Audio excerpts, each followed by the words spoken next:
Introduction asterisk. In the depths of Bing Zhen's memory lies the profound image of a colossal snow tapestry map within the Ice City Palace. The shimmering Miao Yan Lake, resembling a gem of red and blue, is nestled at the heart of the continent. One bank is the realm of ice and snow, while the other is the fiery wasteland. As he trudges along the obscure currents of fate, he makes his way toward the City of Flames. Twilight 1 asterisk. Here lies the City of Flames, where the fierce eastern winds whip up sandstorms that engulf the entire vista. The crimson sun casts its relentless glare over the vast wasteland, and a searing heat wave envelopes every angle within reach. I find it hard to believe that I have spent a decade in this oppressive land. I am Bing Zhen, the crown prince of the Ice Clan. Indeed, my father is the sovereign of the realm of ice and snow. Yet he is also the vanquished in the holy war that occurred a decade ago between the Ice and Fire clans. 10 years prior, the army of the Fire clan besieged the Ice City, their flaming arrows piercing the defenses, and soldiers clad in blazing armor blossomed like crimson flowers outside the city walls. Even from deep within the palace, I could faintly hear the battle cries of the Fire clan's troops. At that time, I clung to my mother's garment, gazing through the palace's arched windows at the towering statue of the Ice Goddess, hesitantly asking my mother, "Did father lose?" I vividly remember my mother taking my hand, seemingly attempting to soothe my unease with the warmth of her palm, before watching my stumbling younger brother and murmuring, "How could he? Your father will not lose." In retrospect, I realized that her hesitant tone was a revelation of a lie. I had yet to comprehend the significance of her deceit. Was it to mask my father's defeat or to hint at my impending journey to the City of Flames as a hostage? My father was not just defeated, he was utterly vanquished. The Fire clan seized control of the entire Miao Yan Lake, advancing upon the Ice City, transforming vast expanses of the icy realm into water that flowed into the lake, ultimately merging with the fiery wasteland. My father, in a pitiful state, sat on the throne of the palace, his white robes marked by charred imprints from the Fire clan's arrows and flaming spears. His sword was reduced to a mere stub, the silver tassel clinking against the broken hilt, emitting a sound reminiscent of a whimper. The Ice clan's external forces gradually retreated from the Ice City. I stood behind the palace's screen, gazing almost imperceptibly at the snow tapestry map.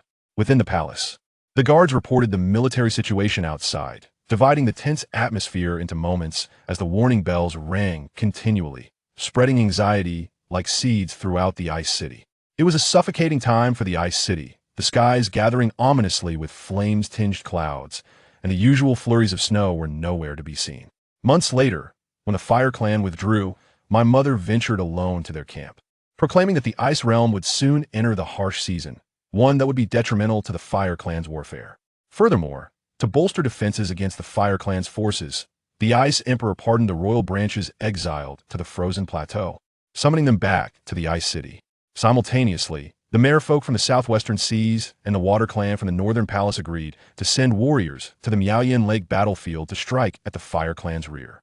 The Fire clan's retreat was primarily attributed to the intervention of the Jiuli tribe from the Darkfall Forest, a lineage tied to my mother. However, as spoils of war symbolizing the Fire clan's victory, they demanded that the Ice royal family send 2 royal heirs, Bing Zhen and Bing Dong, to the City of Flames as hostages. Thus, I found myself in the City of Flames for a decade. I often reminisce about Dong. We once gazed at the shifting stars atop the icy peaks, traversed the turbulent waters of Miao Yan Lake into the fiery wasteland, and spent our youthful days amid the oppressive heat of the wasteland. Yet, echoing in my ears is that phrase, "Brother, I'm sorry." The day Dong departed, the City of Flames was engulfed in a heavy snowfall. The Ice clan's honor guard stood before the Ice Phoenix chariot, the wind chimes on the chariot emitting a series of crisp sounds, masking the underlying tension and unease. That day marked my first sighting of Li Luo in the fiery wasteland after 8 long years. The Ice clan negotiated for the return of their heirs, offering a highly talented princess from the Ice royal family in exchange for Dong, and she was Li Luo. Dong stood behind me, his hopeful gaze fixed on the Ice clan warriors, cautiously asking, "Brother, can we go home?" I looked at his youthful face and nodded silently. Half a month prior, an envoy from the Ice clan had informed me of this matter during their audience with the Fire clan. It was merely a passing mention, not a deliberate discussion or negotiation. I saw my father's coldly penned decree, which informed me of this development in a stark tone. At that moment, I felt the frigid cold of the Ice realm, which I had longed for, pierce through my very bones. When the head of the honor guard approached, kneeling on one knee and placing his right hand over his heart, he said, "Prince Dong, His Majesty has sent me to escort you home." Donger gazed blankly at the honor guard, as if suddenly understanding something, then turned to me, "Brother, aren't you coming back with me?" I took his hand in mine, looking into his starry eyes, and said, "One of us must return to the ice realm, but only one can go back. As your elder brother, I bear greater responsibilities." I noticed Donger's eyes glistening with unshed tears. I quickly waved my hand, turning away to say, "Captain, please take His Highness back." Donger lingered there, and as I finished speaking, he silently released my hand and embraced me, whispering through his tears, "Brother, I'm sorry. I understand what Father meant. I will protect what belongs to you until you return to the ice realm, and I will hand it back to you." I patted his back and whispered in his ear, "Let's go." A few days after Donger departed, I found Li Luo in the study and asked her, "Do you regret staying here for Donga?" She did not answer directly, but countered, "Do you regret spending 8 years in the City of Flames?" "Your Highness, have I ever regretted it? Does being the crown prince of the Ice Clan afford me the luxury of regret? Then, for the sake of peace in the Ice Realm, does Li Luo have the right to regret?" I nodded, understanding Li Luo's response. I lifted my gaze to the walls of the City of Flames, which seemed to rise from a primordial era, standing defiantly in this blistering land. That castle, emanating a chilling aura, stands with the same imposing demeanor in the ice realm, attempting, with its utmost pride, to heal the scars left by the war. Twilight 2 *. The walls of the City of Flames extend boldly into the distance, adorned with a profusion of flame inscriptions resembling a spider's web, which absorb the heat of the firewolf star during the day and illuminate the night with a shimmering glow, warning the savage beasts of the wasteland to keep their distance. My gaze pierced through the walls to the towering statue of the trident, glittering with blinding golden light under the sun of the firewolf star. Many years ago, I watched the Emperor of the Fire Clan wield that golden trident, standing outside the Ice City, his serious demeanor fixated upon the battlefield. The trident seemed to declare that the area surrounding him was a forbidden ground for the Ice Clan, intolerant of any encroachment by their forces. The trident rested atop the statue, and I recalled the time when my brother had asked me, "Brother, is that the object that defeated us?" I followed the direction of his gaze and shook my head. No, we were not defeated. The Fire Tribe's victory was merely a result of a surprise attack. Indeed, a decade ago, the Fire Tribe's triumph was nothing more than a stealthy onslaught against our Ice Tribe, coinciding with the coronation of our new emperor. I remember that it was as if, overnight, a pall of darkness had descended upon the snow-clad city, once vibrant with celebration. The Fire Tribe, which had long remained hidden in the depths of the wilderness, assembled its forces under the cover of night, seizing the entirety of Miao Yan Lake, and within mere days, their army stood at the gates of our icy realm. I could scarcely fathom how the Ice Tribe, which had previously triumphed in numerous campaigns against the Fire Tribe, could succumb so swiftly to their fiery onslaught. Nor could I comprehend how merely relying on 2 young princes could procure peace for our icy domain, while my own decade, spent within its borders, had seemingly yielded only the coldness of my kin. A pawn? A discarded piece. Indeed, when Li Luo took the place of my brother as the Ice Tribe's princess consort in the fiery wasteland, I understood that my power was but a pawn, exchanged for a decade of respite for the icy realm, only to become a discarded piece once my strength waned. After all, the Ice royal family required a successor endowed with extraordinary ice affinity, a trait in which I fell short, bested by my brother and by those carefree brethren thriving in the icy domain, while I remained a nearly adult prince unable to harness the power of ice. It seems my father truly embodies the coldness of a ruler. Without such a disposition, how could he, as a prince, sit so regally in the palace of the Snow City, unperturbed as he exiled his own brothers and those labeled as heretical foes to the snowy highlands for generations of imprisonment? In the desolate valley outside the fiery city, where I was confined, Granny Moo transformed the place into a verdant oasis using the legacy of the Darkfall Forest. As long as it was not noon, the sun of the Fire Wolf Star was concealed from view. I often sat in a corner beneath the eaves, gazing toward the icy domain, at times feeling as if my sight could pierce through the mountains of the fiery wasteland, catching glimpses of the red and blue waters of Miao Yan Lake, the towering ice peaks of the icy realm, and the statue of the ice goddess soaring into the clouds. I never imagined I would meet my end in such a place as the fiery wasteland, only to be greeted by a fiery arrow, its crimson feathers belonging to the firebird, the slender shaft etched with rudimentary inscriptions, a golden arrowhead shooting directly from an unknown corner toward my heart. I heard a faint sound, the collision of metal and flesh, as silence enveloped the world. As I fell, I beheld Li Luo before me, grasping the arrow embedded in my chest, her voice piercing the night sky. An assassin. I looked at her profile, lifting my hand to clutch her arm, and in a daze, I noticed the two characters inscribed on the arrow shaft. Flame ashes. Was it this person who came to end my life? Upon awakening, I was met with a cacophony of clashing metal sounds. My vision, still somewhat hazy, revealed Fire Tribe warriors standing in my courtyard, with Granny Mu beside my bedside. Upon seeing me awake, she exclaimed, "Li Luo, His Highness has awakened." Li Luo held a bowl of water in one hand and supported me with the other. As I attempted to lift my hand, I discovered that even my arms were unresponsive. Outside the courtyard, a Fire Tribe healer, adorned in patterns of myriad herbs, entered, guided by the warriors. He scrutinized me for a time before checking my pulse, and sighed. "It is fire feather poison. It is typically applied to arrows by scouts of the Fire Tribe. Once an Ice Tribe member is infected, death is inevitable within moments. However, the noble prince seems not to have cultivated the power of ice, so the poison is not as lethal to him. Yet, it has reached his heart, and recovery is beyond hope." Alas!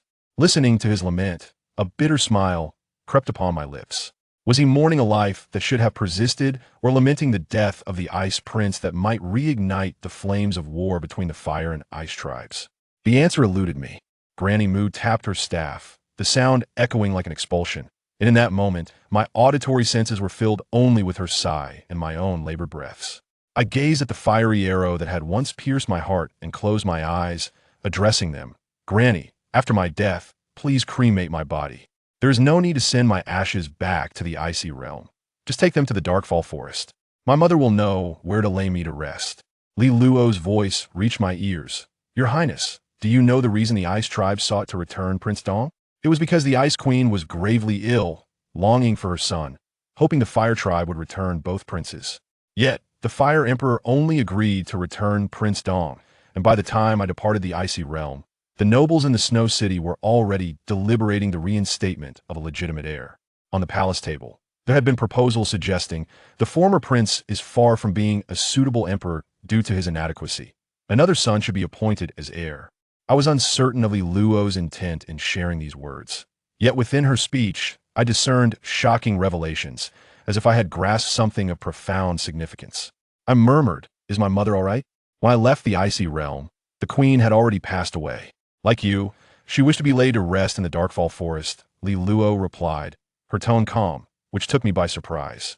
In my memory, she often sat in the library, poring over the tome she had brought back from the icy domain, or, like me, gazing toward the icy realm from a corner, leaving behind a solitary and graceful silhouette. In an instant, I felt something rise in my throat, blood. I smiled bitterly. "Father, you're truly cruel. How many sorrowful deeds have you committed, both known and unknown to me?" My memories faded into a haze, and in my dreams, I seemed to relive my hurried and sorrowful life. I recalled when my brother tugged at my sleeve, asking about the locations marked on the tapestry of snow in the palace. I remember my mother taking me to the stargazing platform, where we watched the stars twinkle in the night sky. I thought of how I had stood countless times in a corner of the fiery wasteland, gazing toward the icy realm by the dim light of the moon. But now I could never return. In the moment of awakening, consciousness suddenly sharpened. The sigh of the old woman ceased abruptly, as if a great weight had been lifted. The rough sensation from my parched throat ignited an overwhelming thirst for water. As I regained awareness, the old woman, using the elongated leaves of the mysterious banana tree, delivered the long-awaited water to my throat. With a touch of strength, I inquired about Li Luo. The old woman slowly closed her eyes and let out a heavy sigh. "She is gone. Gone." I sat beneath the eaves, gazing at the sky still ablaze with fiery clouds. The old woman explained that Li Luo, in her effort to save me, had sealed her spirit crystal within my heart to cleanse the fire feather poison from my body. It dawned on me that for Li Luo, stripped of her spirit crystal, death was not the only option available. "Li Luo, only now do I comprehend the weight of your words at the moment I lost consciousness. Had I known you would sacrifice your life to reclaim mine, I would have never consented. I still bore the title of the Ice Tribe's prince, responsible for the transgressions of my icy royal lineage. But what of you? After that, Li Luo seemed to vanish entirely from my life. The books she had once perused were neatly arranged upon a shelf, yet no bookmarks remained, leaving behind only the silence of her absence. It was as though her departure had taken with it all traces of her existence, and I was once again engulfed by the helplessness I had felt many years prior. Months later, the Fire Tribe sent an assassin to target the Ice Tribe prince. The assassin appeared as a mere youth, his robe torn in several places, while behind him, a few Fire Tribe warriors restrained him with flaming spears. I gazed at him, recalling the name inscribed on the arrow, Yan Jin. He remained silent, merely lifting his head to glare at me with a fierce intensity. That chilling gaze, suffocating in its coldness, conveyed an unmistakable intent to kill. I met his gaze, asking, "Why do you wish to slay me?" Still, no answer emerged. His eyes remained sharp and unyielding. It was a warrior to his left who shattered the silence. "Indeed, Your Highness, his name is Yan Jin. He seeks to assassinate you because his father was slain by the Ice Tribe several months ago, within the realm of Miao Yan Lake." His tone was remarkably calm, as if recounting a trivial matter, yet I found myself astonished by his words. The Miao Yan Lake he mentioned was known as Miao Yan Lake in the Ice and Snow realm. A decade ago, it had been the eastern territory safeguarded by the Ice and Snow realm for generations. However, following the defeat of the Ice Clan in the Holy War against the Fire Clan 10 years ago, it had been relinquished to the Fire Clan. Now, however, a member of the Fire Clan was attacked by the Ice Clan at Miao Yan Lake, indicating that the Ice Clan, after 10 years of struggling for survival, was preparing for yet another holy war with the Fire Clan. This signified that the decade of peace I had secured for the Ice Clan was now rendered utterly futile. The Fire Clan warrior, observing my moment of distraction, interjected. His father was one of the most distinguished scouts of my clan, who had accomplished considerable feats during the war between the Ice and Fire clans. Although our emperor has consented to leave his fate in your hands, I wish to plead for leniency, hoping that you might consider a lighter punishment. I gazed at the Fire Clan warrior speaking before me, noting the sincerity in his eyes, and replied, "Are you attempting to plead for this individual by invoking the murder of the Ice Clan's prince and the fact that his father was an enemy of my clan? The princess of the Ice Clan lost her life due to this matter. How can you expect me to forgive him? If it were not for the Fire Clan youth kneeling before me, Li Luo would not have used her ice crystal to save me, and ultimately, I never even witnessed her body perish in the flames of the great wilderness. Your Highness, his father sacrificed himself for my clan. Miao Yan Lake is the territory of the Fire Clan, yet the Ice Clan, disregarding the pact established a decade ago, has shown intentions to invade our land. My clan's elders are demanding war, but our emperor has suppressed those calls. However, if you insist on condemning him to death, I am certain that my elders will advocate for war, which even our emperor would struggle to contain." The Fire Clan warrior elucidated the stakes involved, making me realize that if I were to execute the youth named Yan Jin, the Fire Clan would likely use this as a pretext for war. The threat was self-evident. I smiled wryly. "Are you threatening me?" The Ice Clan, having the audacity to mobilize forces at Miao Yan Lake, would not fear what you term the Fire Clan's declaration of war. Indeed, the Fire Clan was fearless when declaring war on the Ice Clan. But have you considered, Your Highness, that once war breaks out, your position as a hostage within the Fire Clan becomes perilous? This is also a message from our emperor to convey to you. He further stated that regardless of the outcome, you need only to submit a document to him. The Fire Clan warrior maintained his calm demeanor. I found his words deeply ironic. Indeed, the Fire Emperor's implication was clear. Should war erupt between the Fire and Ice clans, the first casualty would undoubtedly be the Ice clan's prince, currently held as a hostage in the City of Flames. Whether it be the assassination attempt or any future rationale for war, I would be the Ice clan's first victim. Yet, I remain perplexed regarding the true intentions of the Fire Emperor. Regardless of the circumstances, this presents a formidable challenge for me. To the Fire Tribe, it is a deeply embarrassing affair that a hero, who fought valiantly at the borders, is to be sent to his death at the hands of the Ice Tribe as a hostage. Conversely, from the perspective of the Ice Tribe, a person who has attempted to assassinate their prince and caused the demise of the princess must be dealt with severely. Otherwise, the dignity of the Ice royal family would be rendered a mere farce. My response is resolute. The honor of the Ice royal family is inviolable. Should the Fire Tribe choose to wage war, the Ice Tribe shall not cower in fear. In such a case, what is the worth of my life? The heir of the Ice royal family exists to safeguard the realm of ice and snow, not to cling to a meager existence. The Fire Emperor has granted me the authority to handle this matter, thus your request shall not be entertained. I shall prepare the documents the Fire Emperor requires, which you may take back to him. Upon hearing my reply, his expression betrayed a hint of surprise. His mouth opened slightly as if to speak again, but ultimately, He remained silent. My gaze shifted from him to the youth named Yin Jin, whose age mirrored mine. Beneath his disheveled hair, his lips were faintly tinged with purple. I locked eyes with him and said, "In your next life, remember not to make such choices again. I have returned your father's life to you, yet you remain with nothing. Your father will feel shame for having a son devoid of accomplishments who is destined for death. Your father is a hero among the fire tribe, but you are not, do you understand?" His once fierce gaze wavered, the murderous intent fading and giving way to a glimmer of remorse. I waved my hand dismissively. "Let the Fire Emperor issue the decree for his execution. I shall personally compose that letter." In the end, the fire tribe did indeed issue the decree for Yin Jin's execution.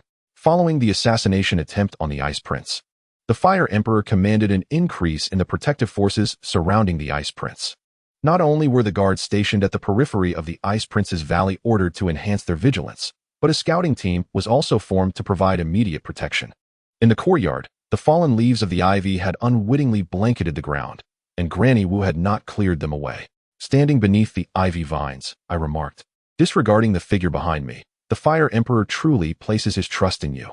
A man who previously attempted to assassinate me now serves as the captain of my protective detail."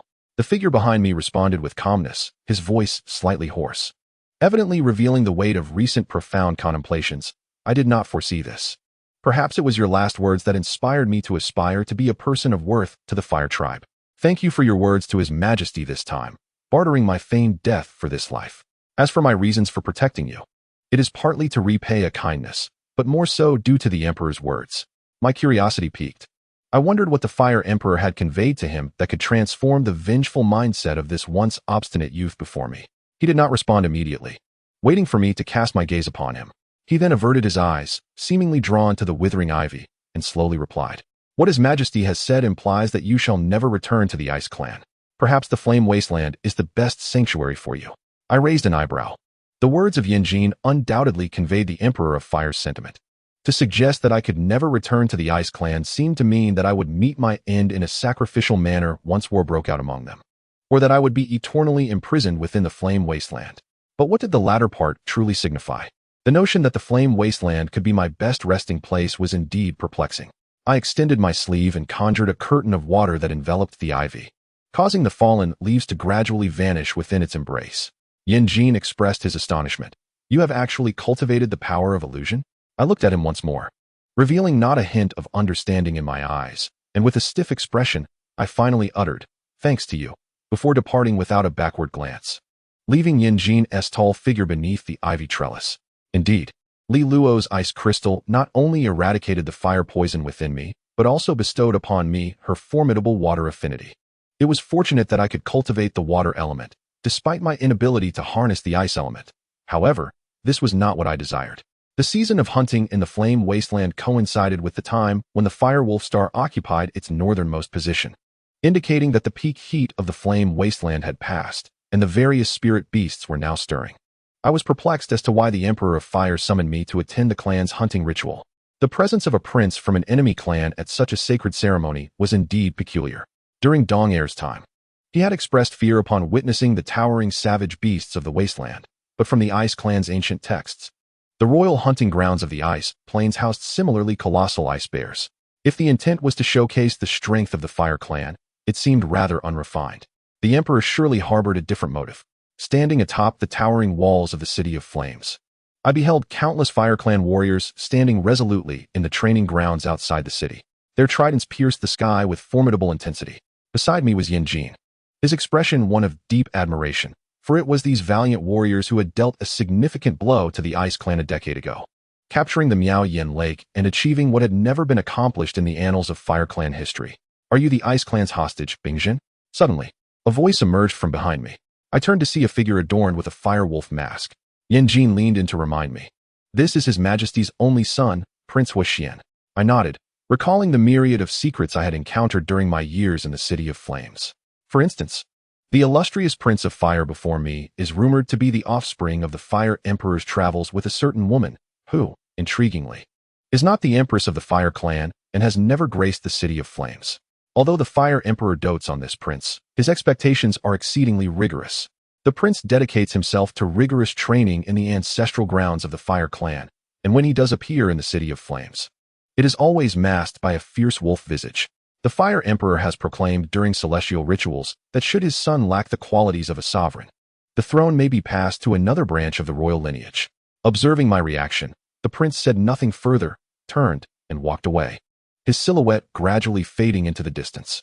I sighed, pondering that the mindset and actions of the Fire Clan's elite are profoundly different from those of the common folk, rendering their motives utterly inscrutable to me. The war drums of the Fire Clan have begun to resound, their thunderous cadence akin to the roar of their totem.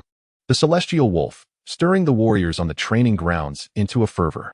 The Fire Emperor, from atop the grand sculpture of a trident, summoned forth a golden trident, elevating the fervent spirit among the troops to its zenith.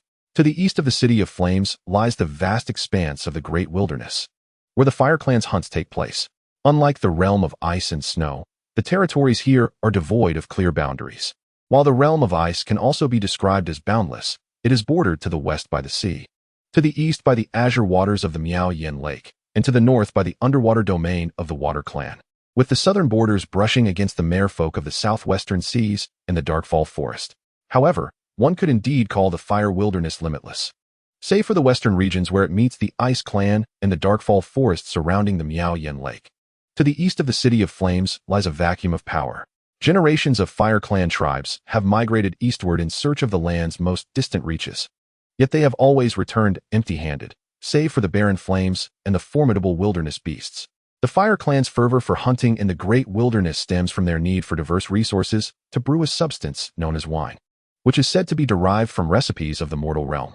However, the entrance to the mortal world remains shrouded within the Darkfall Forest.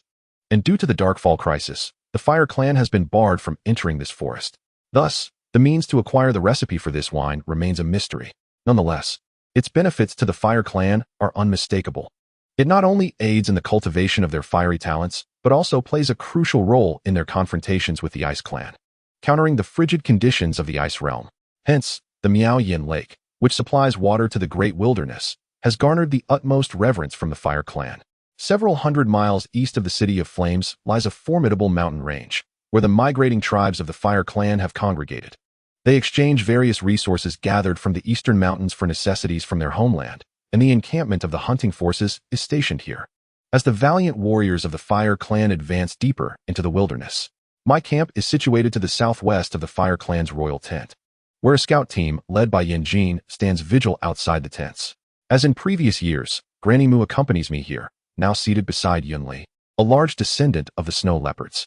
Its mother once journeyed with me and Dong Heir from the realm of ice and snow to the City of Flames. Yun Li often ventures beyond the borders of the City of Flames into the vast wilderness for reasons unknown. The vanguard team of the Fire Clan has successfully captured a colossal beast, imprisoned within a massive cage, its back bearing a gruesome wound that continuously bleeds.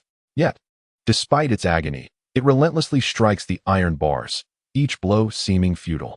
Listening to the beast's furious roars from within the cage, I furrow my brow and turn to Granny Mu, saying, "Granny, the Ice Clan has mobilized to Lake Miao Yan.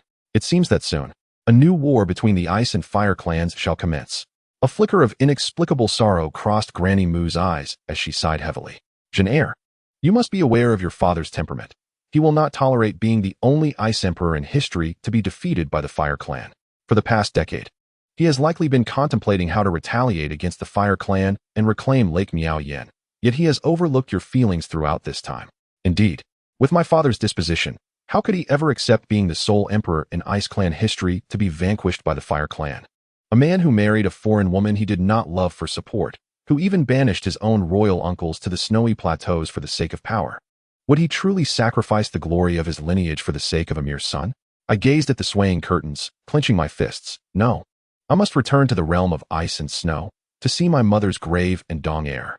I wish to witness with my own eyes the peace I have secured for the Ice Clan over the past decade. If I remain in the Fire Wilderness for my entire life, relying on Dong Heir's strength will never suffice to protect the honor that rightfully belongs to the royal lineage of ice and snow.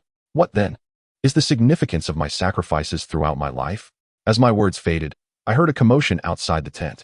In an instant, Yin Jin entered to report, "Your Majesty wishes to invite you to a banquet." I was taken aback, since entering the Fire Wilderness. The Fire Emperor had only met with me once, a decade ago during the ceremony when I was sent as a hostage to the City of Flames. Since then, Even when the Ice Clan's ceremonial escort came to retrieve Heir, the Fire Emperor did not make an appearance. During past hunts, there were no feasts. Victorious fire warriors often celebrated by gathering around their campfires. Why, then, was the Fire Emperor summoning me this time? With no time for further contemplation, I nodded and followed Yan Jin, accompanied by the Fire Clan's guards, towards the Fire Emperor's royal tent. The royal tent is positioned atop a platform several feet high. Upon reaching the base of the platform, the guards halted and informed me, "His Majesty has summoned only you, so please enter the tent alone." I acknowledged with a nod and ascended the stone steps leading to the general's platform. The Emperor of Flames dwelled in a spacious tent, furnished only with a few tables and candle stands, devoid of any other embellishments. I noticed the Fire Emperor gazing into the distance from the edge of the platform. Standing behind him, I remained silent, refraining from interrupting his contemplation.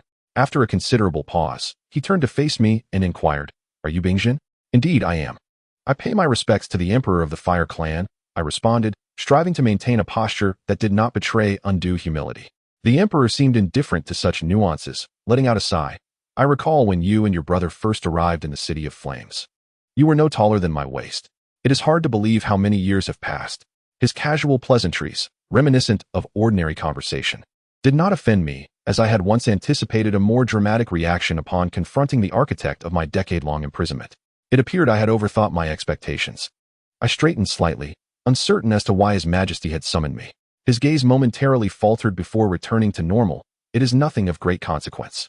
I have reviewed your proposal concerning the handling of that little rascal, Yan Jin, and found it commendable." Was this not what His Majesty desired? Within the territory of the Fire Clan, he had entrusted the life and death of one of his kin to me, seemingly offering me but a singular choice. He turned his gaze back to the scene beyond the tent, reflecting, "At times, I ponder whether I made mistakes in my youth. In pursuit of the throne, what I have sacrificed far exceeds what your father has lost." I found myself momentarily lost in thought, pondering whether such a melancholic aura was truly befitting the Fire Emperor. As far as I was aware, his ascendance had been unanimously supported by the elders of the Fire Clan, devoid of the power struggles experienced within my own Ice Clan. It was precisely this circumstance that allowed him to seize control of Miao Yan Lake, was it not? "I would rather have never ascended to the throne," he sighed. And upon realizing his indiscretion, he swiftly shifted the topic. "How have you fared these past years in the City of Flames?" I raised a sardonic smile. "Would declaring my misfortunes persuade your Majesty to return me to the Ice Clan?" The Fire Emperor did not respond directly, stating instead, "In truth, the domain of ice and snow is not as idyllic as you envision. Your existence there is merely a reprieve from my clan's previous assaults a decade ago. However, for a sacrifice such as yours, the Ice Emperor could still choose to sacrifice you to invade Yin Miao Lake. Would you truly wish to return to such a domain of ice and snow? Regardless of the frigid nature of that realm, it harbored my family. There, at the very least, I would not be imprisoned in a solitary valley for an entire decade." The Fire Emperor listened to my retort, eventually closing his eyes. After a brief moment, he opened them and said, "I can permit your return, but I have two conditions. Can you comply?" "I can agree provided I become the sovereign of the domain of ice and snow, ensuring no harm befalls the great wilderness of flames, and that at least half of Miao Yan Lake remains the territory of the Fire Clan.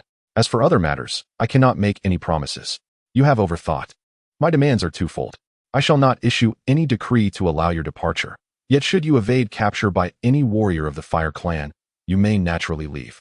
Should you return to the realm of ice and snow but fail to ascend as the Ice Emperor, you must return to the City of Flames. And I shall guarantee your safety for life. These are the two conditions. What do you think?" The Fire Emperor's exceedingly relaxed demeanor left me momentarily bewildered.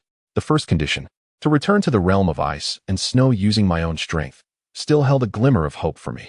However, the second condition was evidently rather unreasonable. Even though the royal family of ice and snow boasts other heirs, and the exiled branches on the icy plateau covet the imperial throne, I am nonetheless the prince of the Ice Clan. My mother's lineage belongs to the Jiuli tribe of the Darkfall Forest, and my brother, Ice Movement, is the most gifted in ice and snow the royal family has ever seen. Yet, I continued to adhere to the Fire Emperor's words. The tradition of the Ice Clan dictates that royal family members who cannot inherit the throne are exiled to the icy plateau.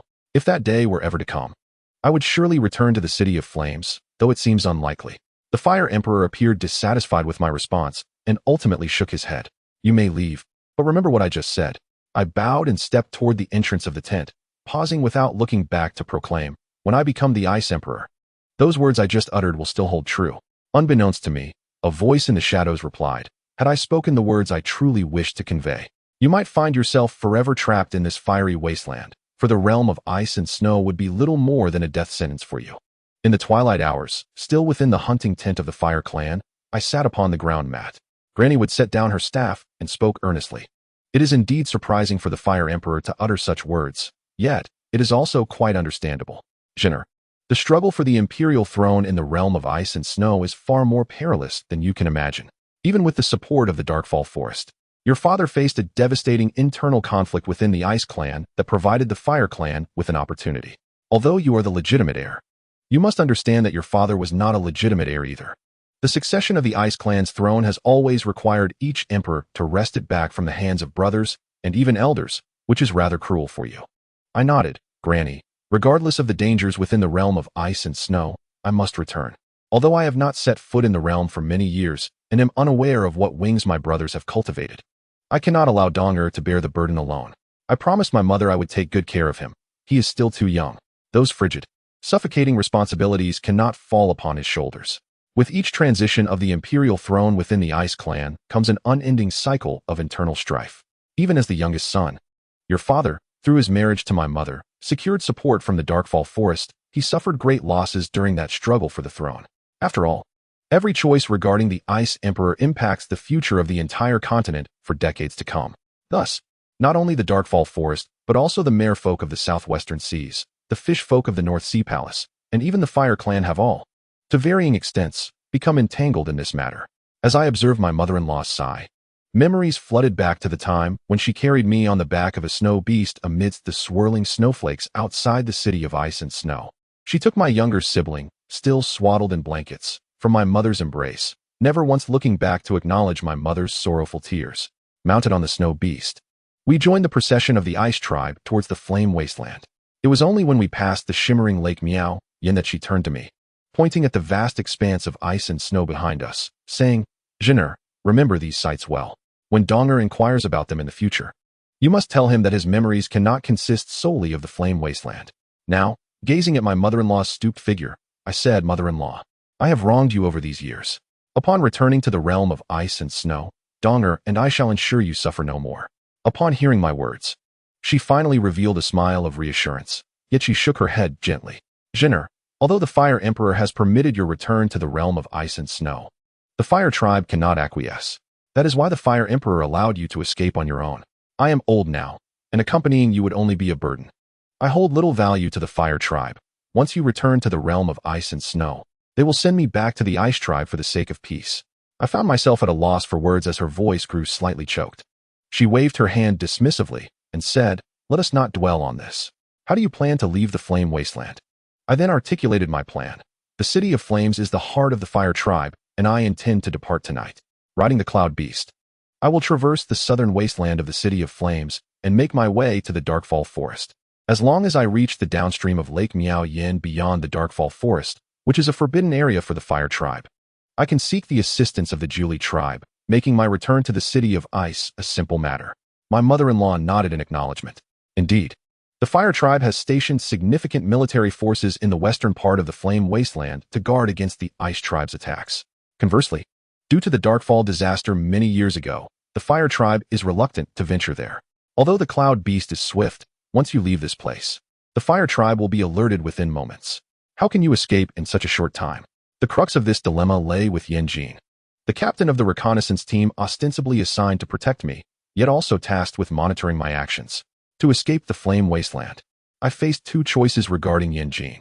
If he agreed to my plan, I could execute it smoothly. If he opposed it, I would have no choice but to take action against him. Outside the tent, the sounds of gathering grew louder as the Fire Tribe's daily routine of rising with the sun and resting at dusk became apparent. Yan Jin sat at the table to my left, and it dawned on me that he, like me, was a person who had not experienced fortune. I decided to be forthright. I wish to return to the realm of ice and snow and require your assistance. Only after I voiced this did he turn to me, his expression suggesting he had been waiting for a long time. Yet his words did not straightforwardly affirm my request. Are you certain you want assistance from someone who once attempted to assassinate you and remains your enemy? I nodded in affirmation and subsequently articulated my reasoning. The Fire Emperor had once promised me the authority to determine your fate, yet I chose to spare you, which I deem an act of grace. Upon my return to the realm of ice and snow, where I shall ascend as the Ice Emperor, I assure you that the Ice Clan will not instigate any warfare. The Miao Yan Lake shall be accessible to the Fire Clan, but both clans shall share it equally, which serves as your recompense for assisting me. His expression reflected disbelief. To be candid, I find it hard to believe that you can become the Ice Emperor. I had not anticipated that Yin Jin harbored the same sentiments as the Fire Emperor. Has the brutality of the Ice Clan's succession struggle become common knowledge among the Fire Clan? I gazed at Yin Jin, and after a prolonged sigh, reluctantly conceded. I had pledged to the Fire Emperor that should I fail in the contest for the Ice Clan's throne, I would return to the City of Flames. Observing Yin Jin's sigh, I remained uncertain of his true intentions, and after a lengthy silence, it was he who ultimately shattered the awkward stillness. Speak, when shall we depart? Yin Jin directly posed this question. Tonight. You may don my armor, and the token entrusted to me by the Fire Clan can be yours as well. Your plans need not concern me. I shall escort you from the Fire Clan's encampment. In Yin Jin's voice, I discerned an unprecedented sense of farewell, fleeting yet profound. Thank you. Should you find yourself unable to remain within the Fire Clan in the future, do come to the realm of ice and snow. I shall procure a suitable piece of land for your sustenance. There is no need for thanks, perhaps in due time. You will realize that I have led you into an icy abyss. As for your recompense, I shall await your return to the City of Flames to discuss further. As twilight enveloped us, Yin Jin waved his hand, igniting a candle with a flicker of flame. I turned my gaze toward the tent's entrance, where the morning star appeared, the ice god star in the realm of ice and snow, symbolizing the dawn of a new day, while here it heralded the advent of night. I pondered the nature of my concluding conversation with Yin Jin. Perhaps it was more aptly described as a negotiation. I distinctly remember the warmth that inexplicably surged within me as I watched him depart the tent. This desolate mountain, an unremarkable peak in the flame wilderness, will henceforth witness the fateful transformation of two individuals. I recognized this as the starting point of my return to the realm of ice and snow. Yet I remained oblivious to the punishment Yin Jin might endure due to my departure. However, since the Fire Emperor had granted my leave, it was assured that Yin Jin, who aided me, would not incur the Emperor's wrath. I observed as Yin Jin removed his armor. Should the Fire Emperor still entrust you with the guardianship of the valley where I reside, I implore you to look after my grandmother. He nodded in acknowledgement and proceeded to relinquish his armor to me. In a deeply resonant tone, he advised, I can assist you no further. The path to the Ice Clan will henceforth be yours to navigate alone. My father would never fathom that his son would extend aid to a prince of the Ice Clan. From this point forward, our enmity shall cease to exist. After he finished speaking, he tossed a golden token to me. I caught it, but before I could express my gratitude, Yin Jin turned and departed. As I gazed at his retreating figure, a sudden thought struck me, prompting me to call out to him, rest assured. As long as I remain with the Ice Clan for a day, there shall be no war initiated. Your father has saved the lives of a portion of the Fire Clan warriors, while you are destined to save them all. Yin Jin halted, turned back, and waved goodbye. I then mounted my cloud lynx and resolutely set off towards the southwest of the Great Wasteland, the distance from the City of Flames to the Darkfall Forest. According to the speed of my cloud lynx, would take approximately 2 days. However, factoring in the necessary rest, it would require at least 3 days to reach my destination. Under the cover of Yin Jin, the Fire Clan would not discover my departure until tomorrow morning, yet they possess relay stations for messages. Thus, I must escape the radius of the City of Flames within a day and a night.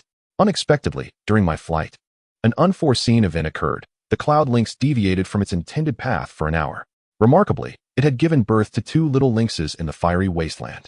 This detour was solely to carry these 2 young ones along. I felt no anger towards this. In truth, the cloud lynx itself was a hybrid of the snow lynx and the beasts of the fiery wasteland. The snow lynx had perished over 4 years ago due to the harsh climate, but thanks to the company of the cloud lynx, my life with Donger became far less monotonous in the subsequent years. The 2 little lynxes stood only as high as my boots, and while their speed was commendable, their endurance was lacking. Initially, they kept pace with the cloud lynx for a while, but when they began to lag, the cloud lynx gently placed them on its back to continue our journey, allowing them to rest until they were fit to run again. Surrounding the City of Flames were numerous watchtowers. Thanks to the scouting by the 2 young lynxes, we evaded most of the sentries, and the remaining hidden checkpoints posed little obstacle due to Yin Jin's token and armor. As dawn broke, we had traveled nearly 1,000 miles. Oases were scarce in the fiery wasteland, and even those that existed were occupied by Fire Clan tribes. All our supplies were carried with us, sufficient for merely 2 days. Though the cloud lynx, with its lineage from wasteland beasts, had a lower requirement for moisture. After resting for over an hour on a sand dune, we set forth once more and soon witnessed faint yellow smoke rising in the distance, signaling that the Fire Clan had discovered my escape and that all checkpoints had gone on high alert. I had been careless. I had not anticipated that the paw prints left by the cloud lynx would become traces for the Fire Clan to pursue me. Upon realizing that the smoke was billowing in the direction of my flight, I spotted the cloud lynx's tracks. Shaking my head, I acknowledged my oversight. Rectifying this mistake would require at least 2 more hours. In the vast expanse of the flame wilderness, 3 distinct types of soil can be found. One is ordinary earth, a rarity in this desolate land, while the other 2 are more prevalent, fiery soil and sandy soil. The fiery soil bears marks reminiscent of charred coal, a surface generally avoided by both the fire dwellers and the wild beasts of the wilderness, with the latter preferring to traverse the sandy terrain. The clouded lynx, too, is no exception. Its massive form leaves conspicuous traces upon the loose sand. As the clouded lynx traverses the fiery soil, the footprints left in the sand are easily traceable by the fire tribe. The lynx emitted a couple of soft whines before pivoting to walk upon the fiery ground. The heat radiating from this soil is palpable, far more intense than in other areas. Though it is currently the season of auspicious flames in the flame wilderness, the relentless glare of the fire wolf star renders it unbearable for an ordinary person. We can only continue for another 2 hours before we must seek refuge in a shaded area to recuperate, for if we persist in this manner, we shall be utterly exhausted before we can escape the flame wilderness. After nearly 2 hours on this fiery terrain, the fur on the lynx's abdomen began to emit a slightly singed scent. We sought shelter in a shaded spot. Aware that we had 2 more days of travel ahead, I conjured a curtain of water, enveloping the lynx within its protective embrace. The 2 small lynxes, encountering such a phenomenon for the first time, unleashed a small burst of flame towards the water curtain, only to see it extinguished instantly, prompting them to retreat in fright to the safety of the clouded lynx's embrace. Through a crevice in the rocks, I glimpsed a patrol of fire tribe warriors. Realizing I had underestimated their capacity for communication, despite departing a night later than I did, they had managed to mobilize their forces to my location. When twilight finally descended, several hours later, the clouded lynx had regained its strength. I understood that this departure would be our final struggle. The traces left in the sand had revealed my intent to reach the Shadowfall forest, and the fire tribe warriors were already en route to the southwestern region of the flame wilderness. The tribes that had previously camped here were beginning their pursuit as well. We continued on the fiery soil, where the fiery markings were even more pronounced under the cover of night. The pursuers from the fire tribe were drawing near, the threat imminent at any moment. The lynx quickened its pace, knowing that nightfall was also a time when wild beasts roamed freely in the flame wilderness. My water affinity would find it difficult to contend with the formidable wild beasts, and often, we would rely on the lynx's speed to evade them. Just as we shook off a massive fire-patterned tiger, I suddenly heard the sound of the fire tribe's horns, followed by the rise of smoke signals. I realized that the fire tribe had indeed discovered my presence. The lynx halted its swift movement, lowering its body to the ground. I understood this as its signal for me to dismount. As I gently set the 2 small lynxes down, the clouded lynx tugged at my sleeve with its mouth. Gazing towards the south, I inquired, "Do you wish for me to head south alone?" It nodded, leaping to a sandy area to leave its footprints before looking back at me. I comprehended its intent. It was urging me to flee to the Shadowfall forest alone, while it would draw the fire tribe's pursuers towards the misty flame lake. Traversing the sandy terrain, I gently caressed its head, and the 2 young raccoons seemed to comprehend something, emitting soft whimpers. As I watched the departing cloud raccoon, I said, "Keep heading west, and you will encounter a vast lake. Swim across it, and you shall find Donger. After some time, I will return to seek you." It nodded, promptly tossing the 2 young raccoons onto its back with its mouth, letting out a whimper before preparing to dash away. Suddenly recalling something, it dropped one young raccoon from its back, bringing it to my side in its mouth, and gave another whimper before sprinting off into the sandy terrain. Watching the young raccoon left behind by the cloud raccoon, my eyes grew slightly moist. The cloud raccoon was clearly anxious that if caught by the fire tribe, its offspring would be implicated. The distant sound of a horn jolted me from my reverie, and I waved my sleeve to summon the whimpering young raccoon, continuing my journey southward. Without the cloud raccoon, at my current pace, it would take at least 5 more days in the vast wilderness to reach the Anlu forest. At night, I traveled across the scorching land with the cloud raccoon, My once splendid boots had been scorched at the soles, and my long robe was now devoid of its former grandeur, buried beneath the sands. During the day, I sought refuge from the relentless pursuit of the fire tribe and the scorching sunlight of the fire wolf star by finding a barrier amidst the water curtain on a sand dune. I lost track of the days spent wandering the desolation, and by the time I sensed the air before me no longer bore the oppressive heat of the wasteland, I had grown numb. Before me lay a grand river, with verdant woods on the other side. A lush expanse clearly marking the boundary between the fire tribe and the Anlu forest. The young raccoon spotted the water and dashed toward it. My lips felt cracked. Having exhausted the provisions of water and food I had brought along during these arduous days in the wilderness, the young raccoon and I had hunted a few feeble wild beasts to survive this challenging period. I retrieved the protective talisman left to me by my mother, crafted from the unique Jiuli wood of the Anlu forest. I hung it around my neck and conjured a canoe from the river, carrying myself and the young raccoon across to the opposite shore. Upon reaching a lush green meadow, I expended the last vestiges of my strength, collapsing unguarded upon the grass. Reflecting, "Mother, it feels wonderful to be on the same land as you." In the dark of night, snow fell heavily in Chang'an. Although it did not cascade like rain as in the realm of ice and snow, the absence of trees such as the ice spirit tree, which could absorb snow, resulted in a thick blanket of snow covering the earthly realm. Here lies Qixia Mountain, an unremarkable hill outside the capital city of Chang'an. Yet it possesses its own unique charm, especially during the evening glow at dusk. This place became my residence after a decade of wandering in the mortal realm. Rather than my own choice to come here, it was more accurate to say that Xian Feng had urged me to assist him in verifying a prophecy. Indeed, my return to the realm of ice and snow occurred 3 months after my arrival in the Twilight Forest. It was under the protective watch of the guards of the Jiuli tribe that I re-entered this frosty domain. The devastation that had once marred my departure was now but a distant memory. Before my eyes stood magnificent palaces, and the walls of the city of ice had expanded outward for miles, now towering higher than ever.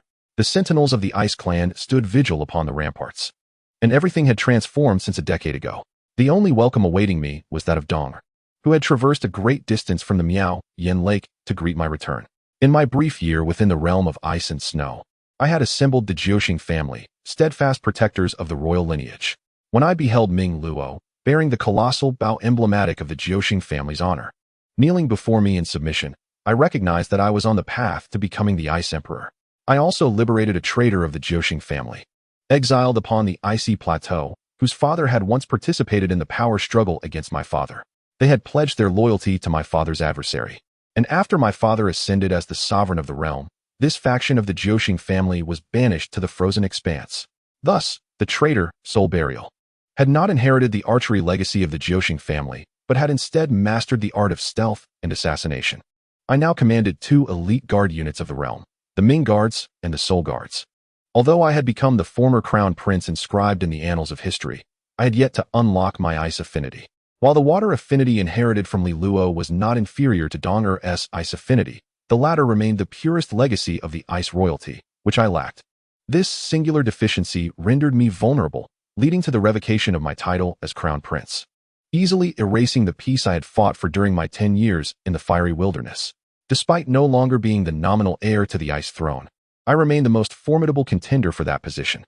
As long as I possessed a formidable ice affinity, my royal brothers and brothers-in-law in the city of ice, as well as the rival branches eyeing the throne from the icy plateau, would suppress their aspirations, daring not to entertain even the slightest ambition. I meticulously examined the records within all the heritage repositories and consulted numerous esteemed star masters in the realm of ice and snow. Ultimately, I unearthed a method. I must locate a mystical herb known as the Ice Spirit Sacred Lotus to transmute my water affinity into an ice affinity. And this herb resided in the mortal realm. I vaguely recall the day I first returned to see my father.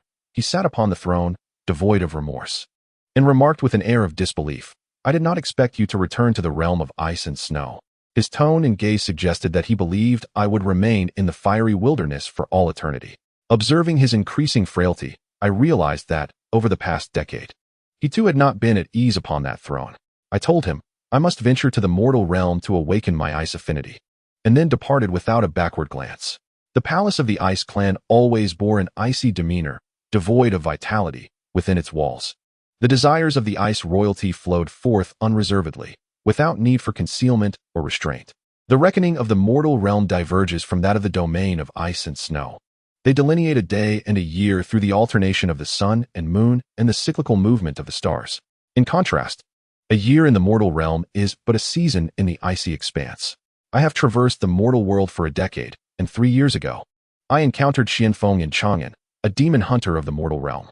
The conflicts within this world are far more intense than I had anticipated. Take, for example, the Li dynasty of the Tang. Even its most illustrious emperor of the first generation could commit fratricide and patricide. While a failed bid for succession in the icy domain might result in mere exile to the frozen highlands, here, it exacts the ultimate price, one's life. Little did I foresee that in the ensuing 3 years, I would engage in a perilous game with an unknown adversary, wagering the very fate of the mortal dynasty.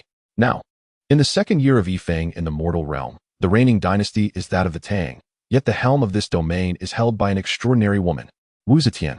She commands not only the support of numerous nobles and ministers, but also the involvement of the path protectors of the mortal realm, the Xianmen, the demon hunters. Including Xianfeng, belong to the Taoist lineage, specializing in the arts of demon hunting and geomancy.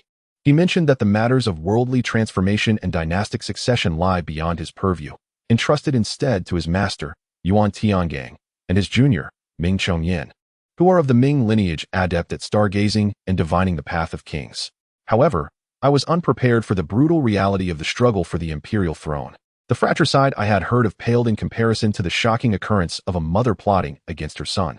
The crown prince, Li Hong, of the Tang dynasty met his demise at the hands of his mother, Wu Zetian, in her quest for power. Xianfeng spoke to me of Wu Zetian as an anomaly in the mortal realm. According to the Xuanmen's divination, she is destined to become the emperor of the future, with the auspicious fate of the Ziwei star rendering the Ming lineage her protectors, before departing from Qixia Mountain to pursue demons in a distant land.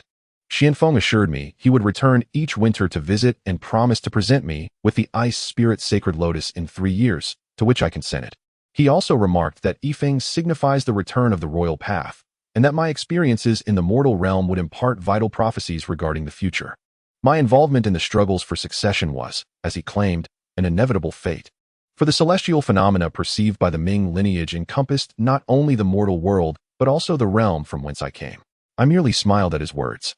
Having encountered numerous itinerant sorcerers in this realm, whose impracticalities I had long since grown weary of. Yet, Xianfeng was the sole individual with whom I could engage meaningfully in this world, and thus, I chose not to decline his proposition. Consequently, I resided at Qixia Mountain, both for the ice spirit's sacred lotus promised by Xianfeng, and to await the demon he requested I encounter as a means of securing the prized lotus.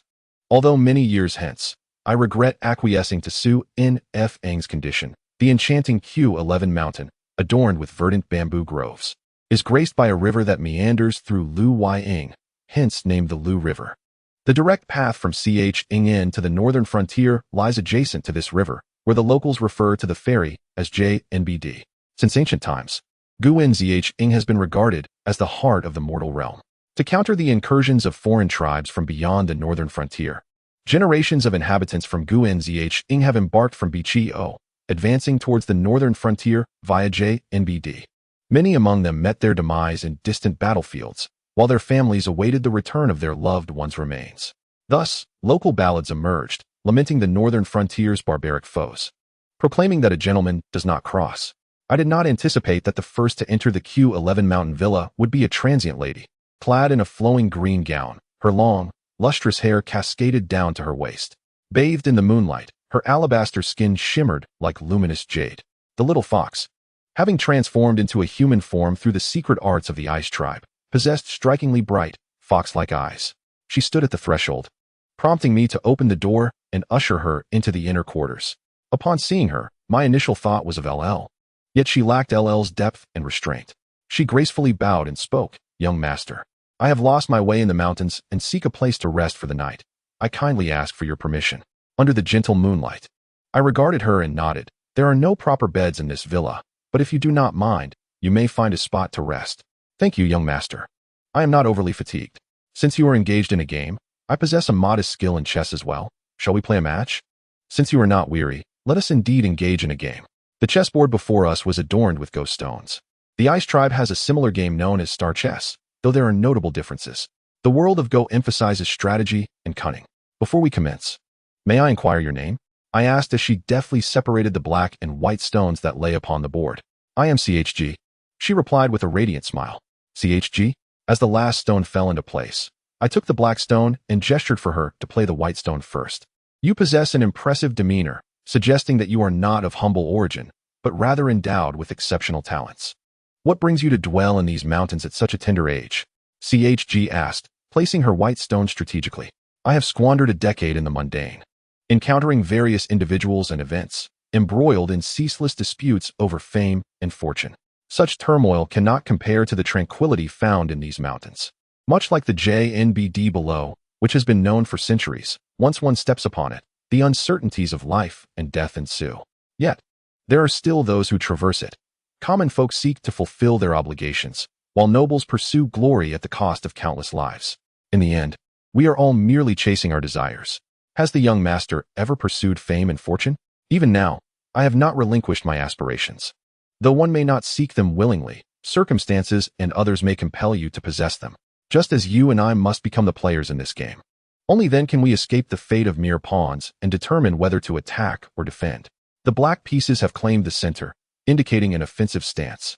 I surveyed the board. Young lady, exercise caution. The black pieces are indeed on the offensive. Though the center is occupied, it remains uncertain whether the situation is truly dire. Observing the stalemate on the board, Chu Gu exhibited no sign of tension and made her move, initiating her strategy against the black's advance. From which family does the young lady hail? Such chess prowess cannot be possessed by ordinary individuals. My family resides at the banks of the Luo River, where we are engaged in winemaking. The Chu family winery is ours. I did not anticipate that you are the heir of Chu family wine. Last year, while I was in Chang'an, I heard that the empress had bestowed a plaque of tribute upon the Chu family. The name of Chu family wine is already renowned in Guangzhou. Are you from Guangzhou? I can barely claim that.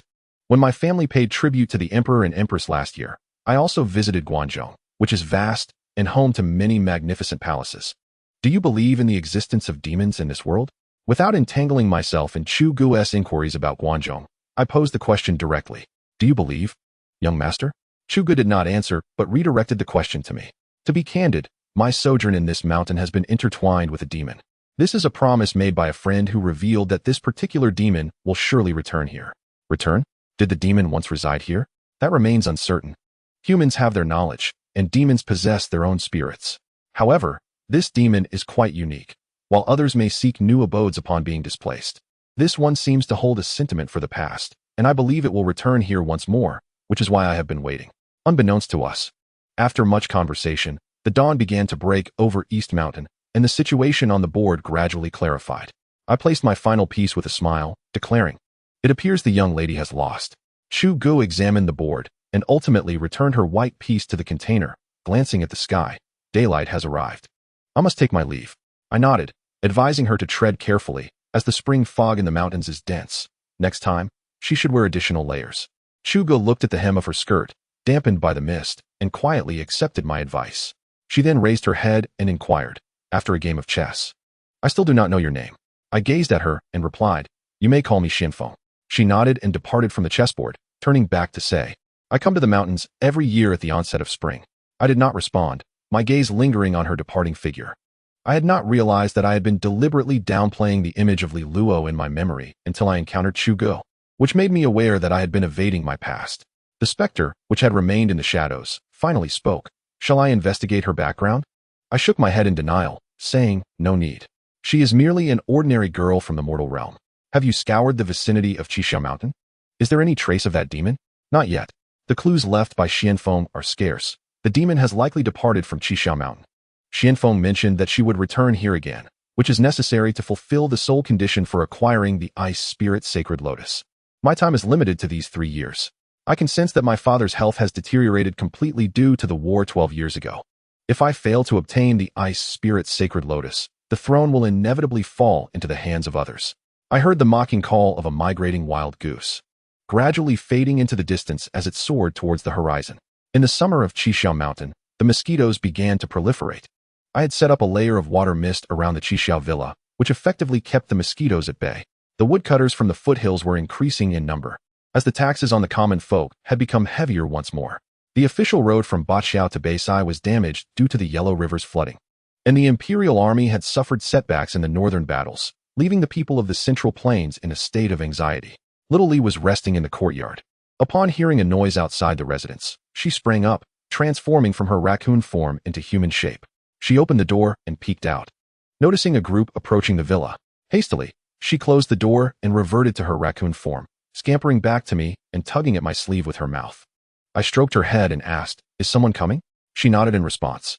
I lifted my gaze and saw Huanzong nodding in the bamboo grove outside the villa, indicating that this visitor was likely not an ordinary person. I nodded back, signaling her to remain cautious. Before long, there was a series of knocks at the door.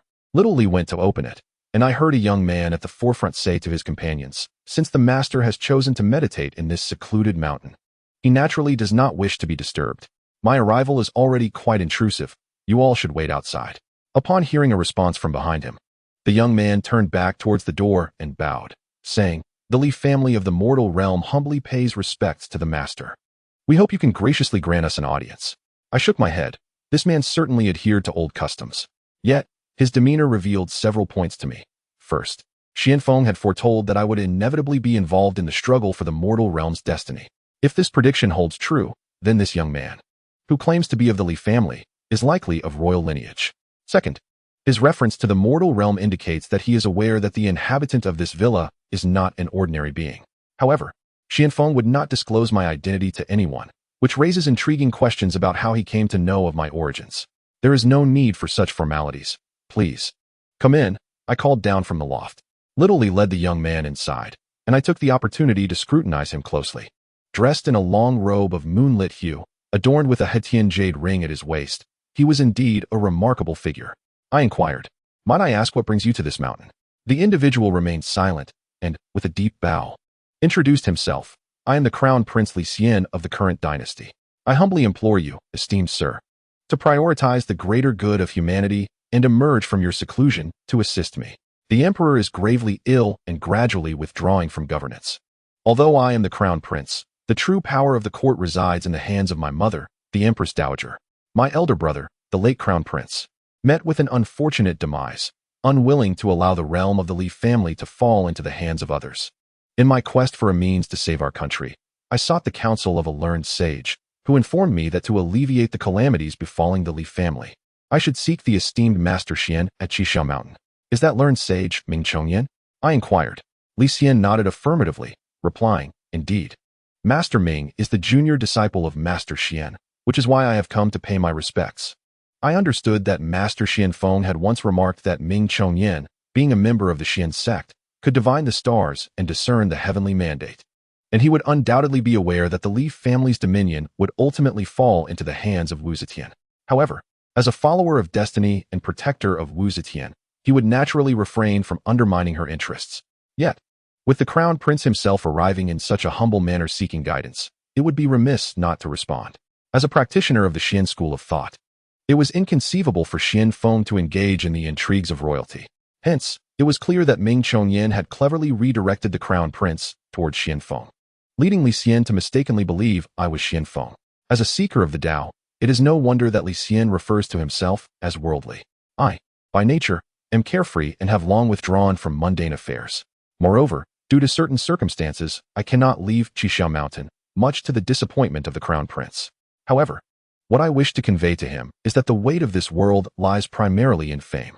The Crown Prince has already established his legitimacy and inherently possesses the advantages of sovereignty. Thus, he should cultivate his reputation, for although the realm is vast, as long as people recognize the presence of the Crown Prince, it will remain the domain of the Li family. Currently, Wu Zetian's promotion of Buddhist temple construction in the mortal realm undeniably strengthens her image among the populace. Yet, the traditional influences of Taoism and Confucianism within the Li dynasty remain formidable. The Crown Prince's influence among the common people will be significantly diminished. Wu Zetian not only uses Buddhism to attract the masses, but also implements lighter taxes and levies under the auspices of the Empress Dowager, greatly winning the hearts of the people. Your words have truly awakened me from my slumber, Li Xian remarked. Since you are unwilling to descend from your mountain, I shall visit Qixia Mountain annually to pay my respects, and I hope you will not find my presence a burden. Li Xian bowed once more. I should indeed spend some time here at Qixia Mountain. The tranquility of the mountain brings me joy, and I am delighted that His Highness has come to visit. How could I ever find His Highness's presence bothersome? In truth, I felt an inexplicable sense of familiarity with Li Xian, perhaps born from a shared fate. And that alone sufficed. I vividly recall the first time I beheld soul burial. The tempest upon the icy plateau resembled the scythe of death shrouding this place. As a banished sinner, soul burial managed to survive in this desolate land at a tender age, a feat that could only be described as miraculous. On that fateful day, soul burial lay concealed beneath the snow, awaiting the approach of an ice wolf. I stood atop a nearby icy peak, observing him as he swiftly thrust his white dagger from beneath the snow into the neck of the wolf. The azure blood of the snow wolf dripped onto the snowy ground. I approached him, gazing at the still pulsing heart of the creature, and in a calm tone, I urged him, "Come with me, leave this place. I shall restore the glory of the Nine-Star clan, at the very least. You will not have to struggle on the brink of death here." He did not meet my gaze, continuing to skin the snow wolf with his white dagger. I remained by his side, watching him meticulously prepare the creature, silent, composed, and drawn out. Ultimately, he handed me a piece of wolf meat and inquired, "Will you eat?" I accepted the meat and conjured a sphere of water with my hand, presenting it to him. "Do you require it?" The result was a serene silence, devoid of any noise. I gazed upon the icy plateau, its weather unchanged from days past, refraining from speculating what I might gain here.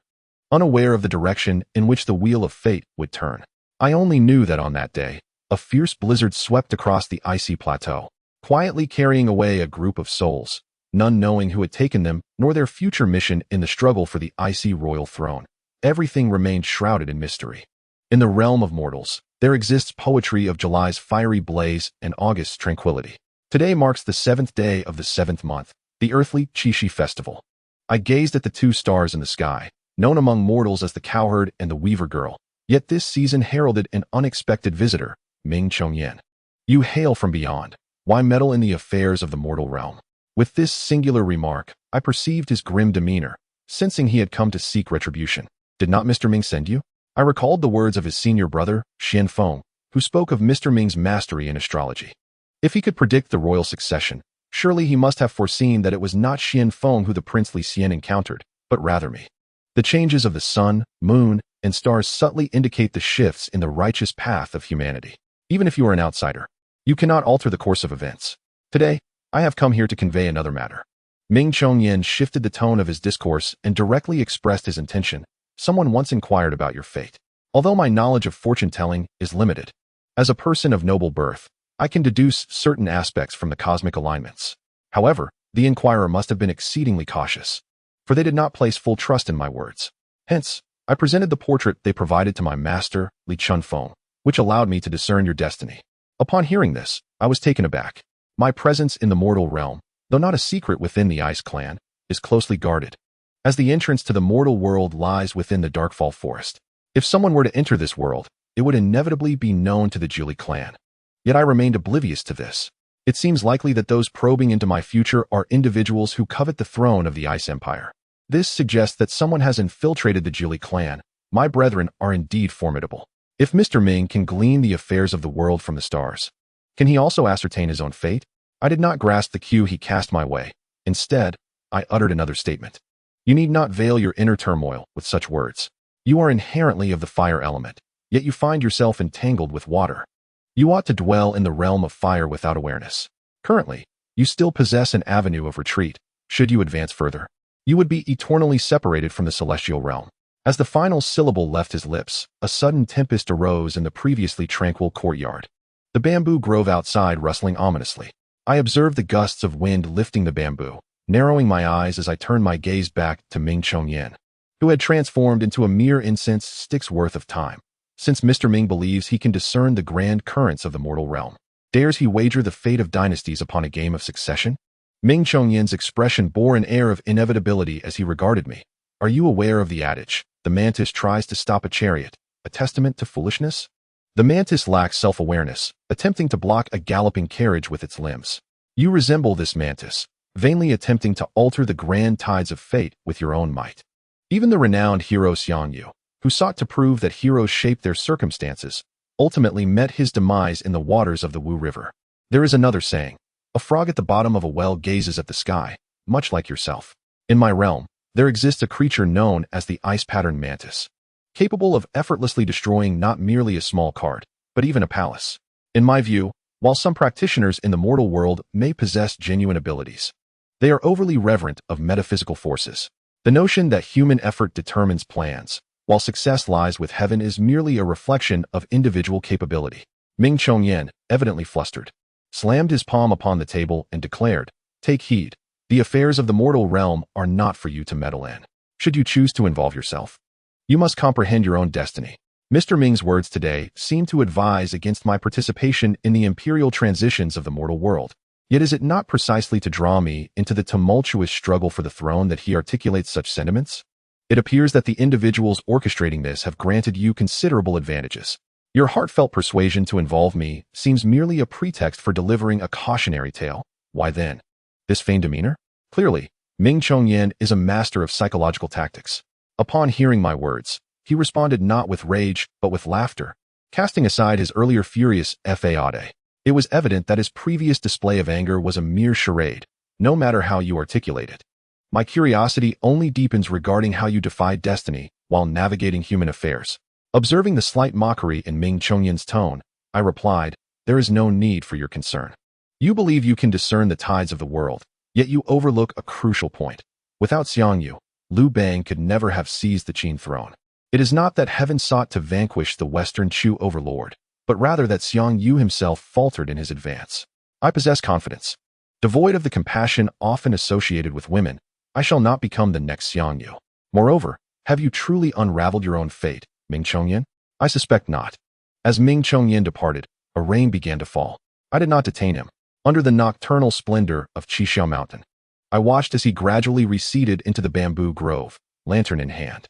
The eerie sounds echoing from the mountains resembled mournful wails from the spirits of the hills. Soul Burial approached, inquiring in a somber tone, "Your Highness, shall I eliminate him?" I shook my head. "No, I am curious to see what moves he will make. By the way, ensure you keep your distance this time.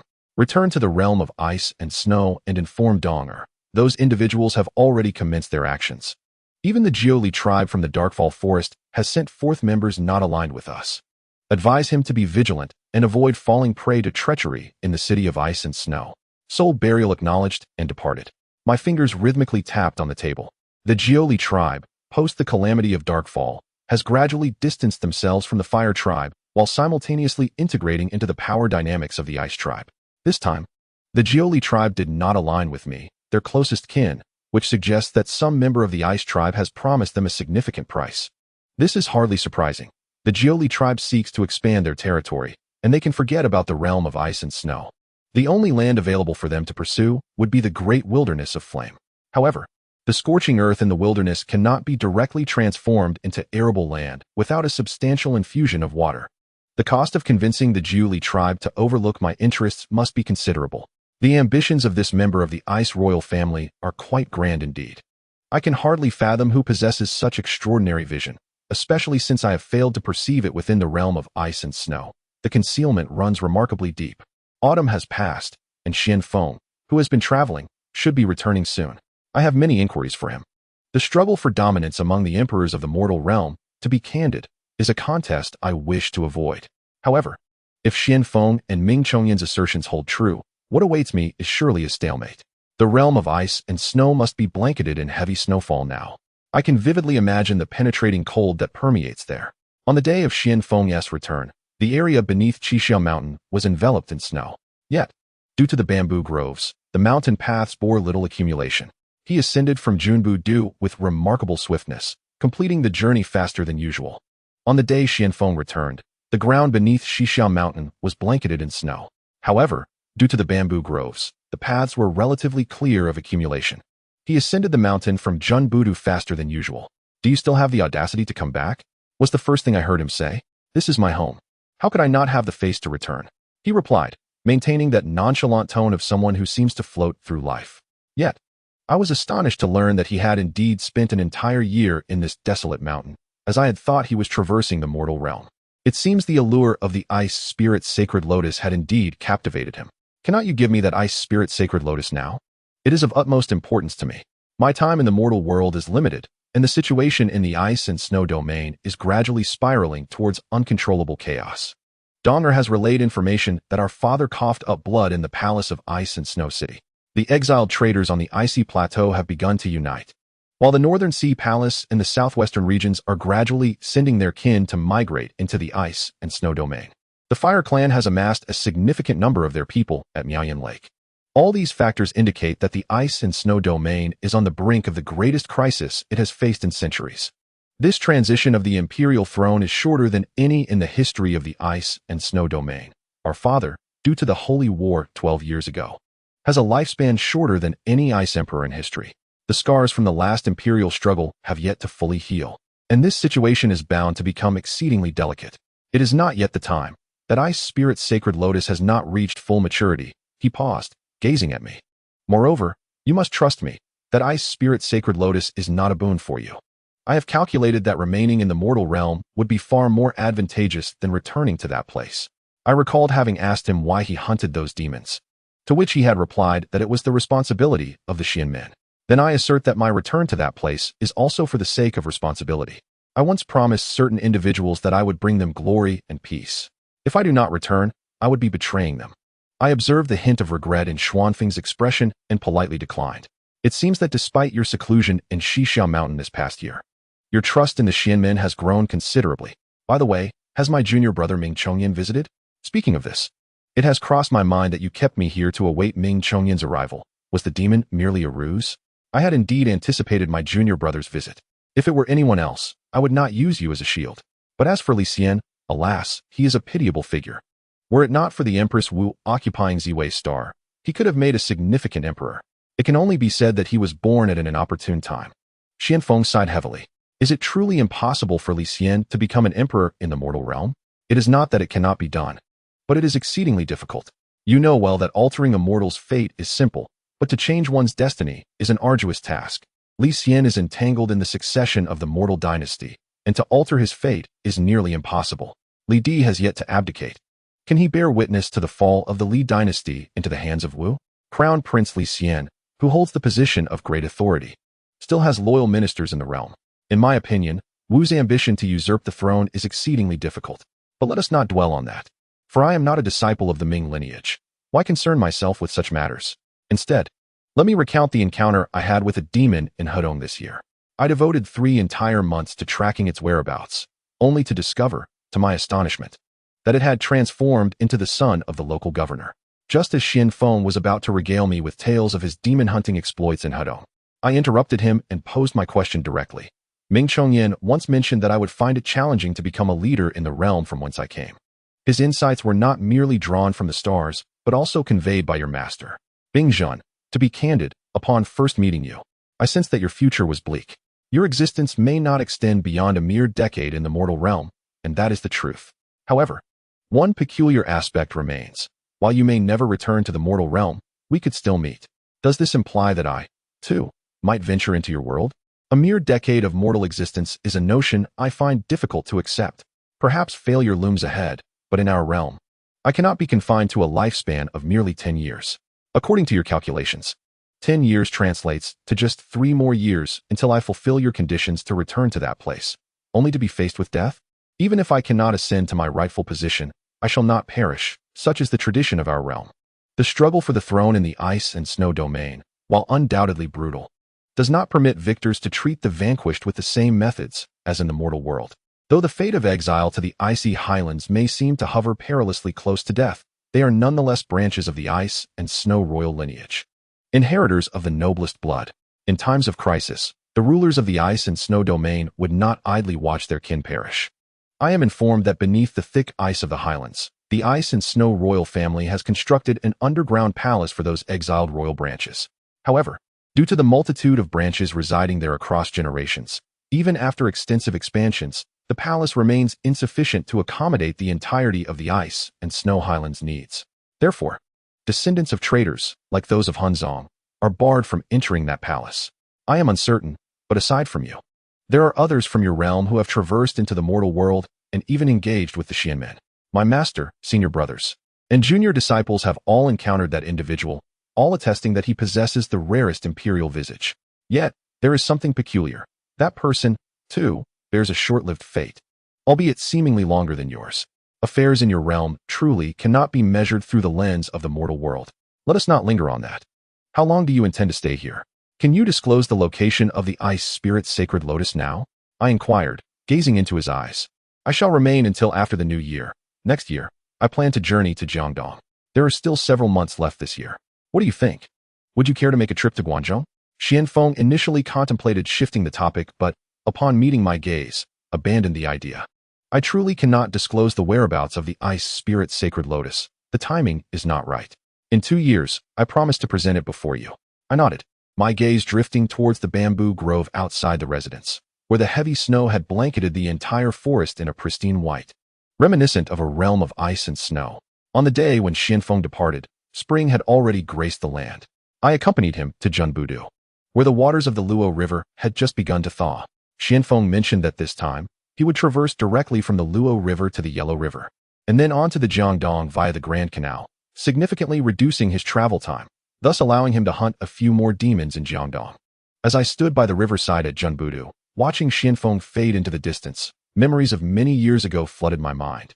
When I had bid farewell to Dong'er with a similar gaze in the City of Flames, I lingered until twilight enveloped the sky, only to be reminded by Xiao Li that it was growing late. To my surprise, upon my return, I found Chuj waiting at the entrance of Qixia Mountain Villa. When did you arrive? I went down the mountain today to see off a friend, I inquired, looking at her. Just a moment ago. Actually, I haven't waited long. She replied. Come in, I said, and then opened the door. The green grass glimmered under the pale moonlight, appearing even more vibrant. As I gazed at the verdant hues, a smile crept onto my face as memories stirred within me. Do you believe in demons? I asked. Chuj glanced at the spot I was observing and replied. Are there really demons? I nodded, affirming.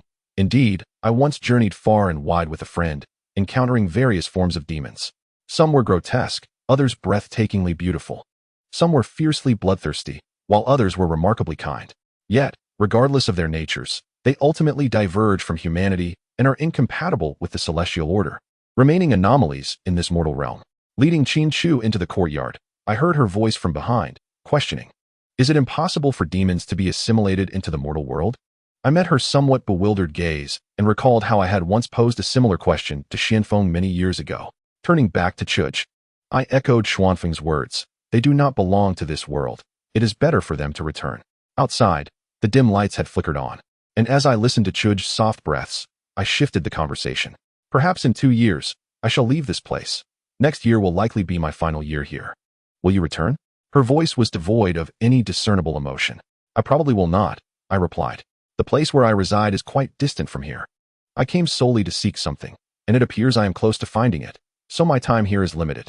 When I return next year, I shall bring a jar of wine as a farewell gift for you. As Chuj departed, I accompanied her to Zhenbudu, watching her silhouette gradually vanish at the ferry.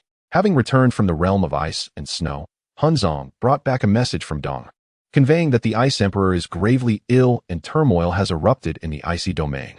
The royal family in the highlands is poised for action, and Dong'er is leading the troops to quell the unrest. I clenched my fists. The responsibilities that should have been mine have fallen upon Dong'er's shoulders. To me, he remains that tender youth who once hid behind me in the fiery wilderness. Indeed, even as I returned to the icy realm with unwavering confidence, I was met with the chilling decree.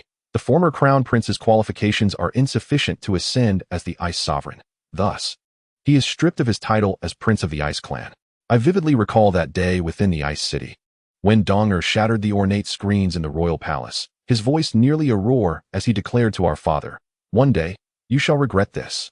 On that day, in the palace, Dong'er told me, "Brother, it matters not. The throne of the Ice Clan has never been granted by others, but must be fought for with one's own hands. The annals of the Ice Clan are not devoid of emperors who rose from the snowy highlands, and besides, you are still the legitimate heir." Looking into Dong'er's determined gaze, I couldn't help but sigh.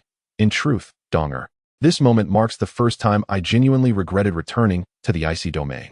Subsequently, it was not the expected downfall of the former crown prince of the Ice Clan, but rather an astonishing turn of events. The esteemed guardian of the Ice royal family, the Jiuxing clan, under the leadership of the young patriarch Ming Luo, pledged their loyalty to the seemingly beleaguered prince of the Ice Clan. I beheld Ming Luo, kneeling with a formidable bow, and inquired, "Why have you chosen to pledge your allegiance to me?" Implicitly, I noted the absurdity of his choice, given that the Ice Clan had already stripped me of my princely title. Ming Luo's expression revealed no hint of his thoughts. His response was as unyielding as ice itself. Because I believe you shall become the next Ice Emperor, restoring the glory that once belonged to the Jiuxian clan. What I was unaware of was Donger's recent actions within the Jiuxian clan. He opted to invoke the most rigorous ancient tradition of the Jiuxian clan, the Ice and Snow Ancient Path, in exchange for Li Luo's loyalty. This ancient method of inheritance, enshrined in their ancestral teachings, dictates that any member of the Jiuxian clan who traverses the Ice and Snow Ancient Path, regardless of their humble origins, will become a bearer of their legacy. Conversely, if one is not a member of the Jiuxian clan, no matter the conditions, the clan would spare no effort to fulfill their requests. Clearly, Donger's condition was the entire Jiuxian clan's allegiance to me. In stark contrast, the Ice and Snow Ancient Path is a perilous place, and traversing it is as daunting as launching an expedition into the fiery wilderness. I recall those days when Dong Heir remained curled up within his palace, adorned not in his resplendent moonlit robe, but merely in plain attire. As I held him close, I sensed the fatigue within him, a fatigue unknown to others. At that time, I was blissfully unaware of the sacrifices he had made for me. I only remember that day when I strode into my father's grand hall, sword in hand, gazing at his increasingly aged and stooped figure, ultimately parting my lips to declare, I must venture into the mortal realm to unlock my icy gifts. I know not why this thought emerged within me, as if summoned by fate itself. The mortal world presented a hurdle I had to surmount, the loss of rank and glory. The ice spirit's sacred lotus that I had discovered in the archives, Dong Heir's wounded demeanor, and even the biting chill emanating from the swirling snow within this icy domain, all seemed to direct me towards the mortal realm in search of clues that would unravel it all. In the summer of this year, Qixiao Mountain was beset by incessant rains, causing the water levels of the Luo River to rise several feet. Numerous ancient villages, passed down through the centuries, were submerged by floods, including Junbu, which was completely engulfed. When Li Xian first arrived, he donned splendid attire, his visage adorned with a broad smile. News from the Soul Burial indicated that after returning from here last year, Li Xian had summoned a group of renowned scholars from the mortal realm to compile a literary canon, and several noble families of the Guangzhou region, known for their Confucian and Taoist traditions, sent invitations, proclaiming themselves disciples of the Eastern Palace. Even the lofty Li Emperor, who rarely inquired about the plight of the common folk, could not suppress his joy upon hearing the praises from the court, rewarding them with numerous accolades. However, as Li Xian journeyed from Chang'an towards the borders, his countenance grew increasingly grim. The once bustling thoroughfare, frequented by visitors from distant lands, was now choked with refugees fleeing westward. Moreover, there were already the emaciated corpses lying by the roadside. Li Xian was not resentful towards the indifferent heavens, but rather enraged by the countless reports of triumph sent from the borders to the court. As regent in his capacity as crown prince, he had not received a single petition concerning the calamities beyond the frontier. Were it not for this discreet visit, these suffering souls might still be confined beyond the Hanga Pass. Upon first laying eyes on him, I could not help but inquire, is it not customary for a prince to exhibit a spirited demeanor? Why do you appear so troubled? He chuckled softly, replying, the common folk beyond the borders are engulfed in dire straits. How can I afford the luxury of exuberance? I nodded in agreement. Ever since the human emperor pursued Taoism in quest of immortality, the nobility's focus has shifted away from the welfare of the populace to whether the court's tax quotas can be met. In this world, what immortality truly exists? Even the so-called eternal sovereigns, Qin Shi Huang and Han Wu, ultimately meet with nothing but a handful of earth. How could my father, with his sagacity, fail to comprehend this? With a sigh, Li Xian expressed his lament. Observing his mournful tone, I echoed his sigh, saying, it is not a matter of comprehension, but rather disbelief. Those who wield power are loath to relinquish it as long as it remains in their grasp. The human emperor is no different. Today, I came to pay my respects to you, and little did I expect to encounter such matters, thus disturbing your serene contemplation. This indeed is my transgression. Li Xian, with a respectful bow, expressed his gratitude for the guidance, which had awakened him from his reverie and allowed him to discern the current situation. I waved my hand and countered with a question. How does the crown prince perceive Ming Chongyan? Mr. Ming, possessing an extraordinary demeanor and remarkable poise, is undoubtedly a rare talent in this world. Why then does the esteemed gentleman inquire about this? It is true that Ming Chongyan is indeed a remarkable individual, but how does the crown prince regard his stance? Although I had only encountered Ming Chongyan once, I understood that, given his character, he would never passively allow me to undermine what he perceives as the grand order of the world. Consequently, he would inevitably oppose Li Xian and align himself with Wu Zhao, which compels me to caution Li Xian to be wary of this man. Why must the gentleman obfuscate his intentions in questioning me? From the moment I sought his assistance 2 years ago, I was aware that I was far from the enlightened sovereign Mr. Ming believed me to be. Mr. Ming had urged me to visit him, and I sensed his evasiveness. Yet I clung to a flicker of hope in seeking his counsel, for which I remain grateful that he did not reject me. I nodded. Acknowledging that the crown prince's awareness suffices, the enlightened ruler chosen by Ming Chongyin will not be his highness. Last year, when Ming Chongyin passed through here before proceeding to Chang'an, he did not pay his respects to the crown prince, but rather to Empress Wu. I trust the crown prince understands the implications of this. Li Xian remained silent, but I detected a hint of bitterness in his expression, confirming his understanding of the underlying meaning. I refrained from elaborating further and gestured for him to enter the inner chamber. Outside, the water pooled in the courtyard reflected a faintly blue sky, and Li Xian lingered in a state of melancholy for some time. I inquired about the number of troops the crown prince might command. Not many, he replied. The various military forces in Guangzhou are directly controlled by my father through military edicts. The forces stationed at the northern frontier cannot enter the pass without a decree, and the armies in the eastern regions are largely managed by local vassals and military governors. The troops I can influence are indeed limited. Aside from the guards of the eastern palace, the only forces at my disposal are the patrol troops in Chang'an. Are you aware of the number of troops at Empress Wu's command? I countered. There should not be many, he responded. Although my father has relinquished political power, he still firmly holds the reins of military authority. Moreover, the generals and ministers wielding military power in the court have largely been loyal to the Li dynasty since the time of Emperor Taizong. Empress Wu would not dare to overstep and provoke my father by inserting herself into military affairs, which would surely arouse his suspicions. Your Highness is mistaken, I cautioned. While military generals may not immediately defect to Empress Wu, have you considered how many nobles and prominent families in Chang'an are aligned with her? Although their guards may appear modest, with each household commanding merely hundreds, their collective strength would far exceed that of a single patrol unit. Furthermore, this is not the sole method by which Empress Wu consolidates her military power. The crown prince should prepare accordingly. It was evident that Li Xian was taken aback by my words. He had not anticipated that Empress Wu's influence in Chang'an extended beyond courtly rivalries into the very fabric of society. After a prolonged moment of contemplation, he finally turned his gaze to me and implored, I ask for your guidance, esteemed sir. There is no need for the crown prince to worry. The means available to Empress Wu are still accessible to him. However, she has already gained the upper hand. Should the crown prince attempt to amass troops through the methods of the palace guards, he would inevitably fall into a disadvantageous position. The sight of the suffering populace along his journey presents a remarkable opportunity for him. I observed him and spoke. Li Xian, unable to comprehend fully, turned to me and inquired, what do you mean by this opportunity? With the crown prince's capabilities, it should not be difficult to acquire a piece of land outside Chang'an. If that is the case, why not select robust individuals from among these displaced people to bring into Guangzhou? Choose a plot of land where they can cultivate during farming season and train with a few valiant soldiers during their leisure. Although the Tang dynasty prohibits weapons, ordinary swords and blades are still encouraged for carry, as long as they are not weapons of great force. In the event of turmoil in Chang'an, he could easily rally thousands of men, thus fortifying his position. A glimmer of astuteness shone in Li Xian's eyes, clearly captivated by this strategy. Sir, you are truly talented.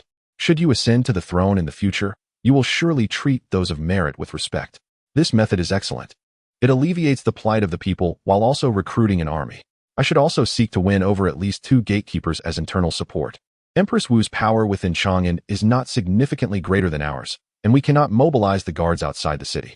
Hence, these thousands of individuals could become a pivotal force in altering the course of events. I nodded and offered a piece of advice. The crown prince should exercise caution, proceeding with utmost discretion. Whether bringing people into Guangzhou or training soldiers, he must not rely on the so-called trusted aides from the Eastern Palace.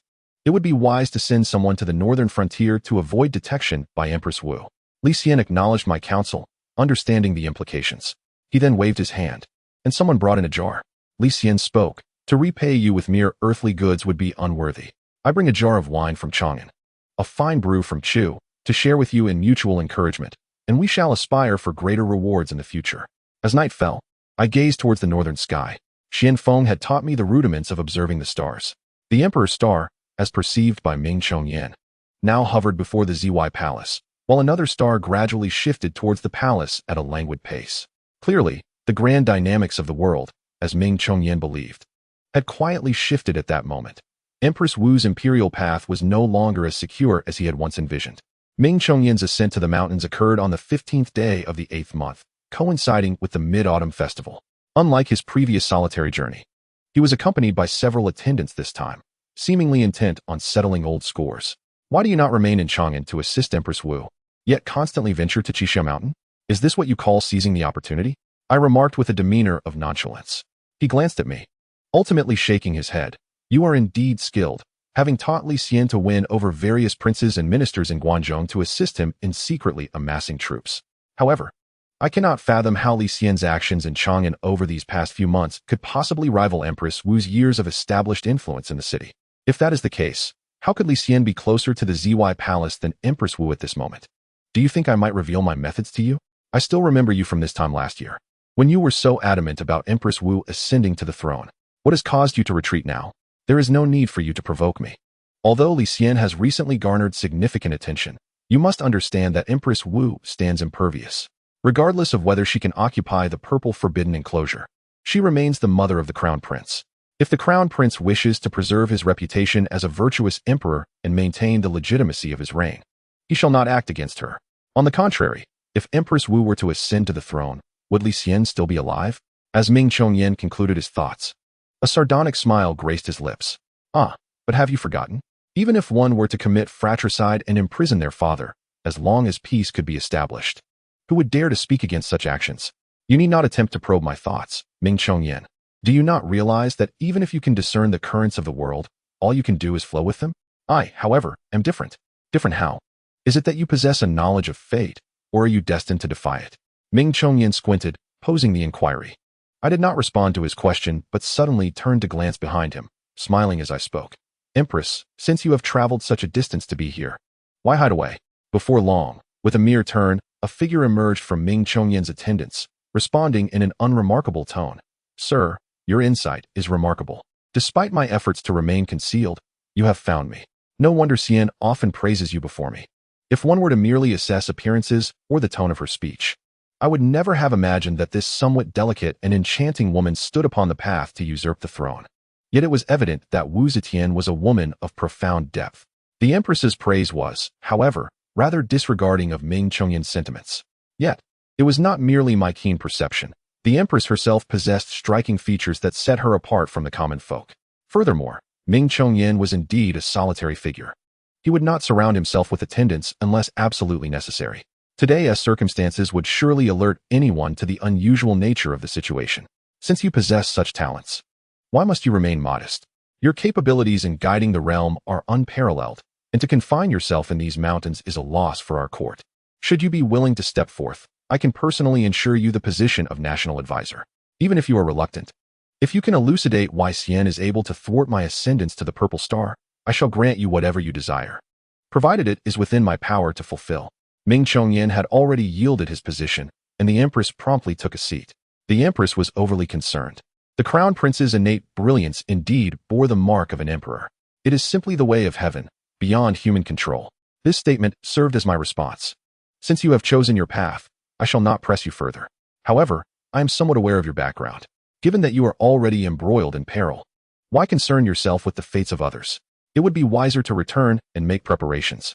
Should you require assistance from the mundane world in the future, simply express your needs, and I shall spare no effort, even revealing the identity of the noble who seeks your demise, if that is your wish. Empress. As soon as the words of Empress Wu fell, Ming Chongyan was taken aback and immediately spoke up to remind her. The Empress smiled serenely, turning her gaze slightly towards Ming Chongyan, saying, Why must Mr. Ming deceive himself? That person merely seeks mutual benefit with you. Since your path lies in the mundane world, you should not concern yourself with matters beyond it. Empress Wu possessed remarkable cunning. It seemed that she had made numerous dealings with that individual. To sell someone out in such a manner was undeniably akin to burning bridges after crossing them. You jest, sir, she continued, but let me assure you, if I had not spoken, you would remain unaware of that person's identity. Perhaps you would know, but before death, such an identity could indeed pose a danger to you. I fixed my gaze upon him, unwavering, and replied, I have already sensed who that is. My father? Even if it is him, I would not be surprised. Wu Zhao and Ming Chongyan were indeed of a similar ilk.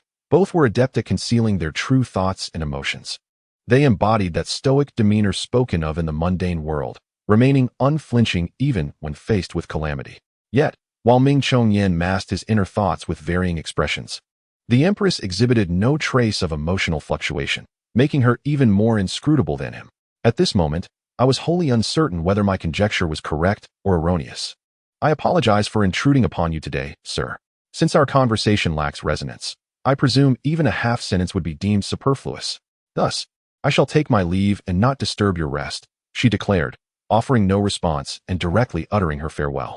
Observing Wu Zhao's decisive departure, I was struck by her commanding presence.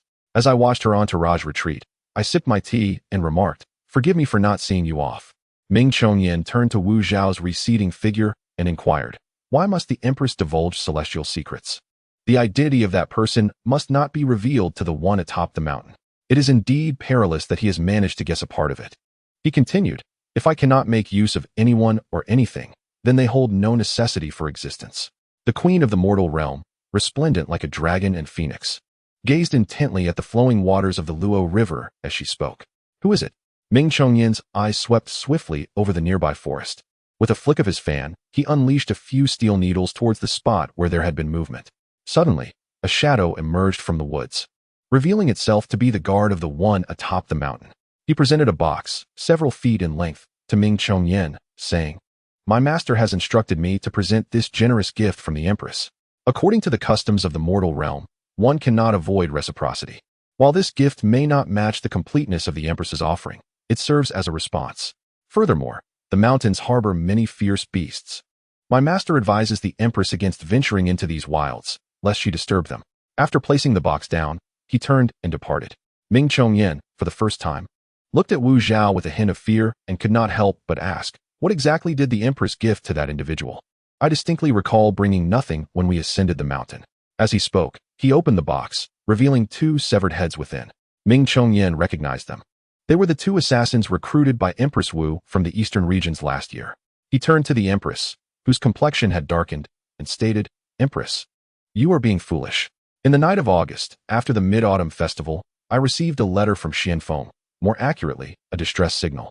Yet, in his tone, it seemed more like an invitation to journey to Jiangdong to behold the scenic waters of the south. Initially, I presumed it was a ruse devised by Ming Chongyan, for the letter suggested I travel alone, leaving my guards at Qisha Mountain. However, upon reflection, considering Ming Chongyan's intellect, he must have known that the forces of the mundane world would struggle to pose a threat to me. Thus I set forth. Xianfeng had provided me with a route via waterways, entering the Yellow River from the Luo River and then transferring to the Grand Canal, allowing for a direct passage to Jiangdong. It took me nearly 2 months to arrive hastily. Xianfeng had encountered a demon that had taken refuge in Taihu Lake. While his swimming skills were commendable, he was ill-suited for the intricate task of hunting demons beneath the water's surface. Consequently, he had waited on the lake's surface for 3 months. The expanse of Taihu was immense, and the demon was particularly cunning, committing misdeeds on the eastern shore one day and then swiftly retreating to the western shore the next, which thoroughly exasperated Xianfeng. Thus, he wrote to summon me to Jiangdong. Although Taihu's depths were daunting, my affinity for water ensured that I would manage effortlessly. Soon, I cornered the demon, a multi-horned serpent stretching several feet in length. In a secluded part of the lake, Xianfeng expressed his relief, saying, "Had I known it would be this simple, I should have summoned you sooner," sparing me nearly half a year of delays. Naturally, I was not pleased, questioning him in an irritable tone, "What is your purpose in hunting demons year after year? The world is teeming with spirits, and you alone cannot contend with all the demons. If you grant me the Ice Spirit Sacred Lotus, I can send a team, no less competent than yours, to assist you in hunting demons. What say you?" Xianfeng, begrudgingly nodding in silence, eventually responded, "Very well. Although I had hoped you would live well in the mundane realm, you seem determined to plunge into the icy abyss. I shall not hinder you further. Upon my return, I will present you with the Ice Spirit Sacred Lotus, on one condition.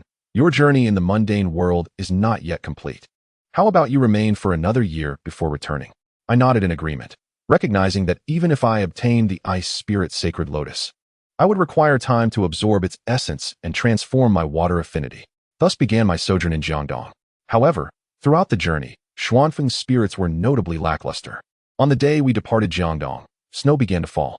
The gentle tranquility of the southern waters rendered the snowfall less frigid than the icy realms or the biting cold of Chang'an in Guangzhou. Yet it felt like an incongruous winter's touch. On the Grand Canal, Xianfeng and I boarded a larger version of the traditional southern black-topped boat. Xianfeng gazed at me and finally uttered, "If you do not return to that place, becoming a boatman on the Grand Canal would be quite commendable." I understood his implication. This black-sailed boat lacked a helmsman, and with my affinity for water, guiding it through the currents would be effortless. Nevertheless, I followed his lead and replied, "In our homeland, the center of the continent is also a lake. To the east, the waters are crimson, while to the west, they are azure. If that day ever comes, I would ferry across that lake." Xianfeng, however, did not seem amused by my words. His expression remained one of guarded detachment as he stared at the flowing river. Avoiding my gaze, "Do you recall when I mentioned that I asked you to wait at Xiao Villa for a certain creature?" I looked at him and replied, "Yes. But that creature has yet to arrive." Xianfeng regarded me with an expression that suggested a mix of disappointment and frustration. "You are mistaken. She has been here." I was taken aback. "She has come?" His assertion did not seem baseless. I pondered deeply. Xiao Mountain was not a renowned scenic spot, rarely visited by others. The only individuals likely to reach its heights were perhaps woodcutters from below. Yet, the only ones who entered the villa were Chu Gu, Li Xian, Ming Chongyan, and Wu Zhao. The latter three were embroiled in the struggles for imperial power, making it impossible for them to be that creature. Thus, it had to be Chu Gu. Yet, I distinctly sensed that she was not a creature of the other world. She bore none of the ethereal essence that set her apart from the mundane. Noticing my contemplative expression, Xianfeng continued, "Your countenance suggests you are beginning to grasp the answer. There is no need for confusion when the time comes. She will be but a pawn in another game, and, as you suspect, her mission is to assassinate you." "How do you know all this?" I inquired. "Your adversary sought me out before he found my junior disciple, Ming Chongyan. Although I did not partake in his schemes, I am aware of certain actions. Yet, it is evident that you have overlooked this. This is truly my final piece of advice. Do not return to that place. Your opponent is far more formidable than you realize. You are destined to fail." Xuanfeng's expression revealed an inexplicable worry. His words astonished me. The hints my potential adversary had revealed during this earthly journey were overwhelmingly abundant. Behind him loomed the shadows of the Darkfall Forest, the mundane celestial gates, and the royal lineage. With these influences, I surmised his power in the realm of ice and snow would not be insubstantial. However, what troubled me most was that, even at this moment, I remained uncertain of his true identity, casting a shadow of impending failure over me. "Xianfeng, you are not the first to offer me such counsel, and I trust you will not be the last. Are you aware of the implications?" Xianfeng fell silent. He certainly understood, since he would not be the last. My chosen path, or my response, was already known to him. Regardless of what awaits me, I shall not retreat. I have once been imprisoned in a place for an extensive period, long enough that I felt my faith in the future wane. Yet I persisted, traversing great distances and enduring numerous hardships to return to my homeland. Thus, you are already aware that I have chosen a path of no return. Either I shall falter along the way, or I shall stand resolutely and walk until the journey's end, with no option for retreat. In Xianfeng's eyes, despondency still lingered, prompting me to change the subject. "I will remain in the mortal realm for a while. Did not Zhuangzi once say that the morning mushroom knows neither dusk nor dawn, and the cicada is oblivious to the passage of seasons? Even beings such as the morning mushroom or cicada lead ephemeral lives, so what if they are shattered to pieces?" Xianfeng gazed at me, his eyes fixed on my face as he spoke. "Although you confront a life and death tribulation, there remains a glimmer of vitality within your countenance. Therefore, regardless of the circumstances, you must strive to live well. There exists a tale in the mortal realm known as washing the firewood and tasting the bitter, and I believe that even in failure, you shall rise again like Go Jian of the East Mountain." Go Jian's resurgence, a tactic long since overused by our exiled ancestors of the Ice Clan on the snow-capped plateaus, has become increasingly difficult to achieve with the passage of time. Unlike the ease of centuries past, in the early spring, the rhododendrons in the mountains had bloomed, and the remnants of winter's snow had finally dissipated, leaving no trace of its chill. Chu Gu arrived as promised, bearing a jar of aged wine. In the pavilion, I observed her, struggling to reconcile the image of such an ordinary girl with the demon Xianfeng had described. Her words shattered my reverie. "This is the final year. Here, I bid you farewell." I looked at her, and anyone could discern the profound skepticism and contemplation within my gaze. Yet she seemed oblivious, fiddling with the wine cup, preparing to pour. I grasped her wrist, halting her intended action, and voiced my most perplexing question. Are you a demon? Though I already knew the answer, I felt compelled to seek confirmation. It was evident that no matter what Chu Ge might say next, my heart had already concluded that she was indeed a demon. Xianfeng was my only friend in this world, and I could not believe he would deceive me in this matter. How could that be? You jest. I do not believe in demons existing in this world. Chu Ji's response was brief and resolute. Indeed, how could there be demons? According to a mortal's life, the likelihood of encountering a demon is exceedingly slim. I released her wrist, revealing a hint of a bittersweet smile before uttering words that felt like ice piercing to my core. Alas, I am not a mere mortal, and I do not believe that you are either. Does that suffice as an answer? Chu Ge did not meet my gaze. She merely poured half a cup of wine, lifted it, and offered it to me. Seeing that I would not take it, she drank it herself.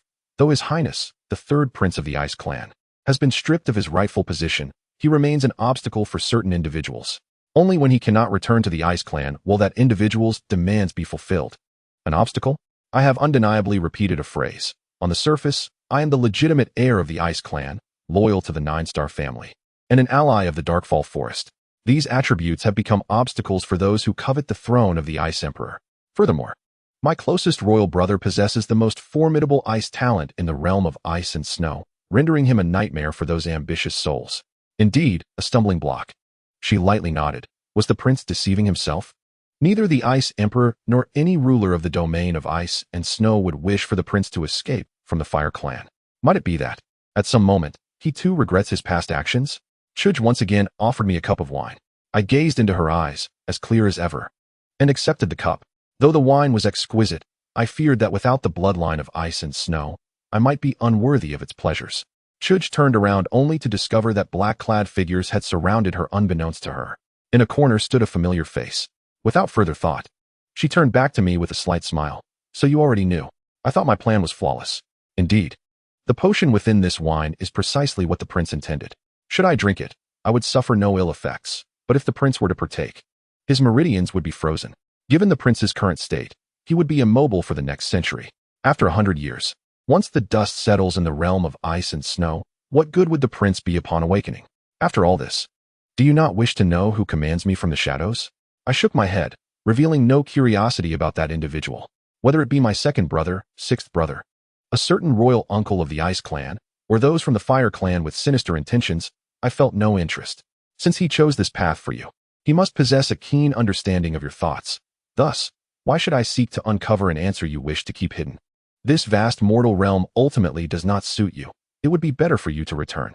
At the very least, you remain useful to me in this moment. I must indeed express my gratitude to the prince you mentioned for bringing you before me. That prince endured great hardships to locate me within a certain iceberg in the realm of ice and snow, nurturing me with the hope that I could assist him in the end, only to find his efforts ultimately in vain. In retrospect, I feel quite remorseful for the prince's investment. Chuj maintained her smile throughout, and the prince must have guessed. I am not a mere enchantress of the mortal realm, but the spirit of the ice spirit sacred lotus you have longed for over the years.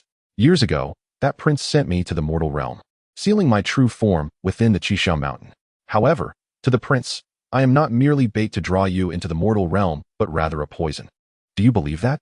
I turned my gaze to Xianfeng, who had not divulged this information to me. Xianfeng approached, producing a dark token from his waist, and saying, Indeed.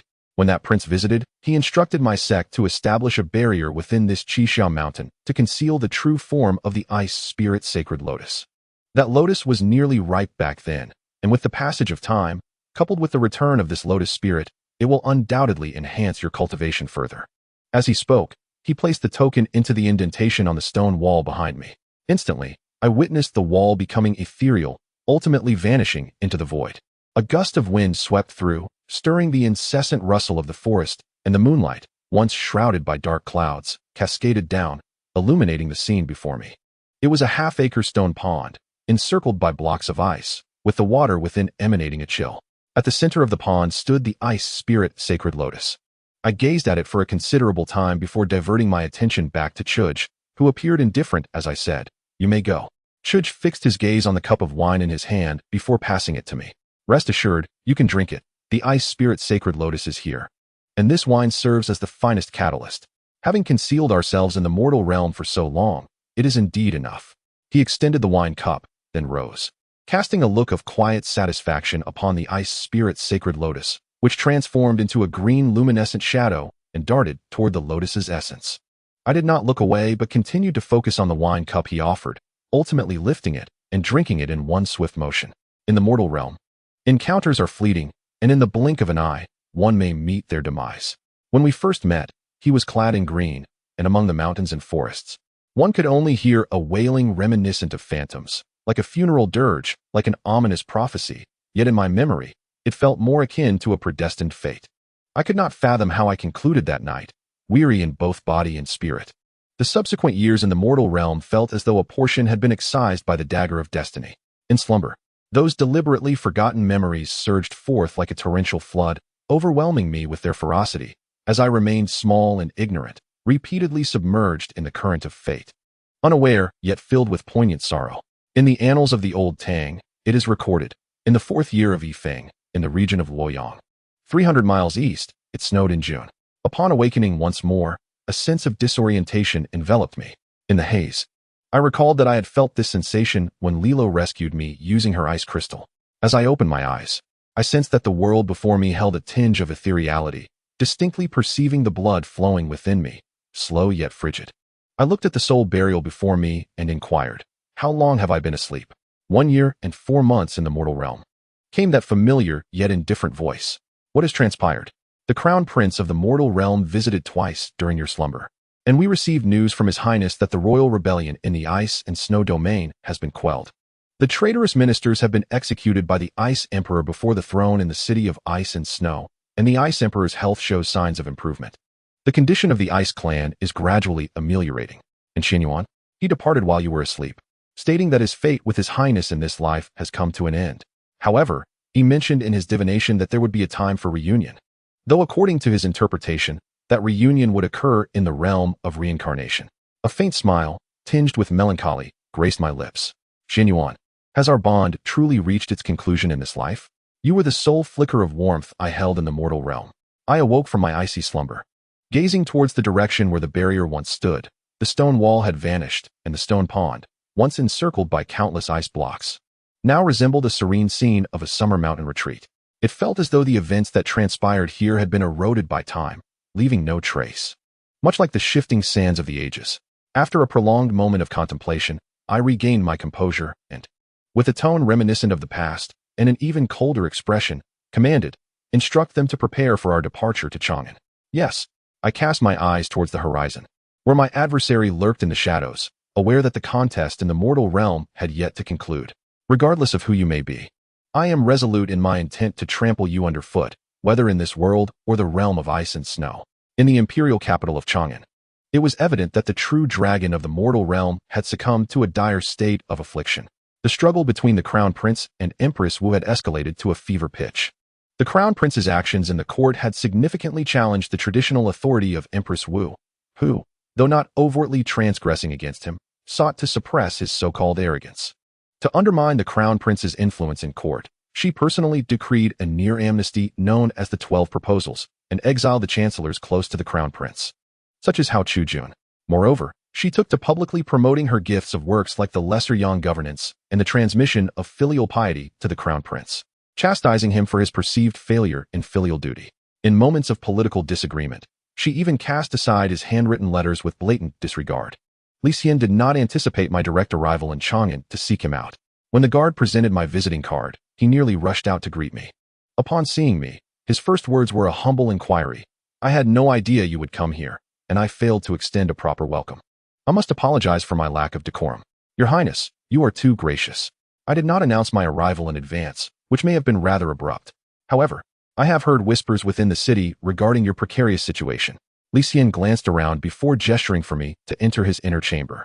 Once ensconced in the grand hall, he bared his heart. You may be unaware, but even with your strategies in place, having secretly amassed an army of over 10,000 outside the city, Empress Wu is inherently cautious. She has compelled my father to not only bolster the Imperial Guards, the Palace Militia, and the Tiger Guards, but also to curtail my command over the patrolling troops. In Chang'an, relying on force is utterly impractical. Why should the crown prince be concerned? This situation is, in fact, advantageous for you. As long as Empress Wu's power does not grow, The authority held by your father ultimately belongs to the Li clan. Why fret over the unfounded meddling of others? Had it not been for my father exiling loyal ministers like Chu Suiliang and Changsun Wuji, how could it be that today not a single capable official remains in court? Li Xian expressed a complaint, then suddenly turned to me and said, "Since you have arrived in Chang'an, it would be prudent to reside directly in the Eastern Palace, allowing me the convenience of frequent visits." I found this notion inappropriate. As a mere commoner without any title, taking residence in the Eastern Palace would be rather scandalous. During this visit to the imperial capital, I had acquired a property not far from the prince's palace, thus facilitating our communication without undue inconvenience. You are correct, however, for your initial arrival in the capital may present certain challenges. Nevertheless, I assure you that I shall procure only the finest provisions for your use. I expressed my gratitude to the prince, foregoing any further pretense of politeness. To Li Xian, I occupied a position akin to that of a strategist, yet from my perspective, aiding him in seizing the throne was merely a means to engage in a contest against a mysterious adversary. Regardless, it is undeniable that the tangible benefits Li Xian stands to gain from this transaction far outweigh what he offers in return. Should I refuse his generosity, I would undoubtedly diminish my standing in his esteem, which would not bode well for my aspirations in this contest. As I departed from the Eastern Palace, I gazed upon the resplendent scenery of this imperial land, home to numerous princes, and could not help but sigh. Compared to these frail mortals, my lifespan and potential for greatness far exceed theirs, yet I remain ensnared in the pursuit of power and desire. Where there are people, there is conflict, and the culmination of such strife inevitably leads to war. The sordid, grotesque desires lurking in the shadows are concealed within the radiant allure of power. Although not everyone ultimately attains the desires they crave, the seemingly insurmountable distance between aspiration and fulfillment is sufficient to drive us, like moths to a flame, towards the final glimmer of life. I remain uncertain of my ultimate fate and dare not contemplate it, as too many have decreed that my destiny leads inexorably to a dark abyss. Since autumn's onset, within the court of the Li dynasty, the ruthless officials appointed by Wu Zetian have ensnared the remaining elders of the Li clan with fabricated charges, imprisoning them without hesitation. Even the Li emperor, who rarely ventures from the depths of the palace, remains willfully ignorant of these events. To him, these entrenched elders, rooted in the region since the time of Taizong, presented a significant obstacle at the outset of his reign. With Wu's assistance in eliminating these troublesome relics of the past, he bears no dissenting opinions. Before the gate tower of Chang'an's outer city, the setting sun on the western mountains radiated its final rays, casting a somber atmosphere. It was here that I encountered Ming Chongyan once more after a long separation. His temples, compared to a few years prior, bore the faint traces of gray. In my eyes, he appeared pitiable, having unflinchingly sacrificed a life brimming with infinite potential to what he believed was an inevitable celestial order. Unlike the spirited figure who had emerged from the mountains years ago, he now bore the weight of age. He gazed at me, then gestured towards the lofty structures beneath the city walls, ultimately sighing. "You remain unchanged since those days, yet I find myself increasingly weary. Have you ever pondered what it would be like had you never descended into this mortal realm and crossed paths with me?" I regarded his seemingly aged visage. "Your current state reflects either poor choices in companionship or the consequences of your own actions. You could have chosen a life of wandering like your senior brother, living freely like the clouds and wild cranes, yet you insisted on treading the path laid before you. Do not blame others for that." He closed his eyes, seemingly savoring the warmth of the sunlight on his face, before eventually opening them to meet my gaze. "Do you not perceive that this path was chosen for me by you? You are an anomaly in this world. Had I not engaged with you, the fate of this mortal realm would not have been foreseen within my celestial teachings. You have your own destined path, and so do I.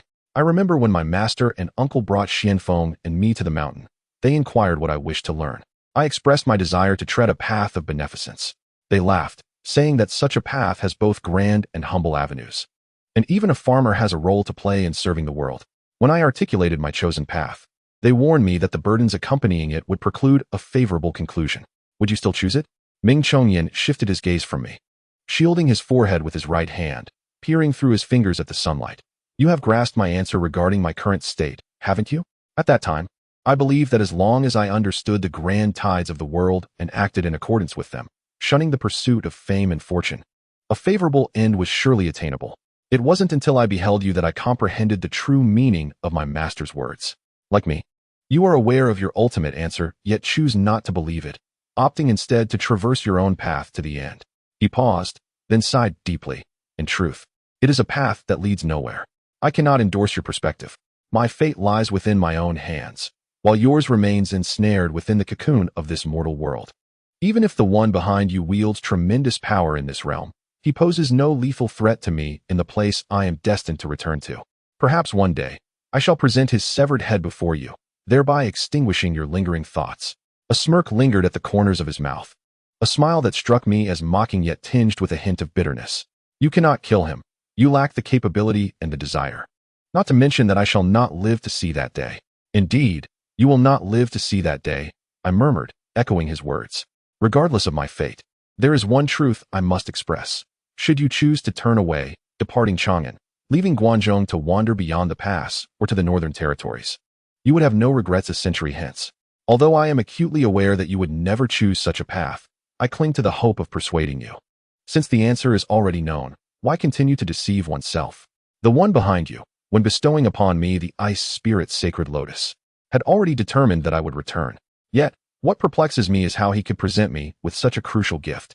Oblivious to the fact that with the ice spirit's sacred lotus, his final glimmer of hope would vanish. You will understand one day, he turned away, leaving me with this parting sentence. I watched his retreating figure, unable to suppress a sorrowful sigh. In truth, you already know. You have chosen to be a pawn for that individual. Regardless of the outcome in this mortal game, you shall perish by my hand. Is this your fate? Han Zong approached, sweeping away the remnants of Ming Chongyan's departure. He then stood behind me and said, Your Highness, there is news from Lord Dong. It is hoped that you will return to the domain of ice and snow within the next 6 months. The princes there are actively courting the neutral Ice Clan factions. Though we have Lord Dong's support, those princes have clearly turned against him. The Ice Emperor, as you are aware, will not intervene in these matters. Thus Lord Dong wishes for your prompt return to take charge. I redirected my gaze, turning back to Han Zong. We have but a few months left. Our journey in the mortal realm is nearing its end. Perhaps this winter we shall return. If I go back now without witnessing these mortal events, I fear I shall regret it. The likes of Wu Zhao, Ming Chongyan, and that individual lurking in the shadows, attempting to manipulate the entire situation. I wish to see how they will ultimately be defeated in this game. As for the domain of ice and snow, instruct Dong not to take any radical actions. Upon my return, I will settle the accounts of these years with my imperial brothers and tell them that what is mine, they are not even entitled to contemplate. Is the prince of the mortal realm preparing for action? Han Zong inquired, voicing his inner doubts. I nodded. The Li Emperor typically suffers from ailments during the winter months, often retreating to the depths of the palace, neglecting state affairs. Over the past few years, Wu Zetian has frequently exploited this time to eliminate her adversaries. And Li Xian's confidence has dwindled. As the new year dawned, he had been plotting to seize power. After a year of preparation, the time for action had surely arrived. However, without our assistance, his success would be precarious. Yet, I would intervene, and it seemed inevitable that Wu Zetian and Ming Chongyan would meet their demise. This was a coup d'etat not chronicled in the annals of mortal history, occurring during the winter of the 4th year of Yifeng. I stood upon the city wall at Xuanwu Gate, beside the elegantly adorned Li Xian. Below, the training grounds were blanketed in a thick layer of snow. Li Xian gazed down at the snowfall and remarked, Sir, your foresight is remarkable. You predicted the heavy snow that fell last night days in advance. Are you prepared? Your Highness? Tonight is the moment to strike with full force. If what you say is true, an icy barrier will prevent Wu Zetian's forces from entering the palace. And the empire will be in our grasp, Li Xian asserted, patting the snow accumulated on the wall. This military uprising pertained to the internal strife of the royal family, devoid of any conflict among the populace. The heavens had already favored the crown prince, and the geographical advantage lay in the formidable city walls, insurmountable by mere mortals. If the crown prince could summon his forces from outside Chang'an into the palace, the entire palace would fall under his control, compelling Wu Zetian to yield power to him. Ascending the throne would then be a matter of course. I replied, looking at Li Xian. Do not worry, this Xuanwu training ground, due to circumstances related to the late emperor, has long been devoid of stationed troops. The grounds can accommodate tens of thousands. I have already instructed the deputy general to gather the forces that were once stationed here tonight, clad in white robes, under the cover of the snowy night. We shall seize the palace in one decisive blow. Li Xian proclaimed confidently. The late emperor's influence? Are you referring to the incident at Xuanwu Gate during Taizong's reign?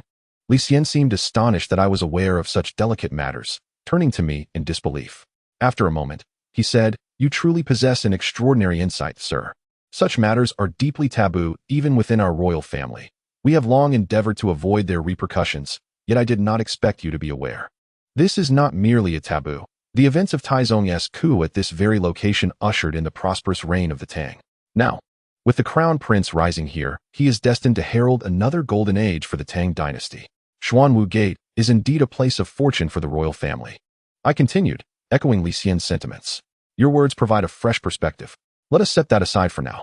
Sir, when night falls, the drums of the Temple of Gratitude outside the city will sound.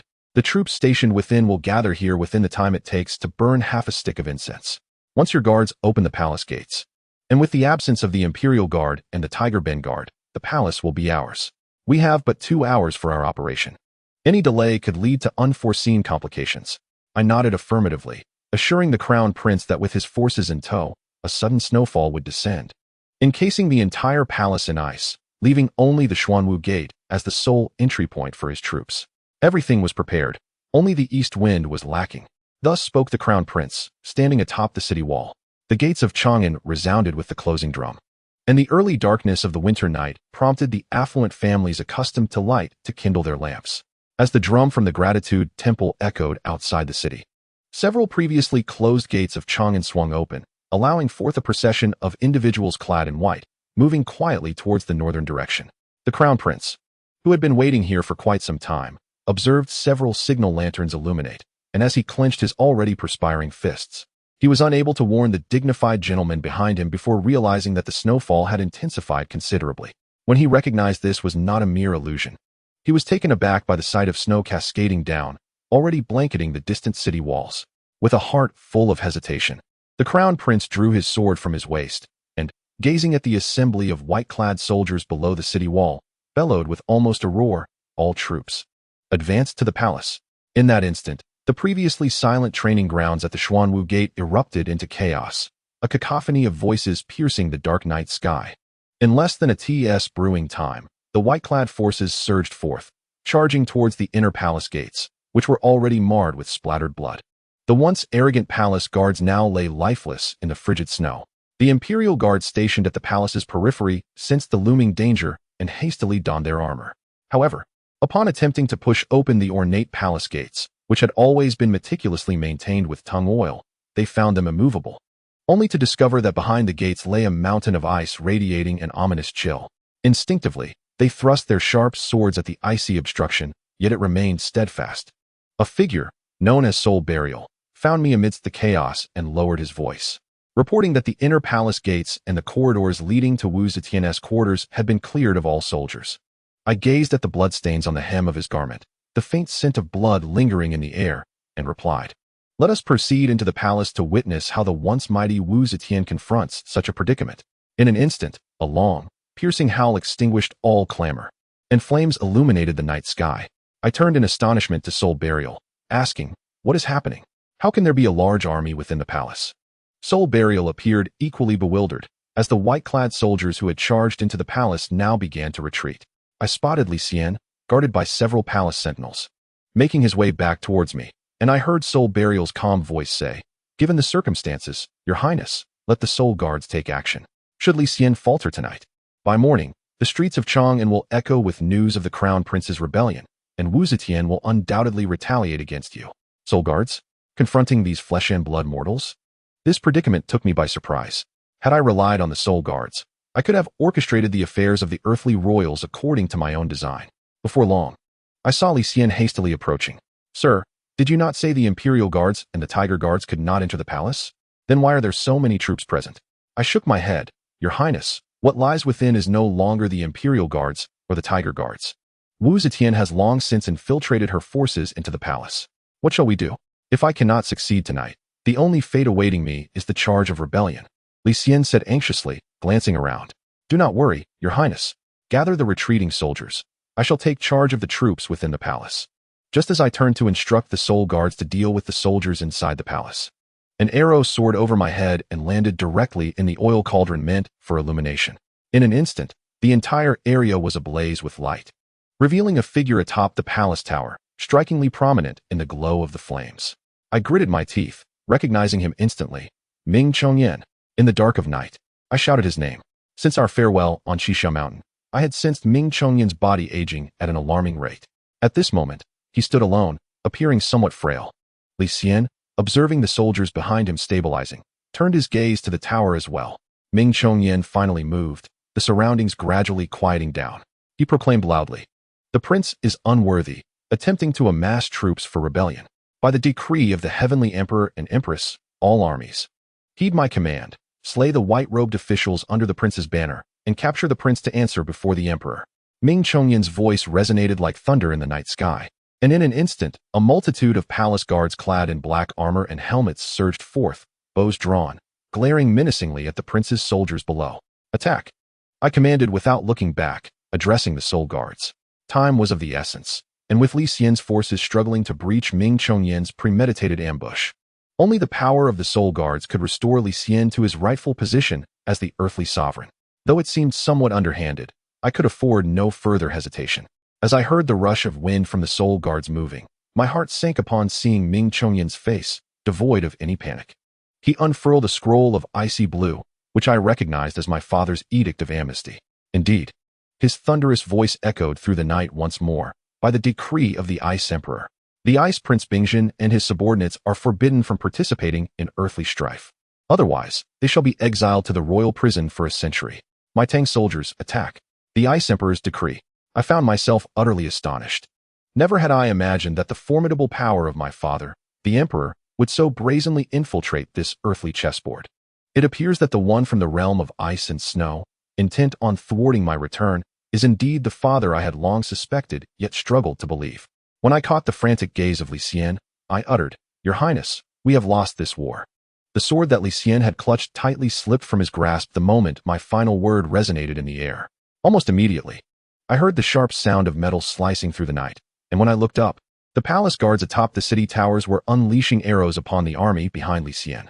I conjured an ice shield to protect him, and at such close proximity, I distinctly heard his murmured words, "How could we lose? Indeed, how could we lose?" I had never envisioned that I would face defeat in this mortal realm in such a manner. My father, the Ice Emperor.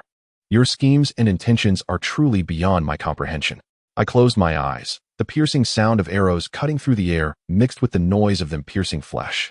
In mere moments, the sounds of gasping breaths in the night faded away. I lowered the ice shield, revealing a ground strewn with bodies clad in white. Blood gushing from the wounds inflicted by arrows, exuding a foul stench in the darkened sky. Li Xian no longer bore the leisurely demeanor of one who watched the world unfold. He was now collapsed over the corpse of a once-close vice-general, weeping uncontrollably. Those who had been harvesting lives with their sharp arrows from the city towers now set down their bows and drew their swords, surging through the city gates. Watching the grief-stricken Li Xian, I clenched my fists and commanded the nearby soul burial, "Go fetch the head of Ming Chongyan to honor these brave soldiers." Soul burial promptly departed, and after a brief interval, he returned, speaking in a low tone, "Your Highness, beside Ming Chongyan stands the Ice Emperor's guard, Zhifeng. It seems the Emperor anticipated your potential disobedience to his decree." Zhifeng, this guard, who had followed my father since his youth, had witnessed the trials of the Dark Fall, the struggle for succession among the 9 sons, and the peril of the Ice Clan.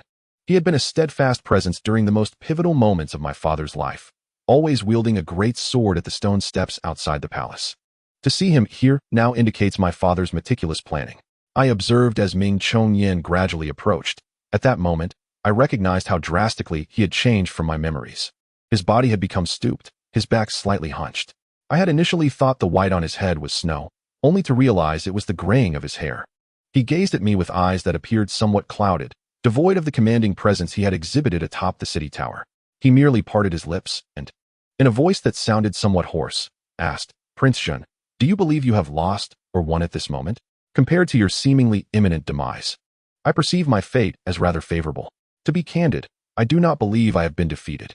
The conclusion of this episode is entirely attributable to my father's unconventional tactics, as he has audaciously introduced the power of the Ice Clan into the earthly struggles.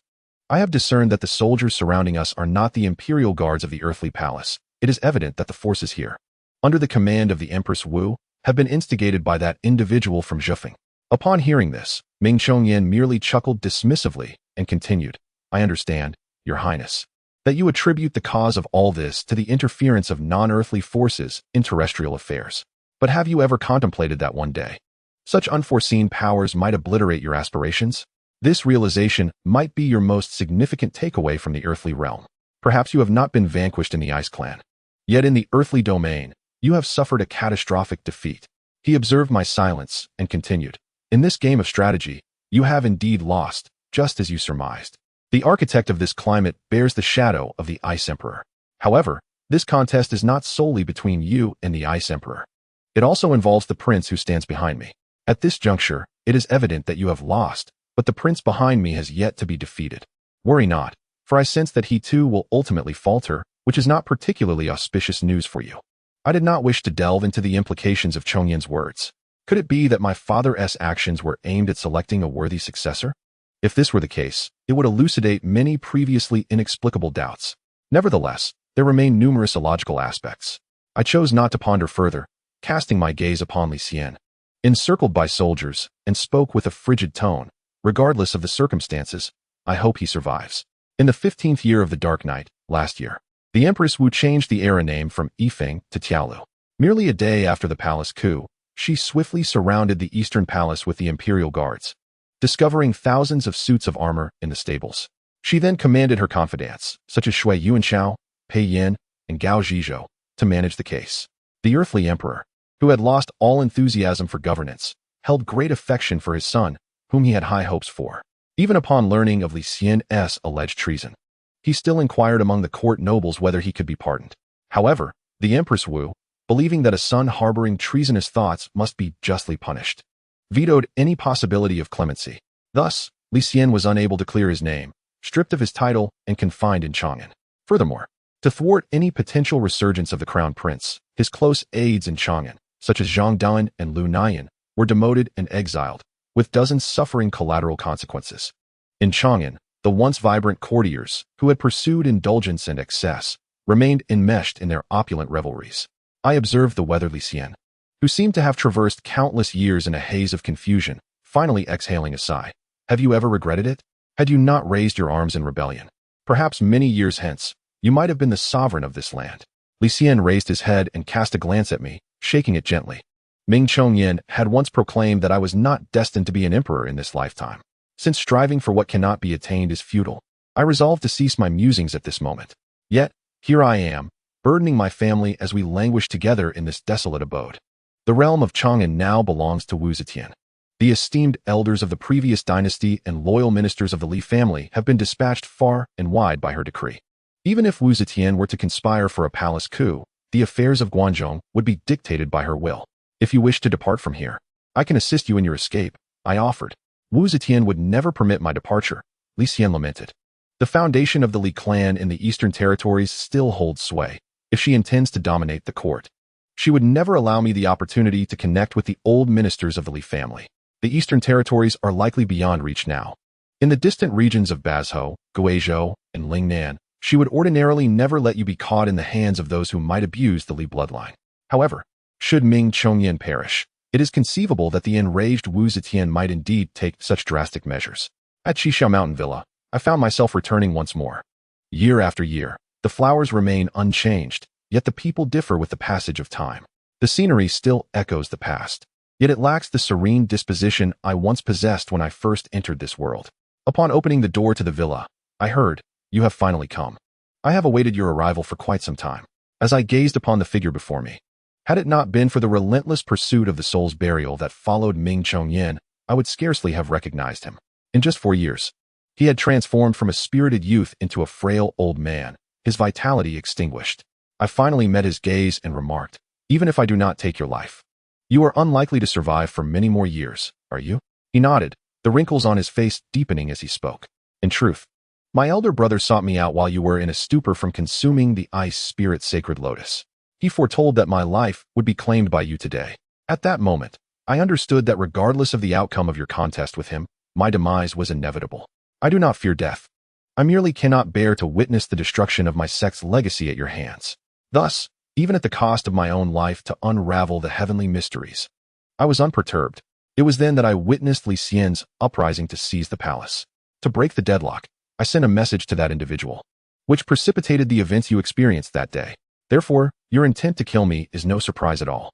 Heavenly mysteries? Your actions compel me to declare that our paths diverge irreconcilably. Your life must be claimed today, I asserted with unyielding conviction. Oh, do you comprehend why I so fervently strive to prevent Li Xian from ascending as an emperor in this mortal realm? You treat this world as a mere game. Yet I cannot afford such a perspective. The profound teachings of the sect, the realm, and the populace compel me to tread cautiously. I have pondered how this world could be entrusted to a woman, yet there is no denying that Li Xian is a commendable heir apparent.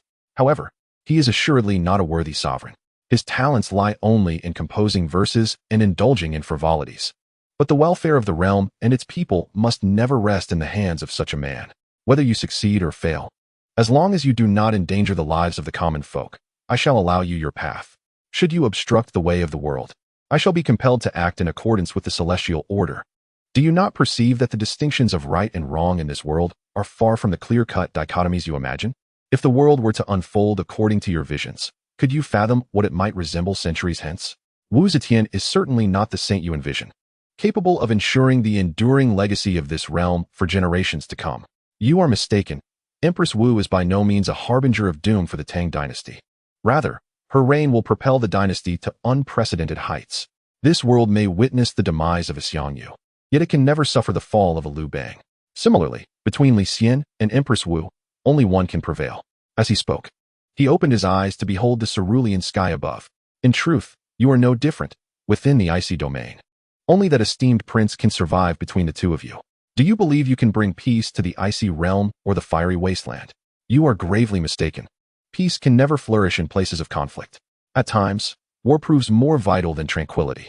Although that prince ultimately led the Ice Clan to ruin, with the banner of the Fire Clan planted upon the walls of the Ice City, perhaps this was indeed his destiny. What do you mean? That one day the Ice Domain will be overtaken by the Fire Clan? I could hardly believe Ming Chongyan would utter such astonishing words. Yet, as the mortal realm dictates, in the face of impending death, a person's words may bear truth, and thus, I could not entirely dismiss his assertion. Following Ming Chongyan's reasoning, although the territory of the Ice Domain may not rival the vast expanse of the Fiery Wasteland, the population of the Ice Clan indeed surpasses that of the Fire Clan. This was evident even before my father ascended the throne, as each generation of emperors from the Ice Domain could easily command their armies to seize the Flame City. However, the barrenness of the Fiery Wasteland diminished the Ice Clan's desire for conquest, affording the Fire Clan a respite. By the time of my father's reign, the Ice Clan suffered significant depletion in strength due to the Nine Sons' struggle for succession, thus granting the Fire Clan the opportunity to cross the vast Miao Yan Lake and launch an assault on the Ice City. If we consider this, the individual who can garner support from the Ice Domain and hold considerable esteem in my father's eyes during this contest for the Ice Emperor's throne may very well inflict damage akin to that of the past struggle, thereby reducing the Ice Clan's strength to its nadir.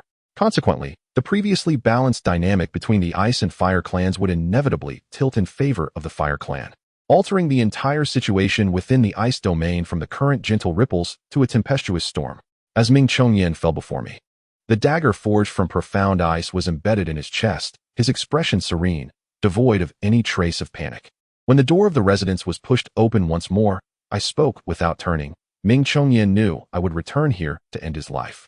And I am certain you would also come back to attend to his affairs, would you not, Xianfeng? Turning around, I beheld Xianfeng's familiar visage, and suddenly, the wind stirred. In waiting for you, I have stood here through the night, I remarked, observing his face. In my memories, Xianfeng rarely wore such an impassive expression.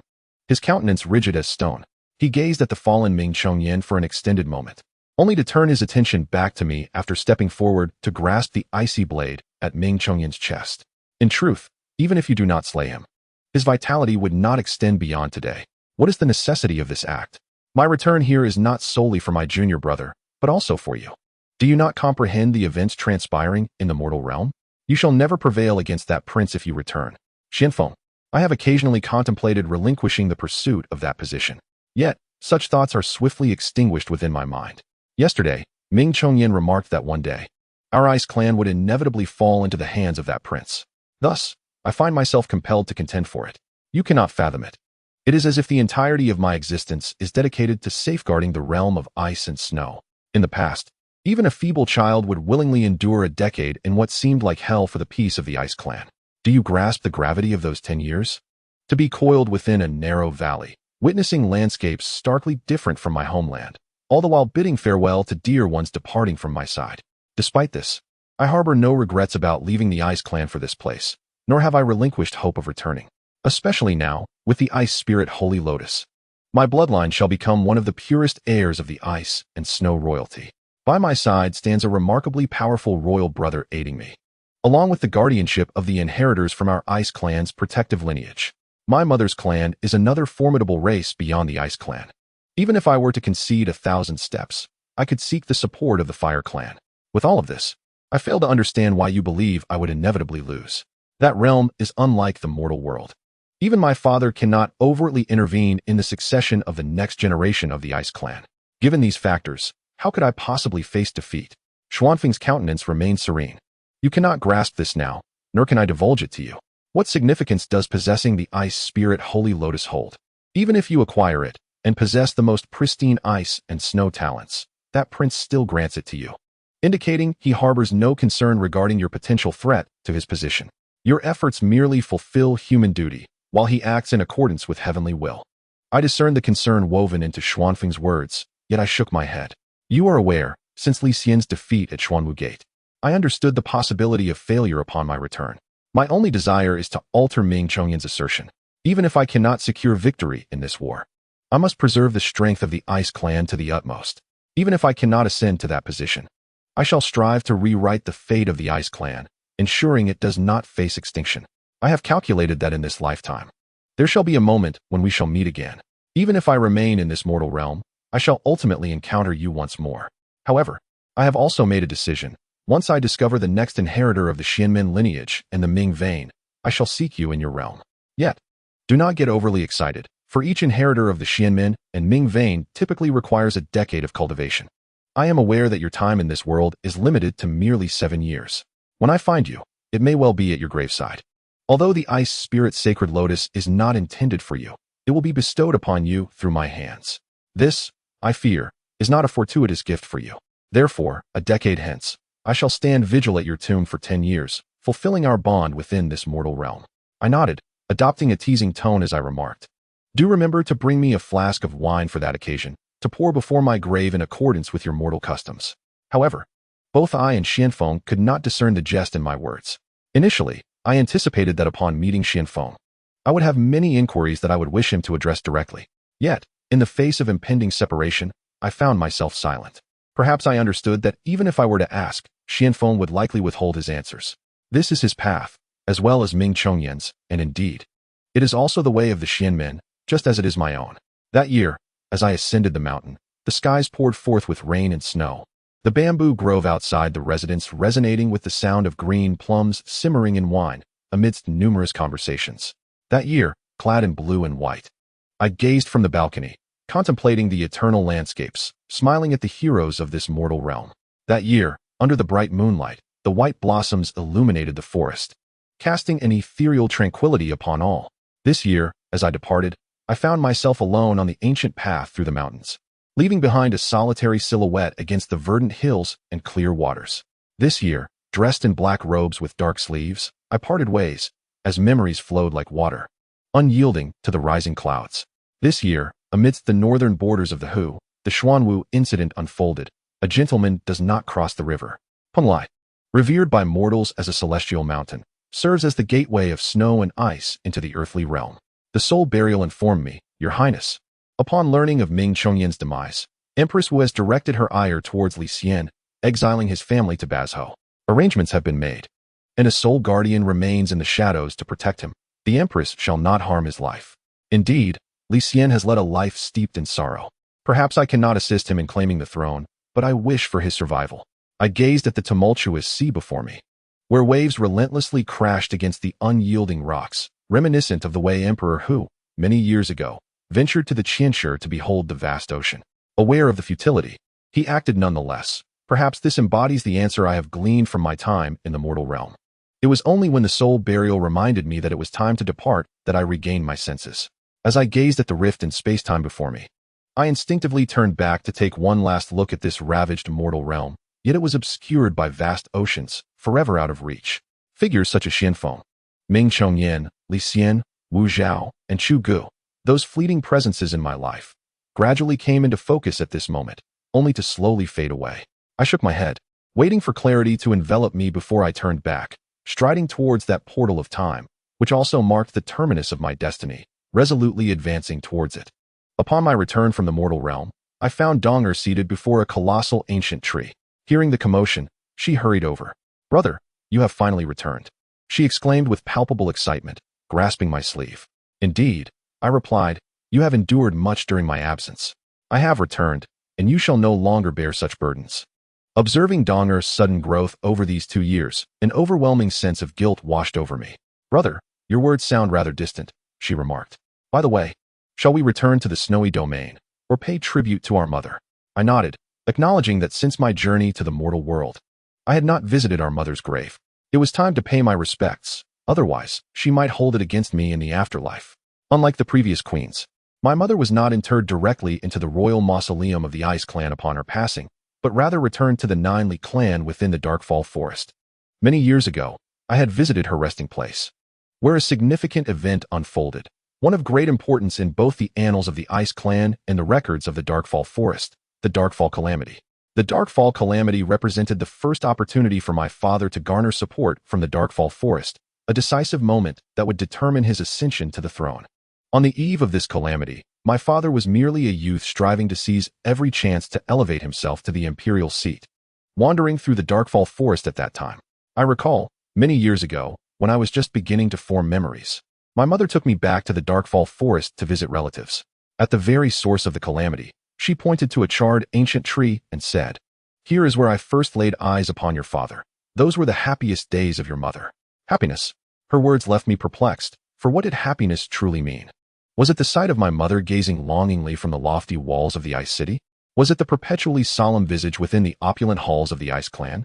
Or was it the ever-respectful demeanor she maintained in the presence of my father? I could hardly fathom that my mother's joy could stem from my father. Indeed, the Darkfall Calamity was a conflagration. With its origins shrouded in speculation, some claimed it was ignited by celestial meteors, while others attributed it to the inadvertent actions of the Fire Clan. Following the calamity, the Li clan prohibited members of the Fire Clan from entering the Darkfall Forest, which gradually led to the alliance of the Darkfall Forest with the Ice Clan in subsequent years. It is often said that the calamity of the Darkfall was the catalyst for my father's rise to prominence.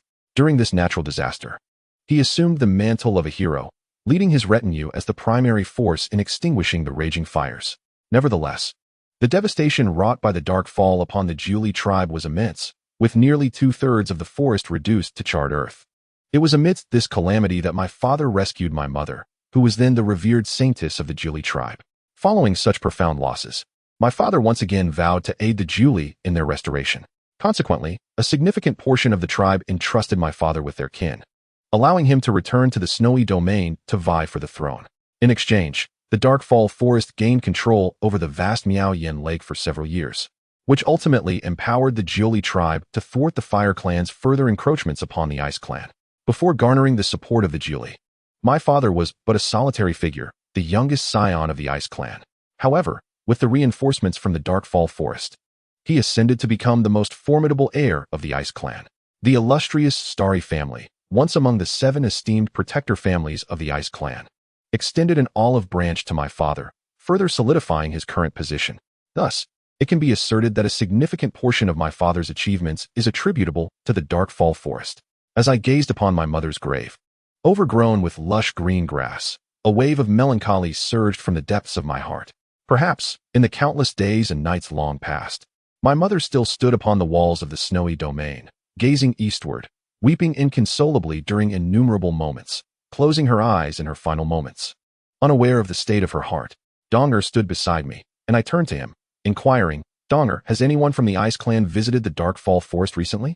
He looked at me, replying, "No, brother. Why do you ask?" "I intended to contact our grandfather once you returned, hoping they might offer some assistance." I shook my head, then cast my gaze toward the verdant forest not far off. It may be too late. During my time in the mortal realm, there have been signs of Ice Clan involvement, yet I pondered that the entrance to the mortal realm lies within the Darkfall Forest. Without the Li's consent, How could anyone possibly venture into the mortal realm? Donner seemed to recall something and exclaimed, "By the way, brother, not long ago, the royal guard Jafong departed the snowy domain for a time. I investigated his whereabouts, but found no leads. However, a few days ago, I overheard him mention your name in the grand hall of the Ice Clan. I repeated his name, Jafong, a smirk curling at the corners of my mouth. I had already encountered Jafong during my time in the mortal realm. Perhaps our brethren have managed to deceive us, allowing the Julie tribe to insert themselves into the mortal realm, and indeed, the shadow of our father is not to be overlooked. However, one thing I cannot fathom is this. It is evident to any discerning eye that our father's condition deteriorates with each passing day. Given this, how could the Darkfall Forest possibly support the Ice Prince, who bears no kinship with them, while forsaking us? I have pondered the notion that the Julie tribe might act out of self-destruction due to some vested interest. Yet do those brothers' promises truly inspire more trust than ours? Donner remained silent, seemingly lost in contemplation. Ultimately, I posed the question, Donner, do you believe brother will fail in this uncertain war? How could that be? Brother has returned with formidable ice and snow abilities. Those lurking in the shadows cannot possibly rival him. Furthermore, the Jiuxing family has already pledged their allegiance to us. The remaining 6 guardians are present, and the Li Shui and Bing Zhen families have initiated discussions with me. As for the North Sea Palace and the mermen of the southwestern seas, you know well that they will support whoever offers the most substantial benefits. However, brother, there is also an unexpected delight. I have discovered the ancient whale clan in the extreme western abyss. Once the battle in the ice and snow city commences, these majestic whales will traverse the underground rivers of the ice and snow domain to arrive at the city. The ancient whale clan in the extreme western abyss? This revelation took me by surprise. No one can deny the devastating power of the ancient whale clan in the hearts of the ice people. In the annals of our history, this clan once aided a solitary prince in attaining the Ice Emperor's throne. Unlike my father, who, even after securing the support of the Darkfall Forest, gathered numerous influential figures from the ice and snow domain, that prince began his campaign in a position of extreme weakness. Until the final battle for Ice and Snow City, not a single guardian family supported him. Yet, amidst the carnage of the royal princes, a thunderous roar erupted beyond the city walls. By the time the ice people realized what was unfolding, they discovered that the vast expanse of ice had transformed into an ocean, with the majestic whales swimming nearby. With the emergence of that prince, all ice princes understood they had lost. The whales' mastery of water seemed to render all other forces insignificant. As the whales turned the plains outside Ice and Snow City into a vast sea, the ice spears of our warriors and the water abilities of the aquatic beings appeared as mere raindrops before them. It is safe to say that the prince's ascent to the Ice Emperor's throne was entirely due to the prowess of the ancient whale clan. At the dawn of the prince's ascension to the throne, he indeed bestowed great favor upon the clan of the great whales. Not only did he grant them dominion over the seas west of the icy realm, but he also aided in the construction of grand underwater fortresses. This, however, marked the beginning of the clan's decline from prosperity to adversity. As the great whale clan multiplied in the western sea, their numbers swelled to an uncontrollable extent. They encroached upon the territories of the aquatic denizens of the North Sea Palace and the merfolk of the southwestern seas, while gradually eroding the icy expanses of their homeland, inciting considerable discontent among various races. Internally, they fractured into factions, engaging in civil strife, and the Western Sea was beset by tumultuous waves. Thus, when the Ice Clan reached its zenith, it seized upon the opportunity presented by the great whale's internal strife, allying with the North Sea Palace and the southwestern merfolk to lay siege to the city of Whales in the Western Sea. Even the great whales, faced with the wrath of the entire icy realm, found it difficult to withstand the onslaught. Consequently, their defeat was inevitable, and some members of the clan fled to the treacherous depths of the extreme West Sea. The once mighty Great Whale Clan, due to their catastrophic defeat and the harsh conditions of the extreme West Sea, began to tread the path of decline. I once visited the city of Whales, constructed by the Ice Clan for the great whales. Its vastness was unparalleled. Neither the City of Ice nor the City of Flames could compare in scale. A single ordinary palace gate soared to dozens of zhang, while some significant palaces were built from nearly 1,000 zhang deep beneath the sea to the surface, adorned with coral and gemstones, exuding opulence. Even though the city of Whales had become a mere ruin, traces of its former grandeur still lingered. Thus, when I learned of Donger's communication with the Great Whale Clan, the disparity struck me. Though the great whales had been driven into the extreme West Sea for centuries, their animosity towards the Ice Clan had not waned in the slightest. I turned to Dong and inquired, "What did they say?"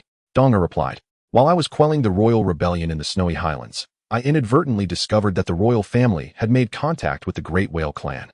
By the time the rebellion was quelled, several members of the guardian families, seeking leniency, disclosed this information, allowing me to investigate further.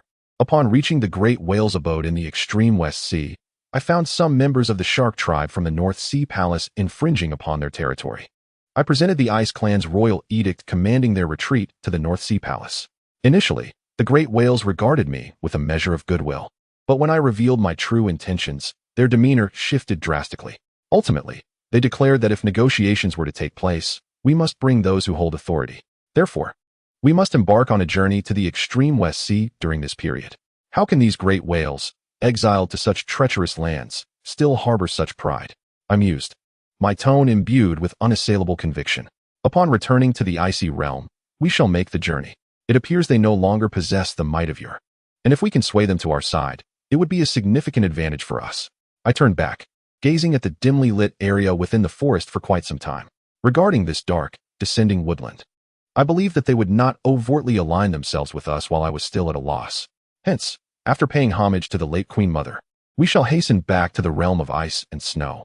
Ironically, as a prince of the Ice Clan, the place I have spent the least time in among the flame wilderness, the realm of ice and snow. And the mortal world is indeed the realm of ice and snow. Donger stood silently behind me, as if he had not heard the latter part of my statement. And after a prolonged silence, he finally uttered a soft hum. I noticed the look of distraction on his face and inquired, "What are you thinking about, brother?" "I'm sorry." It dawned on me that Donger likely felt guilty, believing that when our father chose to send him back from the flame wilderness, I was left behind in the city of flames. "Do not dwell on it, Donger.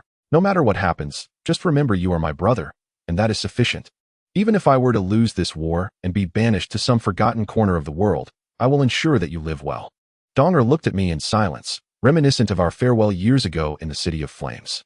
He opened his arms and embraced me. I gently patted his back to comfort him, saying, "Come, Donger, let us return home." As I approached the realm of ice and snow, a refreshing and crisp breeze greeted me, and in that fleeting moment, I seemed to capture something elusive. The city of flames, Chang'an, and the city of ice, these familiar places felt interconnected by an invisible thread, a vague sense of connection lingering just out of reach. It was only upon seeing the azure waters of the Miao Yan Lake that I shook my head, choosing to dismiss these thoughts. Dawn 03. The situation in the realm of ice and snow was far more precarious than I had anticipated. Although Donger had been managing affairs on my behalf, one lone tree cannot withstand a storm. This seemingly useless title of legitimate heir only served to make me a target of hostility. Furthermore, in the eyes of others, Donger and I represented two contrasting figures, one with ambition yet lacking the qualifications to ascend to the throne, and the other possessing the capability but devoid of any desire for imperial power. Within the palace, I had someone replicate the snow brocade map from my father's grand hall. This new map bore the markers of various factions. As I studied the map, I noted the 7 red pieces representing the families that guarded the Ice Clan's royal lineage. They included the Li Luo and the 9 Stars family affiliated with the Soul Burial, the Li Shui family associated with Li Luo, the Star family wielding the starry swords of the realm of ice and snow, the Spirit Beast family that nurtured various spiritual beasts for the Ice Clan, the Sea Envoy family stationed in the southwest of the realm, the Ice Dragon family known for their Sky Knights, and the Shogunate, which has been cultivating royal guards for generations. The Spirit Beast family and the Shogunate have maintained a neutral stance, refusing to partake in the internal strife of the Ice Clan.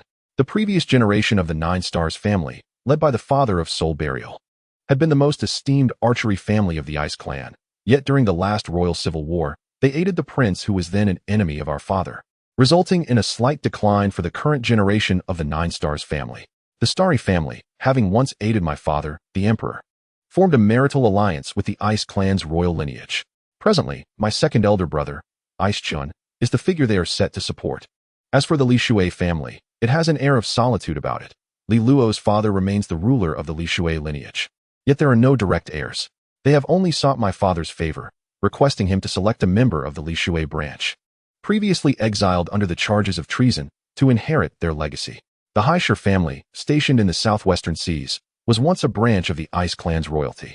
The ancestor who established this family was also a prince of the Ice Clan, though he refrained from participating in the struggle for the Ice Emperor's throne.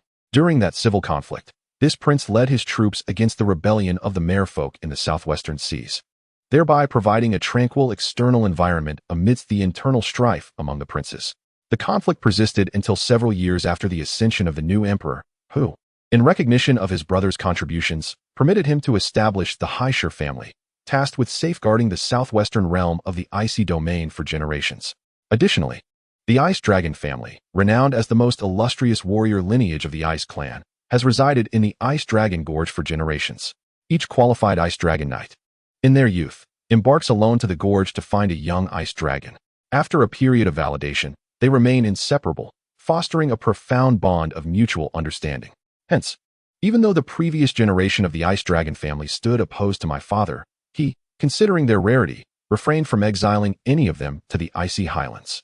It was this very reason that, when the Fire Clan besieged the city, these Sky Knights valiantly defended the Ice City until the Fire Clan retreated. Within the Ice Clan, any family may vie for royal favor, yet the ironclad rule dictates that regardless of the outcome, the maximum consequence for these families is the exile of the current ruler and their direct descendants to the icy realm. Annihilation, akin to that which befalls mortal families, is categorically forbidden against the Ice Clan. As Dong Heir entered from the palace, clad in immaculate white armor, he exuded an air of gallantry. After casting a glance at the map, he inquired, "Brother, have you pondered thoroughly? Which of the 7 families do we intend to court?" I removed the shogi pieces of the shogunate, for they have never engaged in such matters, and thus were not to be considered.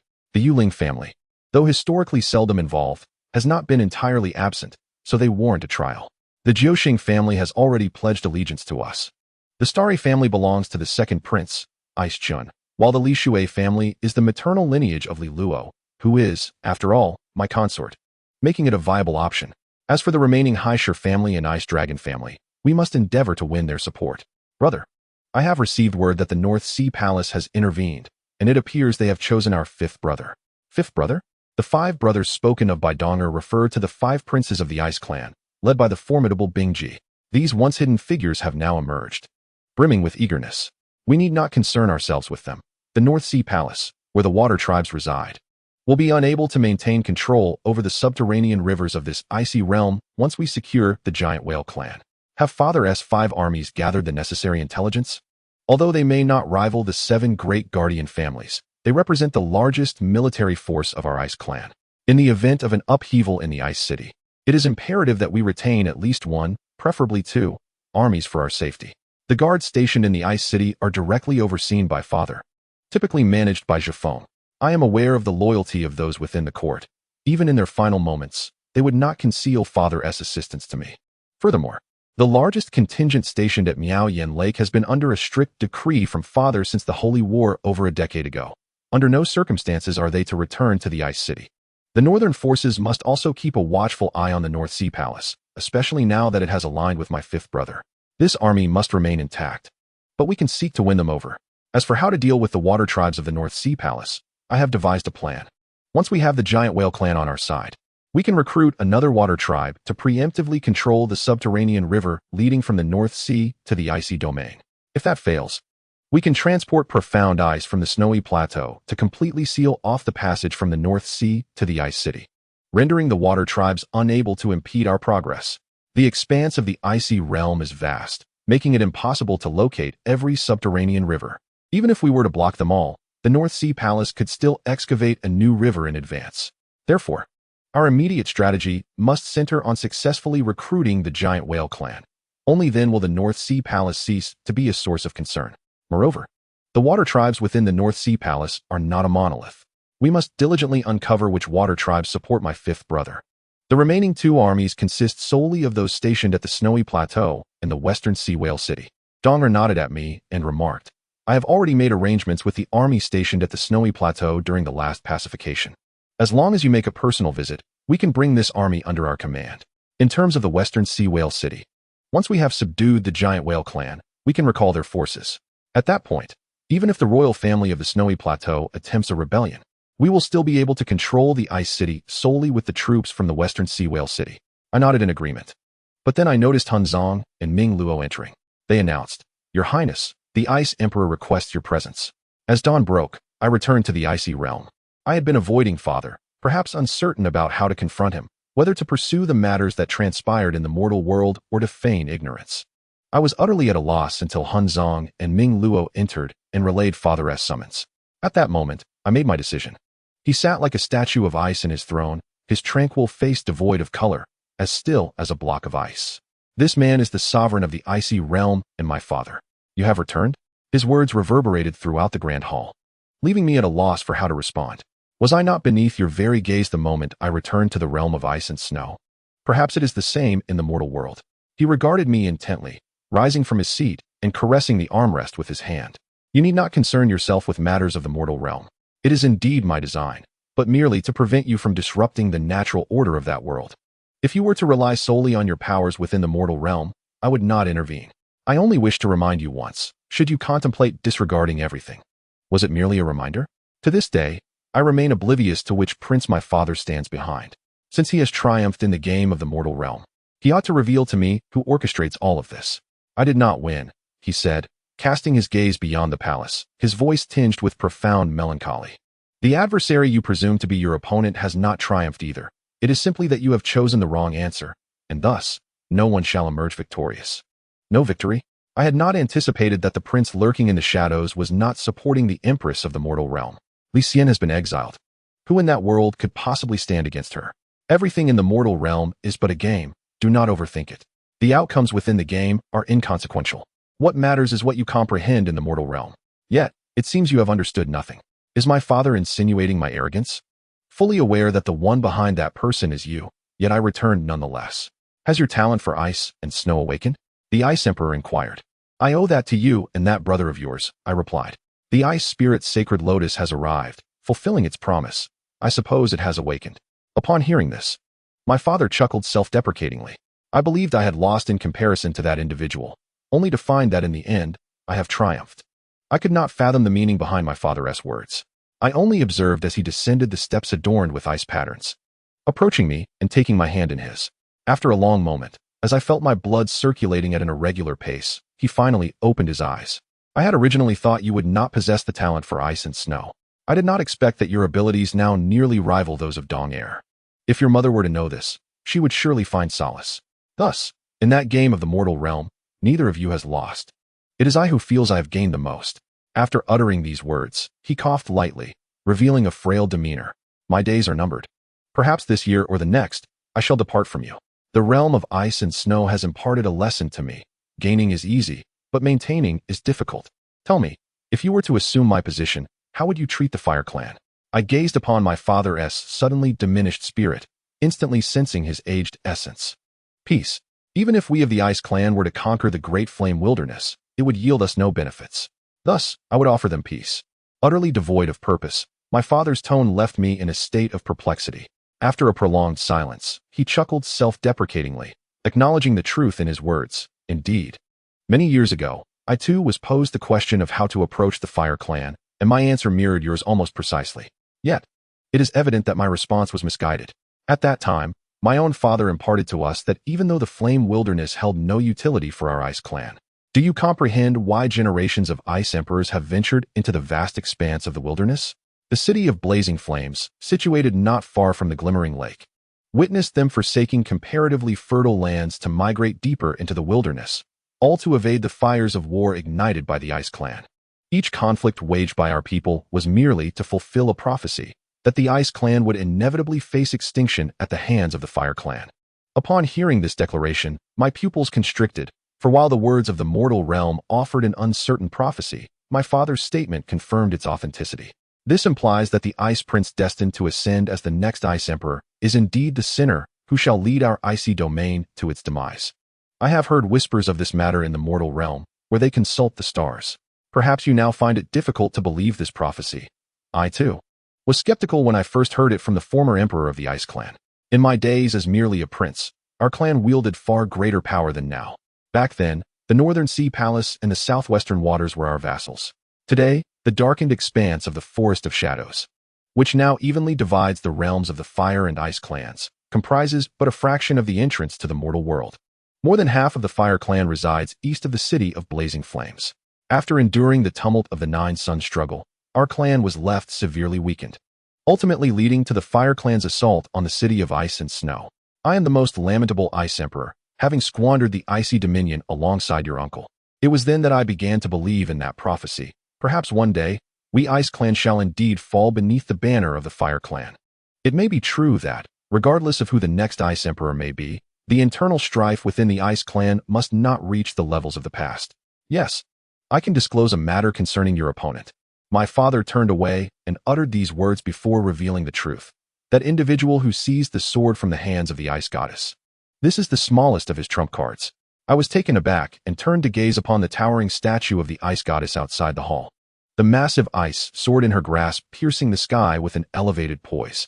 I realized then that compared to the past, the sculpture of that great sword seemed to lack a hint of sharpness. My father remarked that this was the smallest of his trump cards, and I immediately recalled how Ming Chongyan and Xianfeng had fervently assured me of their impending defeat in this contest. In the legacy of the Ice Clan, the Ice Emperor is not guaranteed to draw forth the holy sword of ice and snow, yet whoever can wield that sword shall undoubtedly become the Ice Emperor, just as my father never managed to lift that sword. The last emperor capable of doing so had lived centuries prior. My father, observing my dazed expression, waved his hand, stating, "I am weary, you may withdraw." Dawn 05, I never anticipated that something I had long evaded in my past life would confront me at some point. Li Luo. A memory that had gradually eroded, surged forth like a flood at this moment. Who was Li Luo? She was the unwavering figure during the final years of the Great Flame Wilderness, the one who departed without a word at the brink of my life. And a recollection I deliberately sought to forget during the endless years that followed. The Marquis of Li Shui sat before me, his voice calm, yet imbued with a tremor that I could easily perceive. Your Highness, this marks your first visit to the Li Shui family since returning to the realm of ice and snow. I surveyed my surroundings, tapping the stone table with my hand. And to my ears, it sounded like the Marquis was here to demand accountability. Even I felt as though I were here to levy accusations. However, Your Highness, you are well aware of the answer I seek. I gazed into his eyes, which finally revealed a hue unlike his usual demeanor. Li Luo has passed away. Shortly before I left the realm of ice and snow, I was ambushed by assassins from the Fire Clan.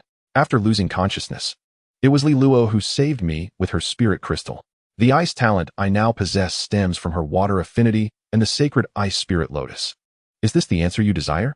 To be frank, I was not surprised to serve as a hostage to the Fire Clan due to my status as the prince of the realm of ice and snow. But what of Li Luo? She was the sole direct descendant of your Li Shui family.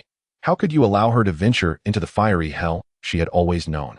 I admit that a significant part of her demise is due to me, yet when you sent her to the Great Flame Wilderness, you must have realized she might never return.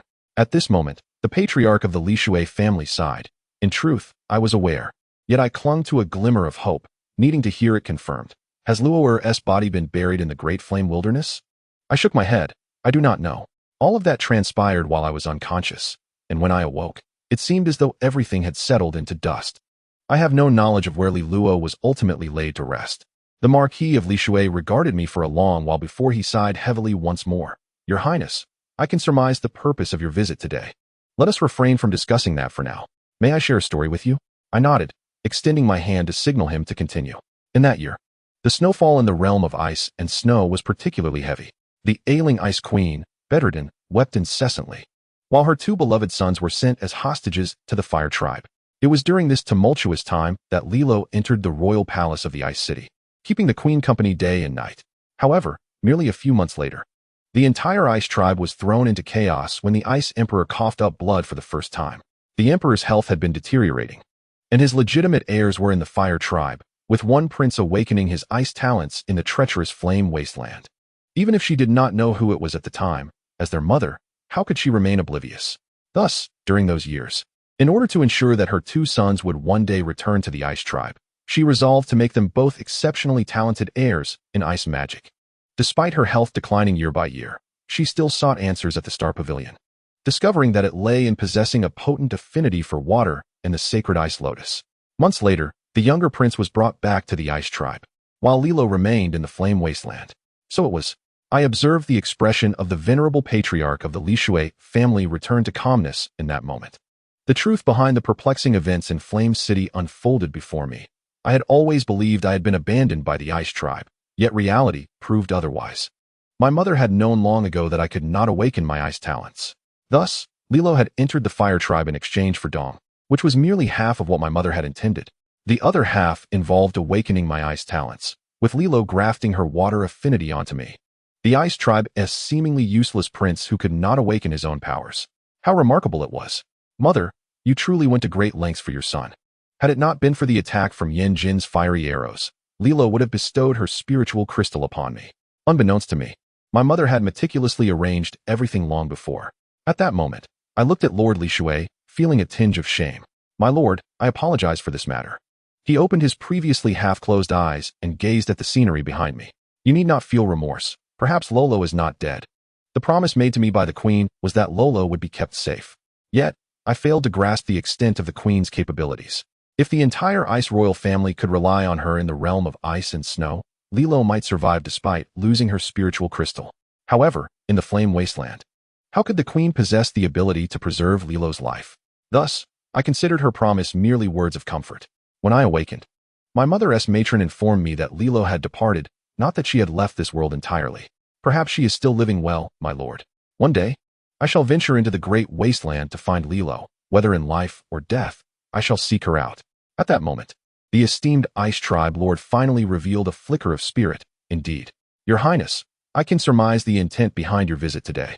I assure you that should the Ice Emperor encounter any troubles in the future, the entire Li Shui family shall stand resolutely by your side. There is no need for gratitude. Consider it my act on behalf of Li Luo. Presently, the young master of the Li Shui family is Li Kong, a descendant of the traitorous ministers from the realm of ice and snow. In due time, he shall lead a symbolic contingent to Ice City to demonstrate our allegiance to your cause. My lord, while gratitude is unspoken, there is a matter for which I require your naval forces' assistance.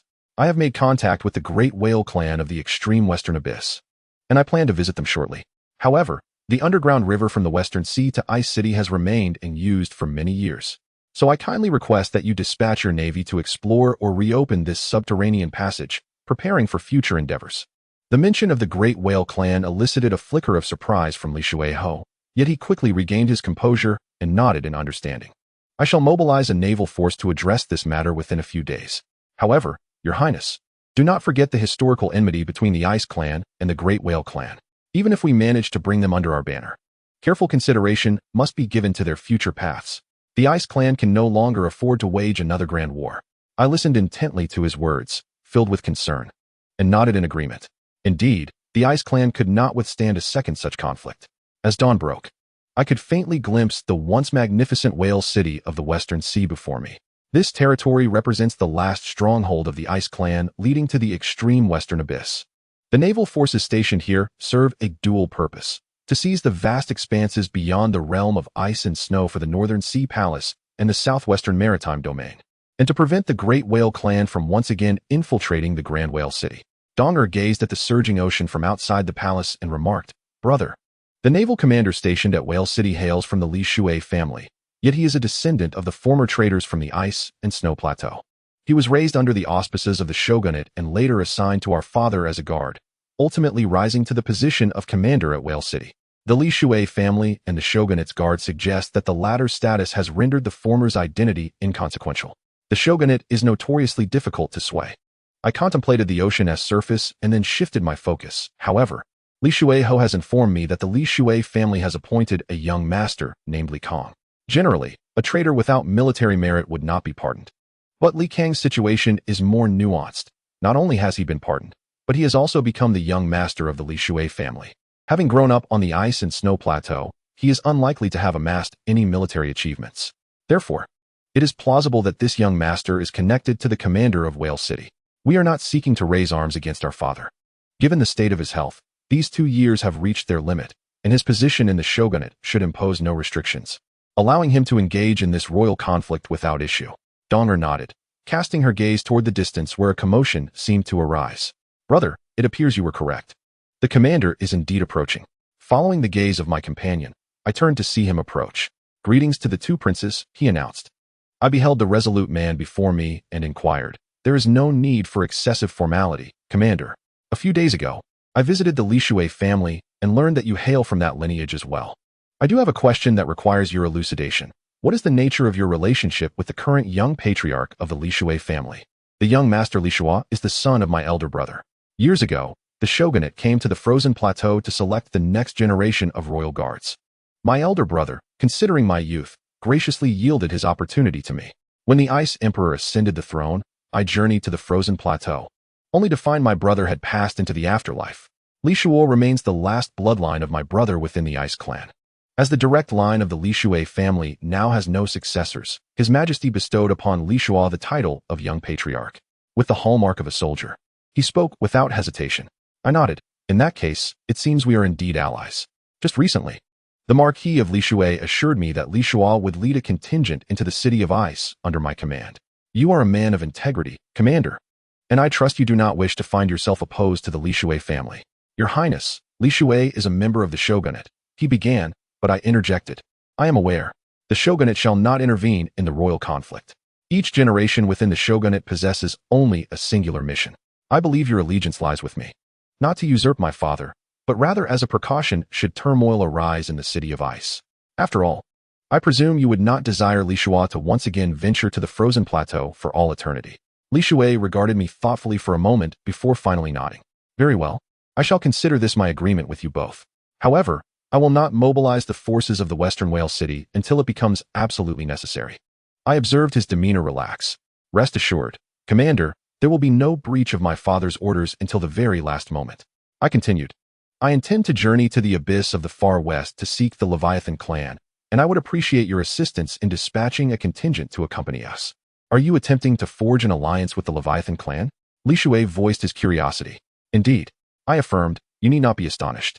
For us, the Ice clan, or perhaps for me personally, there are no eternal enemies, nor everlasting friends, only enduring interests. I understand. I shall make arrangements for the troops to accompany your Highness. Li Luo responded before turning to depart the palace. Watching his retreating figure, I turned to my steadfast companion, Donger. I cannot fathom why, despite amassing increasingly formidable allies, I feel increasingly uncertain about that position. Donger looked at me. Brother, how could that be? We already have the 9-star clan, the Li Luo family, and the forces of the Western Whale City on our side. Who could possibly stand against us? There is still more to consider. I turned around to gaze at him. There stood that individual, of whom my father had revealed merely the tip of the iceberg. Yet it was sufficient to leave me astounded. He had drawn the holy sword from the hands of the ice goddess. Thus, I found myself utterly perplexed about this person. What significance does the holy sword of the ice goddess hold? Brother, as long as our hearts are united, even if that sword possesses immense power, what is there to fear? Moreover, no one has yet laid eyes upon the true form of that sword. Perhaps it is merely a fabrication, or perhaps just a symbol. There is no need for such concern, brother. Donger, this situation is different. You may envision the best possible outcome, but I cannot. Our mother has made countless sacrifices for us, and I have promised her that I would ensure your well-being throughout your life. Therefore, I must harbor a far greater sense of urgency regarding this matter. Brother, do you believe that as long as you do not conceal anything from me, even if it is the position you have long desired, I will devote all my strength to elevate you to that status? Conceal? How could that be? I have yet to encounter anything that I cannot share with you. Donger, I truly feel that I have burdened you. If I had awakened my ice powers earlier, perhaps none of this would have necessitated your exhausting efforts. Brother, even if we fail in this conflict, we could retreat to the ice tribe. And if the realm of ice becomes untenable, we can seek refuge in the Darkfall Forest or the Flame Wasteland. What does it matter if we forsake ambitions of grandeur? These things are inconsequential. I nodded, affirming, indeed, nothing matters. Donger, promise me, regardless of what fate befalls me, that if the ice tribe reaches that critical moment, you will safeguard it with all your might. Can you commit to that?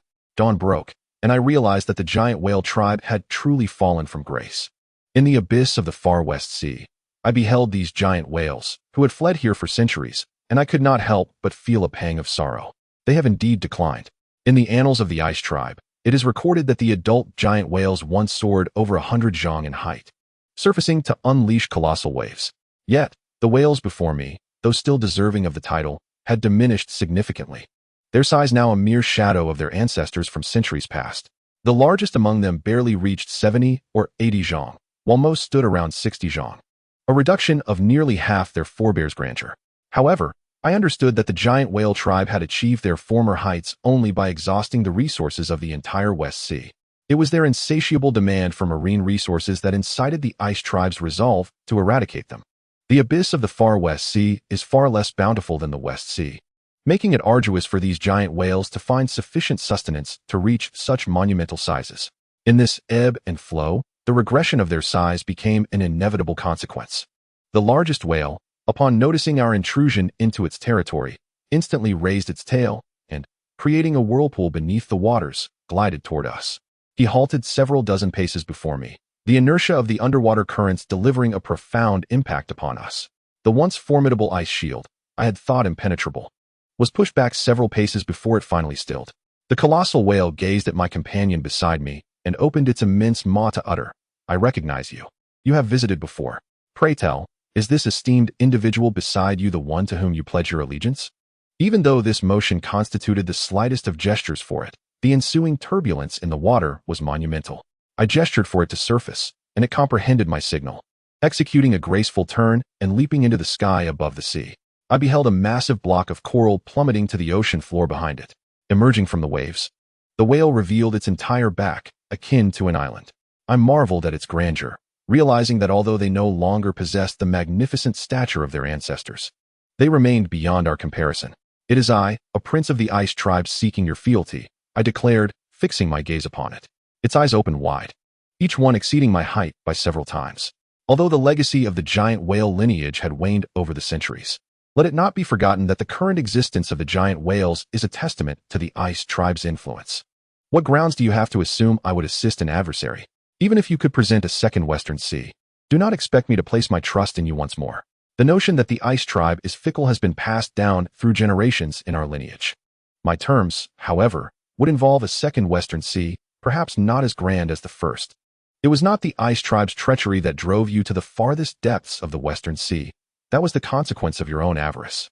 Consider that while you may now number only in the hundreds, centuries ago, tens of thousands of giant whales could not sustain you, leading you to corrupt the glaciers of the icy realm and invade the palaces of the North Sea and the territories of the Southwest Sea. Ultimately, the wrath of the heavens fell upon you, and the ice tribe merely acted in accordance with the tide of fate. There was no need for you to accuse us of betrayal. Are you attempting to win us over with such words? The whale inquired. Certainly not. The giant whale tribe has indeed fallen into decline. As far as I know, even the shark tribe from the North Sea Palace dared to assault this place with impunity. Thus, it will not be long before the giant whale tribe is rendered obsolete, and in a few centuries, neither the ice tribe nor the North Sea Palace will remember the great deeds of the giant whales. Is this the outcome you desire? I replied, gazing intently at the great creature. Prince of the ice tribe, refrain from uttering such phrases. You may be aware that you are not the only ice tribe prince seeking to contact my kind. However, I am interested in the terms you propose. So please articulate what you can offer. I must remind you that others have already pledged to restore the Western Sea Whale City and the entirety of the Western Sea to my tribe upon the successful completion of their endeavors. If you were to trust me, we would not be standing here negotiating. Furthermore, even if you were to agree to that individual, I can assure you that you would not set foot in the ice and snow realm, much less the West Sea. Naturally, my conditions pertain to the Whale City of the West Sea and the entirety of the West Sea, but they shall not be easily granted to you. My stipulation is thus: you must dispatch troops to the ice and snow city at the moment of my need. Upon the successful completion of our endeavor, the Whale City of the West Sea and the West Sea may be entrusted to your governance. This arrangement would not be devoid of benefits for our ice clan. Once you take control, the forces previously stationed at Whale City could be redeployed elsewhere, thereby alleviating some external pressure on our clan. The West Sea will not be handed over without due considerations, aside from necessary tributes to the ice clan. You must also commit to regulating the population of the whale clan. Except for the newborn and the elderly, all remaining members must remain in the extreme West Sea abyss. Of course, should Whale City come under attack, they may return to defend it. These are the terms I can articulate. You may ponder them. I also wish to remind you that should you place your trust in the conditions proposed by that individual, you must consider whether he might renege on his promises. Moreover, if you agree to him but find yourselves unable to exit the extreme West Sea abyss, do you think he would willingly relinquish Whale City to you? The great whale closed its eyes, contemplating for a moment before reopening them and stating, "My name is Whale Radiance." After uttering this, he submerged once more into the depths. Donger, witnessing this scene, inquired, "Brother, does that mean he has acquiesced?" I nodded. Whale Radiance had revealed his name, and in the customs of the whale clan. This signified agreement. I observed the immense whirlpool left by Whale Radiance as it gradually calmed. Soon, he resurfaced, opening his vast maw to address me.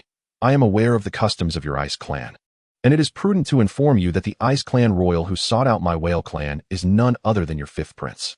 The fifth prince, chosen by the king of the North Sea, is indeed ambitious. Whale Radiance said nothing further, noticing my dawning comprehension, and sank back into the depths. I turned to Donger. Let us depart. It appears our strength is still insufficient, and we must journey to that place. Donger nodded, aware of the destination. Aside from the ice and snow plateau, what other place would warrant my hurried visit at this moment? Dawn 0801 throughout the generations of ice emperors has overlooked the power of the ice and snow plateau, although it serves as a place of exile for those who failed in their bid for the throne. The history of the Ice Clan is not devoid of ice emperors emerging from the ice and snow plateau. After all, this realm is also home to the descendants of the 7 great guardian families. While their numbers may be few, it is entirely feasible to assemble a force capable of competing with the princes of the current royal family. The current speaker of the ice and snow plateau royal lineage is my father's elder brother, a figure of considerable power during the struggle for succession among the 9 princes, and a loyal supporter of the previous generation of the 9-star family. Even in exile upon this icy plateau, his remarkable charisma remains unmasked. Not to mention years ago, when the Ice Tribe launched an assault on the city of ice and snow, this exiled royal uncle swiftly rallied a force to march in defense of the throne. After the Fire Tribe retreated, he once again conspired with several factions to pressure my father, yet met with failure once more. Moreover, the recent rebellion on the ice and snow plateau bears his signature. I am well aware of the tactics employed by the various princes within the royal family, yet I remain apprehensive about the unpredictable dynamics of power here on the plateau. Thus, even though the royal army stationed here took our side, to some extent, during the recent suppression of the ice and snow plateau rebellion, they are unlikely to be redeployed unless absolutely necessary. All substantial edifices on the ice and snow plateau lie beneath the icy expanse, as the relentless blizzards that rage here year-round render any solid structure unsustainable for long. Consequently, generations of exiles have constructed these grand subterranean edifices with the support of the current royal family. In this realm, the authority of the ruling royal family may be limited, while the leaders of the exiled branches hold dominion here. Before me stands the most magnificent palace beneath the ice, and I am confronted by my regal uncle, Bing Zhen, who retains his former elegance. Uncle, it seems we have yet to meet, I remark. He gazes at me. Indeed, I have heard of your affairs. How ironic it is. Once, the Ice Tribe was immensely powerful, compelling the Fire Tribe to retreat deep into the wilderness to escape our might. Who could have foreseen that in your father's generation, the Fire Tribe would reach the city of ice and snow, even taking his own son as a hostage? Are you here to demand an explanation? I inquire directly. Perhaps, yet perhaps not, he responds, his answer succinct but laden with ambiguity. Even I find it challenging to ensure victory against the Fire Tribe in such circumstances. Uncle, my father has mentioned that our grandfather shared with you the prophecy. Is that not so? He looks back at me. Time has indeed flown, and it seems it is your generation's turn to learn of this matter. It is true. Previously, everyone, including your father, dismissed the prophecy foretelling the Ice Tribe's potential demise at the hands of the Fire Tribe. However, I have pondered this for quite some time, and I now believe there may be some truth to it. The easternmost regions of the Fire Wilderness remain largely unexplored even by the Fire Tribe themselves. The Ice Tribe cannot sustain such power indefinitely to expel them from their territory.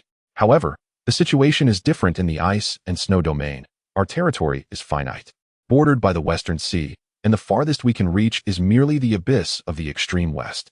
Should another holy war akin to the last conflict between the Ice and Fire Tribes arise, the Ice Tribe may find itself in peril.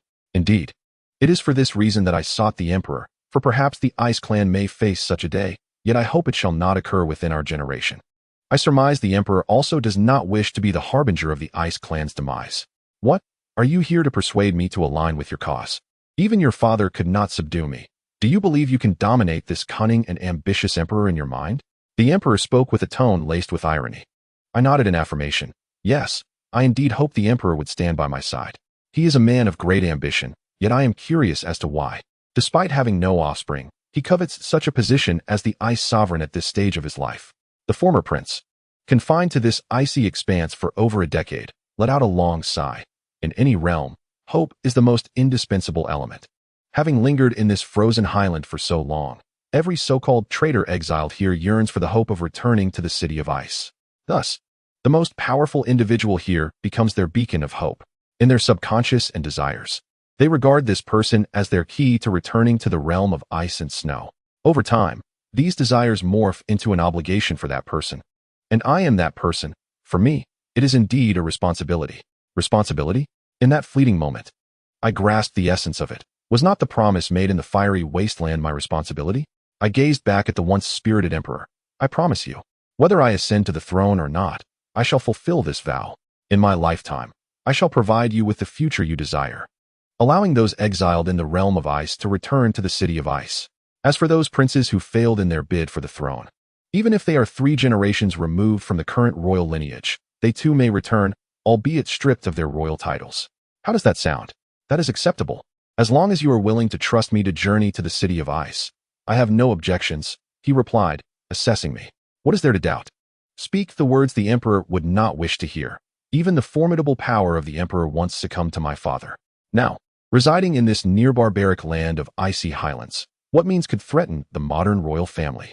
Very well, although this sentiment is not to my liking, I shall acquiesce to your request, the emperor conceded. Uncle, I assure you I shall fulfill the terms you have set, but just in case. I require neither the emperor's forces nor a single soldier from the icy highlands. Even the armies outside this realm shall remain undisturbed. The emperor may deem me petty for suspecting noble intentions, yet this time, I shall bring no threat back to the realm of ice. Thus, the emperor may remain here, awaiting favorable news. In your words, I detect the shadow of your father.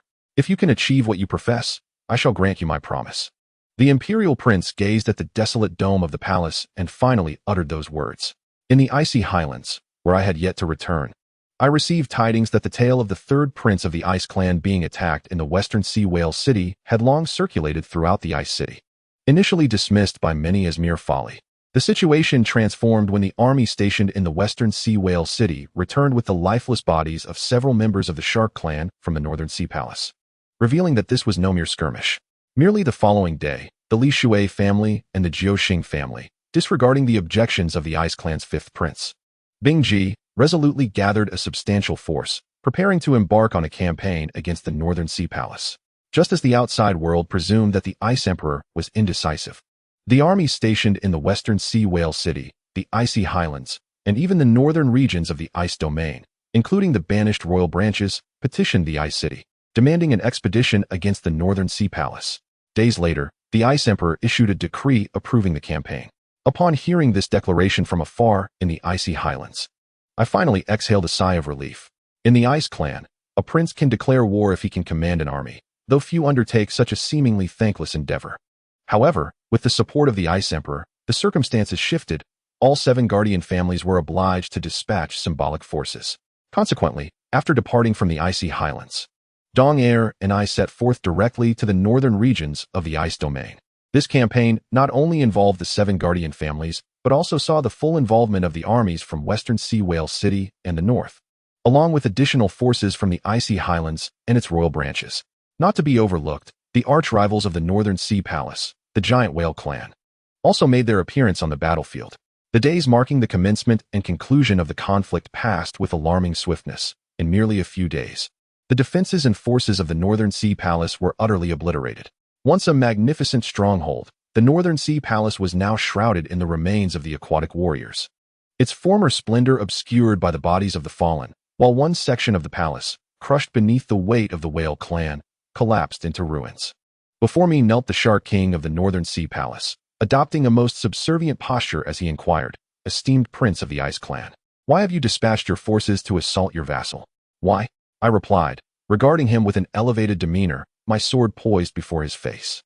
"My vassals are not truly mine, especially since you have chosen to become my adversaries in due time. Do you think I would allow such an eventuality to unfold? Rather than let matters spiral beyond control, it is prudent for me to sever this opportunity at its inception." "Is it because the Northern Sea Palace has allied with the 5th prince of the Ice Clan?" the Shark King asked. I shook my head, my disdain for his feigned ignorance palpable. "Your assertion is not entirely accurate. It is not merely the Northern Sea Palace, but specifically your Shark Clan. However, from this day forth, the royal lineage of the Northern Sea Palace shall no longer be the Shark Clan. Observe, the exiled Wu clan, once cast out by your Northern Sea Palace, is now the royal lineage of the Northern Sea Palace at this very moment." The Shark King followed my gaze, and indeed, Several massive members of the octopus clan were brandishing their proud tentacles, swiftly dragging the sharks, mere dozens of yards away, into their jaws with an astonishing swiftness. The Shark King bared its vicious fangs and, in a rapid twist, lunged toward me. At that moment, the whale, who had been observing, swiftly glided forward, opening its colossal mouth to swallow the Shark King whole. I noticed a trickle of blood seeping from the whale's tightly closed maw and shook my head, bemused by the absurdity of it all. Not far away, a lengthy octopus, stretching several dozen yards, witnessed this scene and immediately swam over. Drawing all its tentacles beneath its belly, it slowly approached me, saying, "Your Highness, all the sharks have been eradicated, and the Northern Sea Palace now stands under your banner." I nodded in acknowledgement. "Wuming, do you remember when I brought you out of the abyss of the extreme west?" The octopus named Wuming replied, "Of course, I remember." At that time, the sharks were brazenly attacking, and compared to the obstacles faced with the giant shark clan, they would naturally seek to extract their vengeance on my clan. Fortunately, your Highness arrived in time to drive them away, saving us.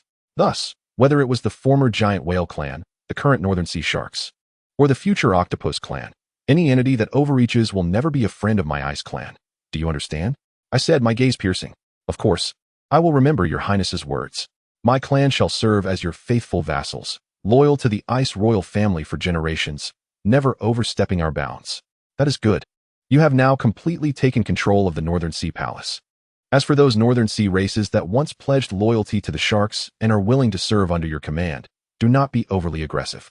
As for those unwilling to submit, handle them as you see fit. Yes, Wuming responded. As I watched Wuming depart, I turned back to the whale and asked, "So, is this Shark King not worth eating? It looks quite peculiar." The whale gazed at me and then voiced its inner confusion. "Your Highness, did your earlier words reflect what you once said in the abyss of the extreme west, that there are no eternal friends or eternal enemies, only enduring interests?" I nodded, indeed. "Well, years ago, your giant shark clan aided the Ice Prince in ascending to the throne, and in return, that royal family entrusted you with governance of the Western Sea and expended great effort to help you construct the whale city. This has already settled your earlier debt of gratitude. However, as you later stirred up trouble, infringing upon the interests of the Ice Clan, we were compelled to resort to war. Therefore, if you wish for our promises to remain valid, refrain from any transgressions. Only then can we be friends." The whale regarded me solemnly and nodded. "Perhaps, when our giant whale clan reaches the day, we can truly surpass the Ice Clan. We will then have the power to dictate the fate of the realm of ice and snow." I glanced back at him, taken aback by his audacious proclamation made before my very eyes. Of course, if such a day were to ever come, how would it matter if you transformed the realm of ice and snow into an expansive ocean? For now, the dominion of the icy domain belongs to our Ice Clan. Thus, in order to preclude the Whale Clan or any other races from surpassing our Ice Clan's potential, we shall implement various measures, such as ensuring that your young generation of whales remains confined to the abyss of the far west. The colossal whale, ultimately grasping the situation, closed its eyes and, with a powerful flick of its tail, created a surge of waves before turning its massive form towards the depths of the North Sea, where the waters grew even colder. As dawn broke, the unrest within the realm of ice and snow, triggered by the grave illness of the emperor, subsided with the conclusion of the expedition to the North Sea Palace. The current royal lineage of the North Sea Palace belonged to the Yu clan, once exiled to the abyss of the far west by the Shark clan. When the North Sea Palace presented a bounty of marine resources, the once haughty fifth prince of the Ice clan, Ice G, ultimately lowered his proud head and journeyed to the icy highlands. Standing upon the towering walls of the ice city with Donger, I observed the prince's somewhat disheveled departure and sighed. The internecine struggle for the Ice Emperor's throne had quietly commenced since my conquest of the North Sea Palace. Those who survived this elimination process now await the final moment. Only with the demise of the current Ice Emperor will the Ice City experience a period of power vacuum, and only then will the princes, who eye the throne with keen interest, dare to openly muster their armies in the Ice City. Donger, gazing at Ice G's departing figure, inquired, "Brother, do you recall our first journey from the Ice City to the Flame Wilderness?" I nodded. Of course I remember. That year, the greatest snowfall I had ever witnessed blanketed the realm of ice and snow. The Ice City, having recently endured the ravages of war from the Fire Clan, lay in ruins, yet the statue of the Snow Goddess, unyielding for centuries, still stood with a mighty sword in the heart of the city. Mother watched all of this amidst the heavy snow, handing Donger into the care of Granny Moo, then tearfully imploring me, "Jenner, take good care of your brother. No matter the circumstances, remember that you are his elder brother. I nodded, brushing away the tears from Mother's cheeks. Granny Moo first lifted me onto the back of the snow lynx before climbing up herself. I waved goodbye to Mother, carrying with me a courageous naivety about the unknown flame wilderness as I ventured towards the City of Flames, embarking on a decade shrouded in darkness. I turned back, hoping to spot Father, but he remained elusive. It was only after hearing Granny Moo bid farewell to Mother that I looked back at her once more, offering a gentle wave, unaware that it would mark our final parting. Donger interrupted my reverie. Brother, is it time to visit the Dongstar clan next? I withdrew my gaze from Ice G and shook my head. Not yet. The Star clan, after all, belongs to our realm of ice and snow, and we must not disrupt the established order by involving them. Perhaps we must once again venture into the Darkfall Forest to seek out our grandfather and the others. Shall we go now? Donger asked. There is no rush, I replied. I responded, yesterday. The Emperor informed us that the Fire Clan would send their illustrious Prince Huashuan to visit. Among them is an old friend of mine, and I wish to meet him. The Fire Clan? Donger furrowed her brow, clearly harboring no fondness for the name. In the Grand Hall of the Ice and Snow City, I beheld the renowned Prince Huashuan of the Fire Clan, accompanied by the one who had previously facilitated my return, Yan Jin. I gazed at Yan Jin and reflected. It appears that the Fire Emperor did not punish you for allowing my escape, which alleviates some of my guilt towards you. Yan Jin met my gaze, his expression conveying a complex array of emotions. He spoke. It is the Fire Emperor who has sent me to seek you. This is our prince, His Highness Huashuan, and the words that follow will be conveyed by him. I shall step outside for a moment. Upon hearing this, I watched as Yan Jin walked away, pulling me back to reality. I then noticed the Prince Huashuan, whose eyes revealed a hint of color through the customary fire wolf mask he wore. I remarked, I have encountered you before, during a hunt with the Fire Clan. I am curious as to why you always conceal your face behind this mask. The prince paused, momentarily taken aback, before raising his hand to remove the fire wolf mask. I had anticipated that the prince might bear an unsightly visage or fearsome scars from years of wearing such a mask. However, when he unveiled his face, I was momentarily speechless. Beneath the mask lay a remarkably handsome countenance, devoid of any repulsive features. His complexion slightly pale, an alabaster hue that seemed to reflect a life untouched by sunlight in this icy realm. He extended the mask toward me and said, I understand your curiosity regarding why such a not unattractive face is perpetually concealed, as well as why the Fire Emperor would entrust his only son, the sole prince of the Fire Clan, to venture into what appears to be the perilous ice and snow city. I nodded, responding with an undeniable tone, indeed. The former piques my curiosity only slightly. It is the latter that truly concerns me. Given the Fire Emperor's cautious nature, he would hardly entrust your safety to an Ice Clan prince based on past affections. I accepted the mask he offered, examining it closely. Upon inspecting the inner side, I discovered 2 characters inscribed. Chong Liang. What could this signify? Is it not customary for members of the Fire Clan to engrave their names on weapons or personal adornments? What then? Does Chong Liang imply? Just as confusion washed over me, Prince Huashuan's voice cut through. The Fire Emperor wishes for me to escort you back to the City of Flames. I was taken aback, clearly unprepared for such a proclamation. Are you mad? You, along with merely a guard from the Fire Clan, intend to abduct an Ice Clan prince from this icy city? He regarded me with a serene expression, devoid of any hint of jest. You are mistaken. It is not abduction. Rather, you will willingly accompany me back to the City of Flames as I declare these words. Is this what the Fire Emperor means? I inquired. He nodded, stating, what I am about to reveal will clarify all your previous doubts. The likelihood of you becoming the Ice Emperor is exceedingly slim, verging on impossible. In the impending civil war within the Ice Clan royalty, defeat is inevitable for you. Moreover, you may wonder why I traversed great distances, risking danger, to bring you back to the City of Flames, and why, unbeknownst to you and your brother's awakening of the ice and snow talent, the Ice Clan sent someone to the City of Flames to retrieve your brother. Aren't these uncertainties perplexing? I fell into silence. Undoubtedly, based on his words alone, I could sit here and listen to him speak to the end. I thought the Fire Emperor would not be foolish enough to use deceitful words to compel a potential Ice Emperor prince to follow him to that hellish place. The City of Flames. Go ahead, I shall listen intently, I said.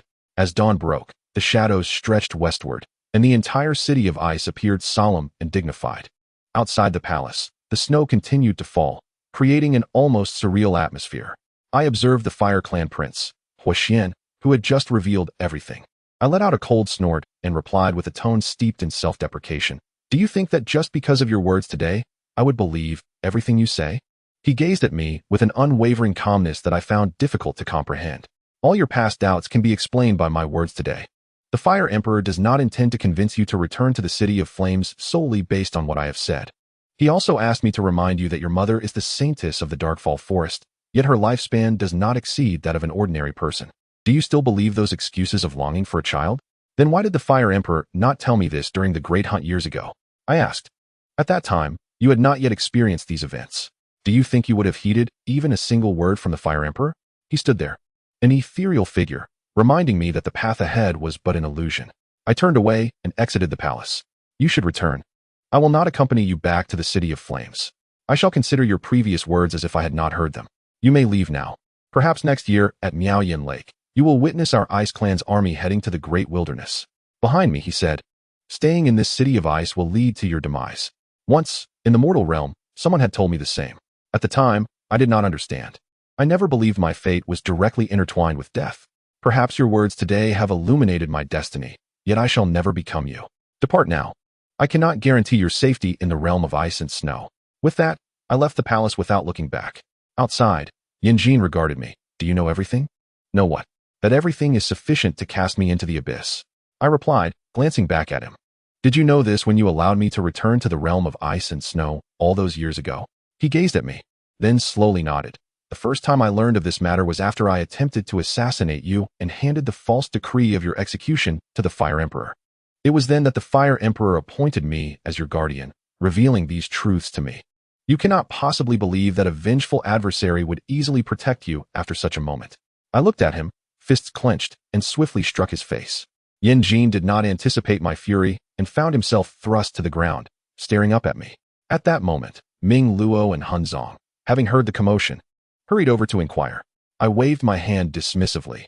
No matter, these brutish Fire Clan members lack civility. Please escort them back to the wilderness. Upon hearing Han Zong and Li Luo's response, I turned my back and departed from that place. Standing upon the lofty walls of the icy realm, I gazed out at the boundless expanse of ice and the towering snow-capped peaks piercing the heavens. It suddenly struck me that none of this would ever belong to me again, prompting a heartfelt sigh. Surely my father must have known, for otherwise, when I left the Ice City to serve as a hostage among the Fire Clan, he would have bid me farewell as a father should. His continued cold demeanor upon my return to the icy domain further confirmed this. Had he not poured cold water on my aspirations when I appeared so close to achieving my goals? I was unaware of when Dong Heir had silently approached me, asking, Brother, did the Fire Clan seek you for something? I regarded him for a long moment before finally shaking my head. Nothing of consequence, Dong Heir. There is something I wish to convey to you. You need only listen. As I saw him nod in silence, I exhaled deeply, placing my hands on his shoulders. Brother is weary. I wish to refrain from entangling myself in the treachery of the icy realm at this moment. You may perceive me as selfish, wishing to bear less of this burden, as if I were to force it upon you. Do you understand my meaning? I wish to place this icy realm in your capable hands. You are the most gifted prince of the Ice Clan, and all will flourish under your stewardship. To atone for my selfishness, I will ensure you sit peacefully upon that throne. Is that agreeable? Dong Heir looked at me, shaking his head. No. I have said that as long as you do not conceal anything from me, the icy realm shall undoubtedly be yours. Brother, please trust in this promise. I released his shoulders, saying, I once believed I would never hide anything from you, yet this matter shall remain unspoken. The icy realm will never reside in my hands, but I can place it in yours. You have always managed affairs in the icy realm for me. Let me handle these final matters for you, after which I shall depart for a place you will never reach. Brother, Han Zong stepped forward and addressed me. Your Highness, we have already dispatched those Fire Clan individuals. I nodded, gazing at the snowflakes swirling above, and closed my eyes. Soul Burial, gather all our forces, the Li Shui clan, the Nine Stars clan, the army from the Ice and Snow Plateau, and the royal branches aligned with us, the Whale City of the West Sea, the Great Whale clan, and the North Sea Royal Palace. Mobilize every available asset to Ice and Snow City within 3 days. Brother, what are you planning? I gently touched his left ear. You have cleared all obstacles from your path. The Star Clan stands beside our second imperial brother, yet if they do not bow before you, I shall ensure their disappearance from the realm of ice and snow. Even if father does not grant you that position, I will force the palace again. That prince lurking in the shadows prefers to scheme from behind. Let us eliminate all remaining princes without exception, regardless of the cost, brother. I will secure that position for you. Brother, such measures are unnecessary. Did you not say that we cannot allow the realm of ice and snow to descend into the same brutal conflicts as father did in his time? I looked into the amber depths of Dong's eyes, ultimately shaking my head as I pointed to the endless icy plains below. Look upon this land. Every inch of frozen ground is saturated with the blood of generations of Ice Clan people. If you wish to claim it, you must pay the price in blood. There is no peace to be found here. In this cold and adversarial realm, if you aspire to reach the pinnacle, you must tread upon the bones of others. Dong'er, this is the lesson I have come to understand today, and it is what I wish to impart to you. As I summoned all the armies to suppress the rebellion at the Star Clan under the guise of restoring order, a mass of dark clouds suddenly gathered in the sky above the realm of ice and snow. Even amidst the heavy snowfall, the heavens above remained a brilliant blue, an anomaly that delayed the assembly of our forces. Merely a day after our departure, the realm was thrown into disarray by shocking news. The Ice Emperor, having reigned for a mere 15 years, had suddenly passed away, leaving Ice and Snow City without a ruler. I gazed at the coffin laid within the royal palace of Ice and Snow City, suddenly realizing that an era seemed to have abruptly slipped away. This man, once deemed the most powerful in the realm of ice and snow, now lay still and motionless, his legacy, marked by both praise and condemnation in the annals of history, left for posterity to judge. Perhaps the war in which the Ice Clan first suffered defeat at the hands of the Fire Clan would forever be inscribed as his most significant mark, bringing him endless scorn. Yet, through decades of diligent service, the Ice Clan had endured no further trials of war aside from that fateful holy battle, and the ensuing peace brought him a measure of honor. 15 years, in the realm of mortals, constitutes a complete cycle of time. A single generation can witness dynasties rise and fall, nurturing 4 generations. For an emperor responsible for an entire domain, however, such a span is far too fleeting. However, the very person I had once regarded with utmost caution now lay prostrate amidst the swirling snow of this frigid realm. The resonant sound of drums and bells from the Ice and Snow City reverberated through the heavens. The Star family has arrived at the Ice and Snow City. A proclamation shattered the rhythmic cadence, prompting me to lift my gaze towards the outskirts of the city. The once desolate ice plains were now teeming with astrologers from the Star family. Soon, other factions sensed the call of this announcement, their voices harmonizing in the night sky. The shogunate has arrived at the Ice and Snow City. The Spirit family has arrived at the Ice and Snow City. The Ice Dragon family has arrived at the Ice and Snow City. The Sea Envoy family has arrived at the Ice and Snow City. As I listened to the resounding proclamations and observed the increasingly dense armies gathering beyond the icy domain, a thought crossed my mind. Would the royal civil strife that once plagued my father's reign erupt once more upon this desolate, lifeless land? I hastily ascended the walls of the Ice and Snow City, gazing down at the throngs below. Those wishing to enter the Ice and Snow City must lay down all weapons and mounts. However, families vying for the throne were to remain outside its gates. Those who dared to approach brandishing arms would be met with merciless retribution. Behind me, the sound of war drums echoed, and in an instant, the seemingly solid ice beneath us trembled. A line of sharpshooters swiftly emerged atop the city walls, and from the highest point, Li Luo called out in a booming voice, "The 9-star family swears eternal allegiance to His Highness."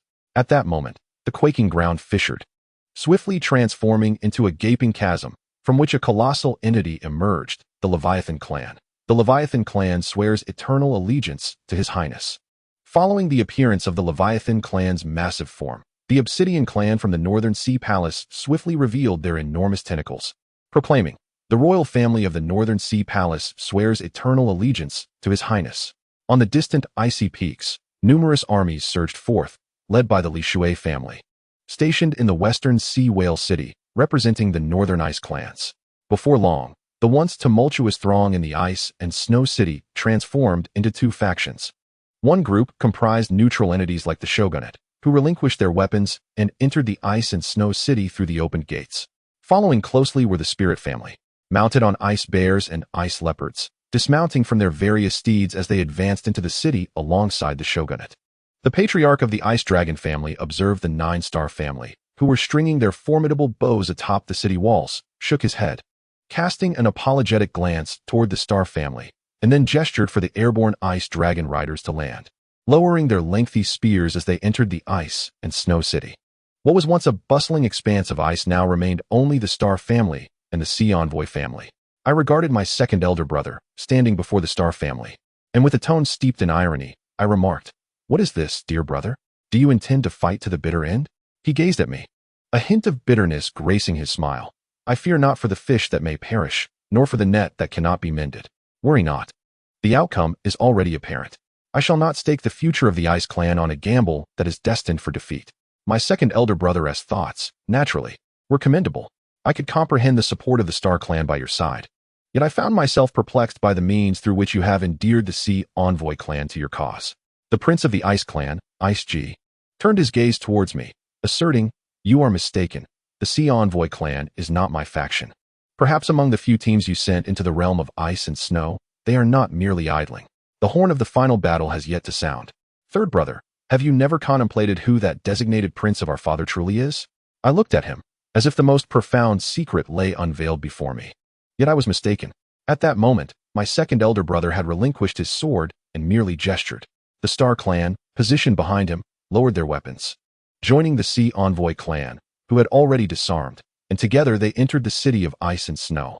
Aishin approached me, saying, "Your prolonged absence from the realm of ice and snow may leave you unaware that our father might still be alive. That ice coffin excavated from the depths of the icy plateau possesses the power to revive members of the Ice Royal family. Such a grand endeavor. Do you know whose masterpiece it is? It is the work of the prince our father had already appointed. Initially, I believed that prince would be you. But now, with your ostentatious display in the city of ice and snow, it is certain that it cannot be you. Therefore, the most significant gain from today's situation may not be yours, my third brother, Prince Ice Shun." "What? Our father is not dead," I exclaimed, gazing at the majestic palace at the heart of the city of ice and snow, as if grasping a profound understanding. In the mortal realm, it was indeed the most unexpected individual who orchestrated the shift of power in that mortal dynasty. Xian Feng had once remarked that everything in the mortal world merely served as a warning to me. Thus, in the realm of ice and snow, the force I least anticipated was the father I believed to be dead. Moreover, there was that prince of the Ice Clan, lurking in the shadows, calculating everything. Our father had said that the ability to wield the ice sacred sword was his smallest trump card. Therefore, our father's death, as well as his resurrection, might also be his strategic advantage. In an instant, I comprehended everything. At dawn, within the grand hall of the city of ice and snow, the clan leaders of the guardian families, the inheritors of this generation, and the commanders stationed across various locales crowded together. I ascended the steps, traversing through the scrutinizing gazes in the hall, until I reached the coffin where our father had once laid, now conspicuously empty. On the throne of the palace, the once pallid Ice Emperor had once again transformed into a figure of resolute coldness. He surveyed the throng below, a hint of scorn gracing his smile. "What is this? I have not perished, and yet you have marched the troops into the city of ice and snow." My second elder brother stood at the forefront of the crowd, responding with a smile. "Father, we merely feared that the prince you envisioned might not ascend to that position. Thus, we are here to lend a hand." The emperor gazed down from the icy steps at those whom he deemed insignificant and inferior, and he spoke. "This time, for the Frost clan, I shall inquire of you, my former subjects, where your loyalties lie. The realm of ice and snow can heed but one voice." Upon uttering these words, both the shogunate and the Yuling family promptly pledged their allegiance. For them, the internal strife of the royal court was of little concern. However, any decree issued directly from the Ice Emperor was to be followed without question, after the passage of a fragrant incense stick's worth of time. Only two guardian families of the Frost clan explicitly declared their fealty to this erstwhile sovereign of the Snow realm. This was undoubtedly a profound disappointment for him. Standing upon the steps, he unsheathed the ice sword that had rested upon his throne and raised it high. As the blade caught the light, glimmering with a cold radiance at its apex, the metallic clamor of soldiers echoed around them. The garrison stationed in this frozen city, under the command of Jafone, swiftly encircled us within the grand hall. The Ice Emperor surveyed the scene, and with a voice laden with melancholy, he remarked, "I did not anticipate enduring such a scenario for a second time. I shall grant you another opportunity to choose. Xingqian Marquis, Li Luo Marquis, you once followed me unwaveringly, shedding blood in this city of ice and snow. How is it that, at this moment, you have become so hesitant?" Li Luo Marquis glanced at Xingqian Marquis, then turned his gaze to me, addressing the emperor, to whom he once considered sacrificing everything. "This time, my choice is certainly not in favor of His Majesty the Ice Emperor. I beseech your understanding." Aishin looked at me, a smile gracing his face. "What say you, third royal brother?" At this moment, will you not falter as well? Consider, rather than being exiled to the eternal twilight of the icy plateaus. It is far better to fight with all one's might now. My royal uncle, standing behind me, regarded the emperor on the steps and spoke. This time is not the era we once knew. In those days, your power was formidable. The Li Luo family, the Xingqian family, and the Yan Luo forest stood resolutely behind you, yet now they are absent. By what means do you intend to command those who were once your subjects and vanquished foes? The emperor fixed his gaze upon my uncle and sighed. You, who once fell to me, do you still wish to triumph over me now? Though I am without the Xingqian and Li Luo clans, I have gained the shogunate and the Yuling family. The elite forces of this ice and snow city still heed my commands. Do you truly believe that the troops you have recalled from the snow realm will respond to your summons in the face of my decree? Have you not yet realized that my current position does not belong solely to me, but rather to my son, who wields the sacred ice sword, the prince of whom you have long been unaware? In his hands, the Jioli tribe of the Yan Luo forest and the merfolk of the southwestern seas now await outside the city of ice, ready to heed my call. I drew the ice sword from my waist, gazing at the imposing figure of my father, the emperor. So, must we all prostrate ourselves at your feet today? I declared. The Li Luo and Xingqian families, who had once fought valiantly alongside you, disregarding life and death, are absent in this moment. The shogunate and the Yuling family, whom you so proudly claim loyalty from, are not devoted to you, but merely to the lofty throne you occupy. To the 9-star families, heed my words. Any warrior under the Ice Emperor's command who dares to take a single step forward shall be shot down immediately, including you, the Ice Emperor himself. Haha. Third royal brother, you are quite ruthless, remarked my second royal brother, who stood before me, drawing his own ice sword and turning to address me. With the unsheathing of swords by the two princes, the atmosphere in the icy hall grew intensely charged, as the 9-star families, led by Ming Luo and Han Zong, drew their icy bows. The Li Luo and Xingqian families followed suit, brandishing their weapons. The once despised imperial uncle, with a hint of mockery in his smile, commanded the traders of the icy plateau to assume a stance of attack. Meanwhile, the Heir family had unknowingly encircled the shogunate's members in a corner, while the Ice Dragon family closed in on the Yuling family. The Ice Emperor, still standing proudly atop the steps, surveyed the unfolding scene with a cold, indifferent gaze before turning to me. The game has only just concluded, and it is evident that I have triumphed, while you and your companion have lost. I replied, Is that so? I believe today marks your defeat, for your fate now lies within my grasp. With but a word, an arrow from an unknown corner could end your life, just as the fire tribe once descended upon the ice city, extinguishing all your pride in darkness and cold. Is it truly so? He countered. Once, I regarded you as the finest of my sons, even willing to negotiate a compromise for a mutually beneficial outcome. Yet you have shattered that hard-won promise. I once thought you might be the one to lead the ice tribe to its ruin, but at this moment, I am certain that will never be you, for you could never ascend to the position I now occupy. Do you think I hold any great interest in this blood-soaked throne? I retorted. You are mistaken. I once believed the realm of ice and snow was my burden to bear. For that, I would have sacrificed my life a decade ago to the fire tribe in exchange for peace in the realm of ice and snow. I would have risked everything, traversing the fiery wasteland and the mortal realm. Despite many proclaiming my fate to be sealed, I still yearned to return and wield my power to turn the tide. But now, none of that holds any significance for me. My sole desire is to see you toppled from your current position, nothing more. As I regarded the unyielding figure of my father atop the steps, the silence between us rendered the atmosphere in the hall even more delicate. Ultimately, I decided to shatter the awkward tension, turning to my companion behind me. Signal the troops outside the ice city to advance. As Donner gazed at me, seemingly regaining his composure to scrutinize my visage, he eventually lowered his head and said, Brother, if you reveal to me what the Fire Clan spoke to you that day in your royal palace, I can assure you that my father still stands in your favor. I regarded him with a gaze imbued with a strangeness that even I could perceive. Have you known all along? I inquired. Donga met my eyes. Known what? Brother, I trust everything you say, regardless of your station. As long as you do not conceal the truth from me, I will always remember you as my brother. I began to comprehend the implications, turning back to observe my father's remarkably indifferent demeanor in the face of the unfolding scene, which only reinforced my suspicion. Are you that prince? Suddenly, it dawned upon me that the messages brought by Yan Jin and Hua Xian connected all my past experiences, rendering everything explicable. Only Donger would meticulously ensure that I could never return to the realm of ice and snow. He alone was the prince who, like me, had emerged as a loser in this game, and he was the one I would never contemplate. Donger regarded me, or rather, at this moment, I should refer to him as my royal brother, Bing Dong, who was looking at me with a complex expression. Brother, I have stated that as long as you do not conceal anything from me, you remain my brother, and the next Ice Emperor of the City of Snow is still you. Still me? I gazed at this once familiar brother. Do you realize? Even if you acquiesce, upon learning those truths, I would no longer harbor any desire for that once fervently coveted position. I once believed it to be an inescapable responsibility I must bear at all costs. Yet, at some moment, I abruptly discovered that these obligations were never mine to shoulder. How could I possibly reclaim them? I once thought I could entrust this tranquility to your hands, only to find it comically futile. I looked at this brother who had become a stranger in such a brief span. Do you think these matters hold great significance for me? Regardless, as long as you tell me what you desire, brother will grant it to you, even without hesitation handing over the throne. Yet, you pursue this. My words were interrupted by Dong. Brother, I merely wish to hear you speak without reservation. Everything else is inconsequential.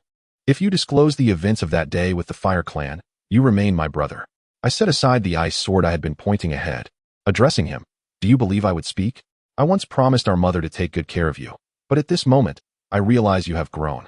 Therefore, let me perform this final act for you. I turned my back and faced the nominal figure of our father, raising the ice sword in my hand. Kill. Little did I anticipate that this proclamation would seal my own fate. No sooner had the words left my lips than the shadowy guards of Li Luo, the supposed protectors of the Ice Clan's third prince, Bing Zhen, redirected their icy arrows towards me.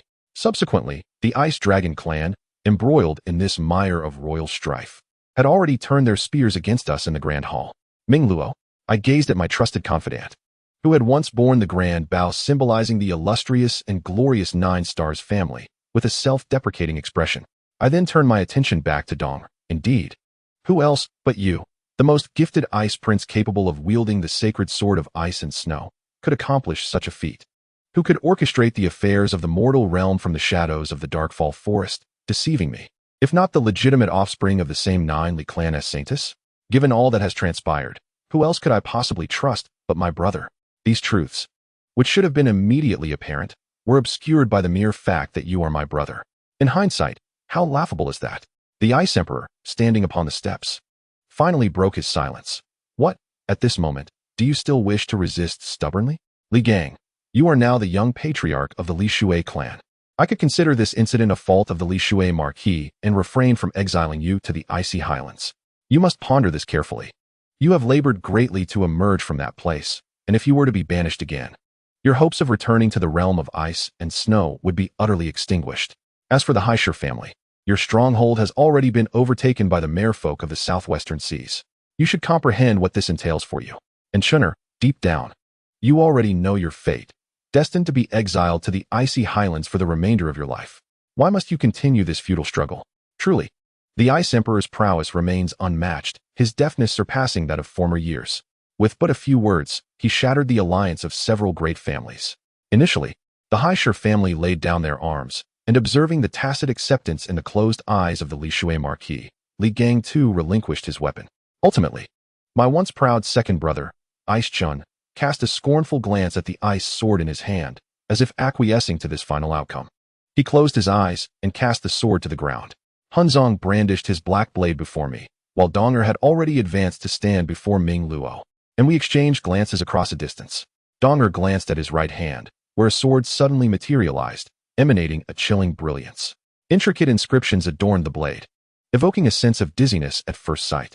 Donger regarded the sword before turning his gaze to me. No one has seen the former splendor of this sword for ages. Brother, this time, you have truly lost, utterly and completely. Then, I saw his figure move. He shot forward like a streak of cold light. Before Hunzong could detach himself from his eerie black blade, Donger's sword had pierced through his black armor. No blood flowed. In the blink of an eye, Hunzong was transformed into a statue of ice. In that very moment, an arrow whizzed past Donger, directly targeting the frozen form of Hunzong. As the arrow penetrated the head of the icy statue, it erupted into dust in a strange display. I beheld the direction from which the arrow had come. It was Li Luo. He is your kinsman, and you have slain him so mercilessly. The expression on Li Luo's face revealed no trace of emotion. I shifted my gaze back to Dong Air and, moments later, quietly closed my eyes. I understood. Was this your answer to me? Many years later, the chronicles of the Ice Clan recorded, Emperor Bing Dong ascended the throne. His second brother Qin perished on the snow-covered plateau, and his third brother Zhen was exiled by the late emperor to the depths of the northern sea, where he died after several years. Indeed, after that war, I was banished to the bottom of the northern sea, destined to spend the remainder of my days in the depths of this underwater palace. I was imprisoned on a coral stone, bound by iron chains forged from the depths of the ocean. Not far from me, several once subservient sharks wandered, as the frigid sea water penetrated the barrier, piercing the cold into my very being. I remember that day vividly. Li Luo's arrow pierced through the soul barrier, and I turned to look at Dong Heir, whose indifferent gaze chilled my heart. In that brief moment, the crowded hall was reduced to just myself, Dong Heir, and the still lofty Ice Emperor. The Ice Emperor watched as those who once remained here ebbed away like the tide, ultimately failing to endure until the final moment. He spat out a mouthful of blood, leaning against the throne, gasping like a frail mortal struggling for breath. After catching his breath, he turned his gaze toward me. You now understand why I shall not entrust this realm of ice and snow to you? I scoffed coldly. I had thought you only lost during that war between the Ice and Fire clans, yet I see now that you have been suffering defeat all these years. Truly, it is a case of self-inflicted misfortune. Self-inflicted misfortune? He chuckled incredulously. Do you believe I have lost? The outcome of a game is only revealed at the final moment. Prior strengths and weaknesses may be completely reversed with a single move. I am certain you are that move. Indeed, I had endured the humiliation of such a protracted time, all for a game whose outcome remained uncertain until the last moment. Tell me, after all these years, have you won or lost? The once absurd prophecy of the Ice Clan now seemed grounded in reality. Compared to the Fire Emperor, your losses were far greater than half. The Ice Emperor wiped the blood from the corner of his mouth. Indeed, I have been losing all these years, yet there have been gains as well. I remember when you were born. Just the fiery brown of your eyes foretold that had you belonged to the Fire Clan, you would undoubtedly have been a monarch of unparalleled flame talent, perhaps even a significant threat to the Ice Clan. However, at that time, you were still part of the Ice Clan, a prince in the realm of ice and snow, in pursuit of support from the Darkfall Forest. I disregarded everything and sealed your fiery talent. Ironically, the ice and snow abilities you painstakingly mastered over the years have turned out to be nothing but a jest. Yes, I am not of the bloodline of the Ice Royalty. I am indeed the legitimate descendant of the saintess of the Li tribe from the Darkfall Forest. My true father is not this ailing Ice Emperor before me, but rather the Fire Emperor who once set me free. The Fire Emperor and my mother became acquainted during a time not long before the calamity of the Darkfall. At that juncture, my mother, as the holy maiden of the Li tribe, was engaged in her cultivation amidst the ancient grove of the tribe's oldest giant tree. The Fire Emperor, wandering through the Darkfall Forest, chanced upon my mother amidst a thicket of thorns. For the following months, they traversed the enchanting realms of the Darkfall Forest together. At that time, the Fire Emperor's mastery of his fiery talents was still unrefined, which ultimately led to the catastrophic blaze of the Darkfall disaster. Following this calamity, the then chieftain of the Li tribe exiled the Fire Emperor from the Darkfall Forest. As the youngest of the Ice Clan, the Ice Emperor sought the support of the Darkfall Forest and won the affection of my mother, who was then pregnant with me.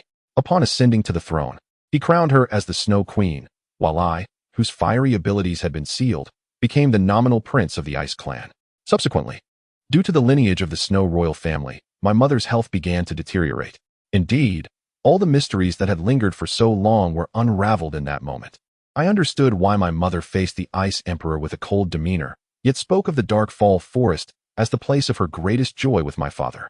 I realized why she gazed longingly at the star Sirius, belonging to the fiery wilderness, during our time in the realm of ice and snow. I remembered her repeated admonitions as I departed for the City of Flames, urging me to take good care of my younger sibling, Dong. I gazed at the Ice Emperor, who was clinging to the last vestiges of his strength, and remarked with a bitter smile, "After all these years, seeing me must not be pleasant for you either." The Ice Emperor remained silent, propping himself up as he approached me step by step. He extended his hand and pressed it against my chest, declaring, "Since this power does not belong to you, return it to me now." I felt an icy power piercing through my armor and skin, racing towards the crystalline ice within me. It was a brutal force, mercilessly crushing all resistance in its path. I sensed my bloodline convulsing, waves of pain coursing through every inch of my skin and flesh. Eventually, the center of my chest, once the locus of my wounds, became numb, devoid of sensation. As I watched the Ice Emperor withdraw his arm, He slowly opened his palm to reveal an ice-blue diamond, unmistakably the very crystal I had painstakingly mastered. For this, I had endured countless trials in the City of Flames. For this, I had transcended in the mortal realm, and for the possession of this, I had sacrificed far too much. I glanced at Dong-er, seeing only his expressionless face, and smiled faintly. Perhaps this was my destined conclusion. In the mortal realm, Xianfeng had repeatedly warned me that even if I returned to the realm of ice and snow, I would meet my demise, and it would not be as liberating as I had imagined. It was only at this moment that I truly comprehended the depth of Xuanfeng's words. The commotion in the hall attracted the attention of the captain of the guards, Zhifeng, stationed outside. He cast a glance at my fallen form before regarding the Ice Emperor beside me with a respectful gaze, inquiring, "Your Majesty, do you have any commands for me?" The Ice Emperor once again transformed into a figure of formidable authority, his icy visage sweeping over my convulsing form on the ground. With a final glance at the unyielding Dong-er, he spoke slowly.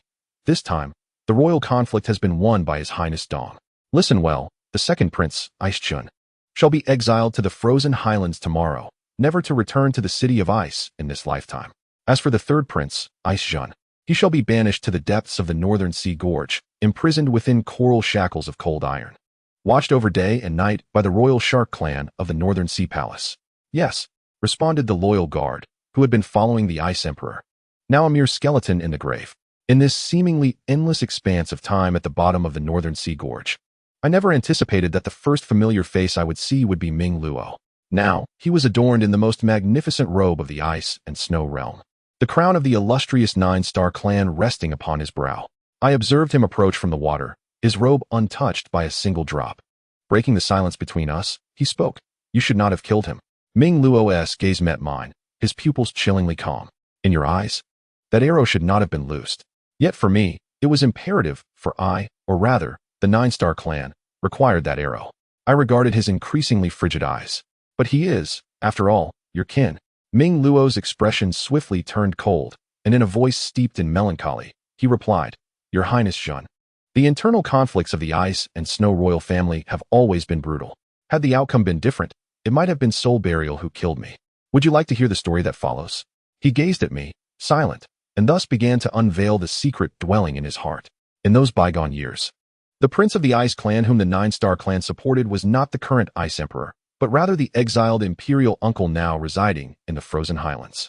The eventual outcome was that the prince whom the Nine-Star clan had followed lost. At that time, the Nine-Star clan faced a pivotal opportunity for internal power realignment. Ming Luo's biological father, as the contemporary clan leader of the Nine-Star clan, inevitably faced exile to the frozen highlands. Not all families in the ice and snow realm are devoid of familial affection, ensnared irretrievably within the clutches of power. For instance, Soul Burial's biological father was such a man. During the power vacuum in the ice and snow realm, in a bid to preserve the direct lineage of the Nine-Star clan, Soul Burial's father resolutely exchanged his child, Soul Burial, for the child of the then leader of the Nine-Star clan, Ming Luo. Thus, in the new generation of the Nine-Star clan, Ming Luo assumed the role of the young clan leader, while Soul Burial's father did not oversee any matters concerning the clan. His sole endeavor was to constantly urge Ming Luo to remember the glory and responsibility of the Nine-Star clan, exerting every effort to restore the clan to its former pinnacle. As I gazed upon Ming Luo, who had just recounted all that had transpired, I discerned a hidden sorrow within the depths of his eyes. He turned away, his gaze fixated on a few sharks wandering at the periphery of the barrier. Just days prior, when I had confided in him about slaying Soul Burial, his demeanor remained composed. He merely patted my shoulder, encouraging me that it was for the glory of the Nine-Star clan. Yet, unbeknownst to many, he did not appear as indifferent as he seemed. I heard him stifle a sob as I turned away, but I did not look back, leaving him behind. Was it not cruel? He had cast his own son into a hellish abyss merely to rescue me from the jaws of fate, and in the end, I had taken his son's life. In the past, he would erupt in fury at the slightest deviation in the archery techniques passed down through the Nine-Star clan. Yet this time, he remained eerily calm. A terrifying tranquility enveloped him. That silence, which felt as though it could pierce through the very essence of existence, was perhaps his most profound sigh. Ming Luo sighed deeply. As I listened to him speak quietly, his eyes were far more expressive than they had been in the grand hall of the ice and snow city, brimming with regret, remorse, sorrow, and longing, all of which surged within his gaze, lingering with an intensity that was palpable. I felt a pang of guilt for him. When I first encountered soul burial on the icy plateau, Ming Luo was the last to enter that realm alongside your father's generation. I had once inquired about his desires, but he offered no reply. Later, as we departed from the realm of ice and snow, he confided that he wished to return to the Nine-Star clan for a visit. At that time, I was hastening to the mortal realm, and he was preoccupied with training the soul guardians, so this matter was left unresolved. I had once thought that upon becoming the Ice Emperor, I would assist him in reclaiming his identity within the Nine-Star clan, yet I failed to do so.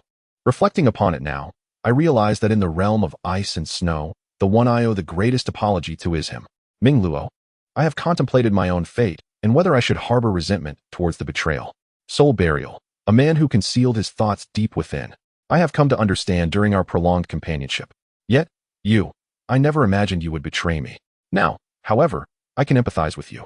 For I once bore the same burdens you did, feeling suffocated by the responsibilities I carried, compelled to press forward in pursuit of inner peace. Even if it meant venturing into a known dead end, heedless of the lives of those who followed me. I do not blame you now. Even when I realized I was not truly connected to the realm of ice and snow, I still chose to involve myself. This was my path, striving for the glory of the Nine-Star clan. You, too, have your journey, clinging desperately to the ice and snow royalty as your refuge. However, soul burial is not meant for this. I forced him down a road I wished to tread, when he could have lived a far better life. Ming Luo turned his back to me, and indeed, rather than saying that I killed him for the Nine Stars family, it would be more accurate to claim that you pushed him into the icy abyss. He could have remained safely on the snow-covered plateau. As soon as the civil war among the ice-snow royal family concluded, I could have brought him back. It is solely because of you that he met his demise. The final words from Ming Luo's lips were steeped in a chilling darkness, and as the last syllable fell, I witnessed his silhouette gradually recede into the distance. During my time in the mortal realm, when Xin Feng revealed to me the destiny awaiting in the land of ice and snow, I inquired of Hunzong whether he would regret all that he had done alongside me in that frigid domain. His response was resolute: no regrets. The entirety of one's existence on the snow-covered plateau is but a struggle for survival, a relentless battle against the ethereal beasts of the frozen expanse. At any moment, a tempest could engulf one's life in the ensuing avalanche. Hence there exists no regret for all that I have done under your grace in the icy realm, even if it cost me my very life. As I gazed upon him then, I noted the rigidity of his expression, as if the prolonged exposure to the ice and snow had rendered him incapable of any emotion. Even the depths of his eyes betrayed no color, embodying a silent, weathered wisdom honed by the passage of time. The first time I encountered Hunzong, he was an ice wolf, a dagger, with a demeanor so austere it bordered on eerie. I still recall how his responses were succinct, yet laden with profound meaning. Initially, I believed I was leading him down a path of redemption, but only now do I realize that the destination I ushered him towards was none other than hell. In the grand hall of the Ice-Snow City, the Ice Emperor still clung to life, enamored by the last vestiges of power in his grasp. Thus, the Dong I beheld was not the one chronicled in the annals of the Ice Clan. Clad in pure white garments, his gaze remained untainted and clear, as though untouched by the mundane world. That sword, the holy sword of ice and snow, still lay within his grasp. I regarded him, clutching the iron chains that bound me. I knew you would come. He gazed at me calmly, and then set down the holy sword of ice and snow, retrieving a brocade box from his bosom. This is your ice crystal. The spiritual energy has been siphoned away by Father, and though it now exists merely as a shell, I believe it will still serve you well, so I brought it. I looked at the ornate box and derisively met his gaze. Useful to me? Is it merely a reminder of your deeds against me in the Ice-Snow City, Dong? That position, even if you refrained from such actions, I would have gladly relinquished to you. Why then can you not wait? Can you not wait? Dong replied, his tone laced with a rhetorical edge, as he locked eyes with me. Do you understand why Father proclaimed that he emerged victorious in the final game played in the mortal realm? He gazed into my bewildered eyes, ultimately speaking the answer to himself. Ever since your return from the Fire Clan, I learned of your lineage through our mother's own words. Yet what of it? You remain my brother, always the one standing before me, shielding me from the storms of life. I once believed your attachment to that position was not profound. Thus, during your time in the mortal realm, I orchestrated that game, hoping to awaken you.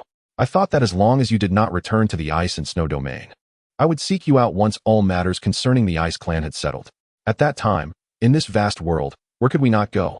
My mistake was underestimating the significance of the Ice Clan in your heart. You were willing to do anything to win. even resorting to the power of the Ice Clan in the mortal realm. If it weren't for Jafone, the mortal realm would have likely been rewritten by your hand. Originally, I could have remained uninvolved in that game, but alas, when my brother chose to take the reins, it meant I too must engage in this contest. After Dong Heir spoke, he withdrew his gaze from me, turning his attention back to the sword in his hand, gently caressing it. If my brother is determined to ascend to that position, so be it, for you are my brother. To assist you, I revealed the location of the ice spirit holy lotus that our mother had once discovered in the ice and snow domain, carefully crafting a path for you to acquire the power of the Ice Clan royalty. Once you attain the qualifications of the Ice Emperor, I realized that was still insufficient. To gain the support of the 9-star families, I traversed the ancient ice and snow passage. To alleviate our father's worries, I drew forth the ice and snow holy sword and made a promise to him. As long as you prioritize the future of the Ice Clan, what does it matter if you are the Ice Emperor of this generation? You possess the purest power of the ice and snow royalty, even if your descendants, upon breaking the seal, tarnish the honor of the Ice and Snow Clan. I would ensure they are returned to the blazing wilderness after your demise, even executing them or instigating a coup if necessary. But why must you conceal this from me? I lowered my head slowly, addressing him in a whisper. Dong Heir, you have underestimated the complexity of this matter. For you, if I were to reveal my true identity, you could overlook it, even relinquishing the position of Ice Emperor to me. But have you considered that for me to disclose such truths would not merely signify brotherly unity? It would mean parading an identity that does not belong to me before those I hold dear. Do you believe I could do such a thing? Even if we could share the same fate, once those matters are uttered, they will forever create a chasm between us, one that neither of us can forget without reservation. Dong Heir, while caressing the ice and snow holy sword, placed it beside the coral and turned back to me. How wonderful it would have been had we remained together in the blazing city all those years ago. Facing this outcome side by side, sparing me the guilt I have harbored in the ice and snow domain for so long. The position of Ice Emperor is not something I covet. I only sought it at your request to care for the Ice Clan. Brother, I can fulfill this promise to you, but this is all I can do. I gazed into his eyes and said, you have already accomplished so much. Please take good care of the Ice Clan. You need not meet such a fate. These words escaped Dong Heir in a near whisper, his eyes shimmering with a hint of moisture. Your father has made arrangements for you. The news of your confinement at the bottom of the North Sea Gorge has already reached the Fire Clan. Your identity remains a secret there, known to very few. Thus, you are aware of your father's intentions. He intends to use you to lure the Fire Emperor to this very place, where the elite of the Snowy Realm have gathered. You must understand the implications of the Fire Emperor's arrival. A sardonic smile curled upon my lips. For this cold-hearted sovereign had always placed great value on the humiliation he suffered when the Fire Clan besieged the city of ice and snow. Even the slightest glimmer of hope to inflict a significant blow to the Fire Clan's might would not escape this Ice Emperor's grasp, especially when the opportunity was so overtly within reach. Dong Heir regarded me, and I noticed an azure jade vial had appeared in his hand, intricately carved with exquisite inscriptions. He presented the vial to me, saying, this is the poison that father has instructed me to have you ingest. Its effects are slow to manifest, taking over a year to fully develop, yet its potency is formidable. Once it reaches its climax, nothing can save you, and there is no antidote. Thus, once consumed, I understand, I interrupted. In this world, there exists a saying, the victor is king and the vanquished are but a cautionary tale. I harbor no resentment towards you. Such is the fate each of us must confront. Indeed, it is merely fate, I continued. In this realm, when Ming Chongyan spoke of destiny, I was skeptical. When Xian Feng broached the subject, I doubted. Yet, in this moment, I could not help but believe that everything was indeed orchestrated by fate. It loomed like a consuming black hole, ready to drag the destined souls into an abyss of darkness without hesitation. Dong Heir lifted his hand, placing the jade vial into mine, murmuring, in truth, when the Fire Clan spoke those words in your grand hall, I stood behind the embroidered snow screen. My name is Qianglong, he revealed. That fiery individual once introduced me as the prince of the Fire Clan. Observing my contemplative expression, he continued with composure, as you surmise. My father is not the Fire Emperor. He is merely a chieftain of a small tribe in the eastern part of the Flame Wilderness. Many years prior, my father's tribe suffered a devastating attack by a savage beast. Had the Fire Emperor not intervened to save us, we would not have survived that fateful season. In gratitude for this kindness, and in hopes of securing a better future for me, my father entrusted me to the Fire Emperor. He sensed the astonished gaze I directed at the fire wolf mask in his hands, pausing for a moment before continuing. Later, the Fire Emperor instructed me to assume the role of the Fire Clan's prince, adorned with the Fire Wolf mask, and named me Huoxian. Initially, I believed that he had chosen me as the heir to the Fire Clan simply because he had no children of his own. However, that was not the case. It was during another hunt of the Fire Clan that he revealed to me the origins of Huoxian. He was the child born of the Fire Emperor's travels with a woman. Unfortunately, due to a grave mistake made by the Fire Emperor, her family did not consent to her union with him. At that time, she was already carrying the Fire Emperor's child. He intended to escape with her back to the Fire Clan, yet ultimately, he failed. To ensure that one day the child could return to the Fire Clan with a rightful identity, the City of Flames came to have a prince named Huoxian, who wore a mask throughout the day. I interrupted him, forgive me, but matters concerning the Fire Clan are of no interest to me. Please, state your true purpose for being here. Allow me to finish, he replied. Chang Liang gazed at me, his eyes conveying a sense of bitterness. The woman who loved the Fire Emperor soon married a rival clan, and in that clan, she attained a rather extraordinary status. Moreover, the Fire Emperor's child eventually returned to the City of Flames, but by that time, he had assumed another identity as the third prince of the Ice Clan, Bing Zhen, who now sits before me. I looked at him, acutely aware that my eyes were now tinged with bloodshot hues. What nonsense are you speaking? My lineage belongs to the Ice Royal family, endowed with the gifts of ice and snow. When has it ever been associated with the Fire Clan? Nonsense, he retorted, his gaze unwavering. Do you truly believe I would speak these words lightly? The ice and snow talents? Do not deceive yourself. Everything the Emperor and Empress intended to do was discussed with the Fire Emperor long ago through correspondence. Your so-called ice and snow talent is merely the water affinity of the Li Luo family from the ice domain, ultimately transformed by the ice spirit sacred lotus. The Fire Emperor unleashed a thunderous wrath that I have only witnessed once in my life over this matter. If you doubt this, reflect on why you, unlike any other direct descendant of the Ice Royal family, cannot independently awaken your ice and snow talent. Is this also a method of our Fire Clan? Furthermore, the woman who initially bestowed her water spirit crystal upon you, did you think it was merely the two of you, along with an elderly woman, who could accomplish that transfer? Does that not reveal the truth? I gazed out at the westward slant of the sun, casting a solemn and dignified aura over the entire city of ice. Outside the palace, snow continued to fall, creating an almost surreal atmosphere. I remained within the palace, observing the Fire Clan prince, Huoxian, who had revealed everything. I scoffed softly, adopting a tone of self-deprecation. Do you truly believe that your words alone today would convince me of everything you have said? He gazed at me with that incomprehensible calmness, speaking in a tone that belied the gravity of his words. All your past confusions, according to my explanation today, should make sense, do they not? The Fire Emperor did not intend for you to return with me to the City of Flames merely because of my recent remarks. He also wished for me to remind you that your mother is the saintess of the Darkfall Forest, yet her lifespan is not longer than that of any mortal. Do you still believe those excuses born of longing for your mother? Then why did the Fire Emperor not tell me this when he hunted in the Great Wilderness? I inquired. At that time, you had not yet experienced these matters. Do you believe you would have been receptive to the Fire Emperor's words then? He stood there, an ethereal figure, reminding me that the path ahead was but an illusion. I turned away, stepping outside the palace. You may return. I shall not accompany you back to the City of Flames. I shall pretend I did not hear your earlier statements. Perhaps next year at Miao Yan Lake, you will witness our Ice Clan's army heading to the Great Wilderness. He called out from behind. Remaining in this city of ice and snow will lead to your demise. Once, in the mortal realm, someone had spoken similarly to me. I had not understood then, nor did I believe that my fate was entwined with death. Your words today may have illuminated my destiny, but I shall never be you. Depart now. I cannot guarantee your safety in the realm of ice and snow. With that, I left the palace without looking back. Outside, Yan Jin regarded me. You know everything now? Know what? Is it sufficient to push me towards the abyss? I retorted. Did you know all this when you released me back to the realm of ice and snow? He met my gaze, then slowly nodded. I first learned of this after I attempted to assassinate you. When you presented the false decree of my execution to the Fire Emperor, he appointed me as your protector, revealing these truths to me.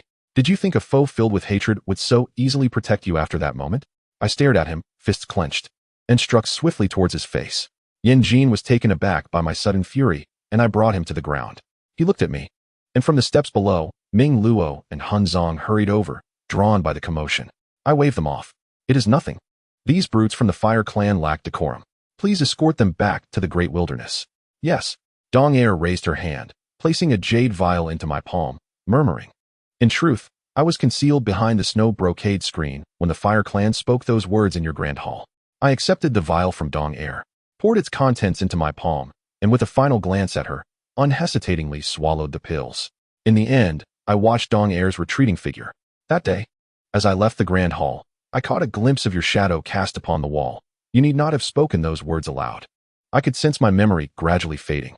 Even after the Ice Emperor arrived, I struggled to recognize him, despite his resplendent white robe adorned with intricate ice patterns. Until it dawned on me who he was. He gazed at me with a semblance of bewilderment in his eyes, revealing a hint of doubt. Can you truly not recall who I am? I smiled wryly, the corners of my mouth curling in a mocking arc. How could I forget?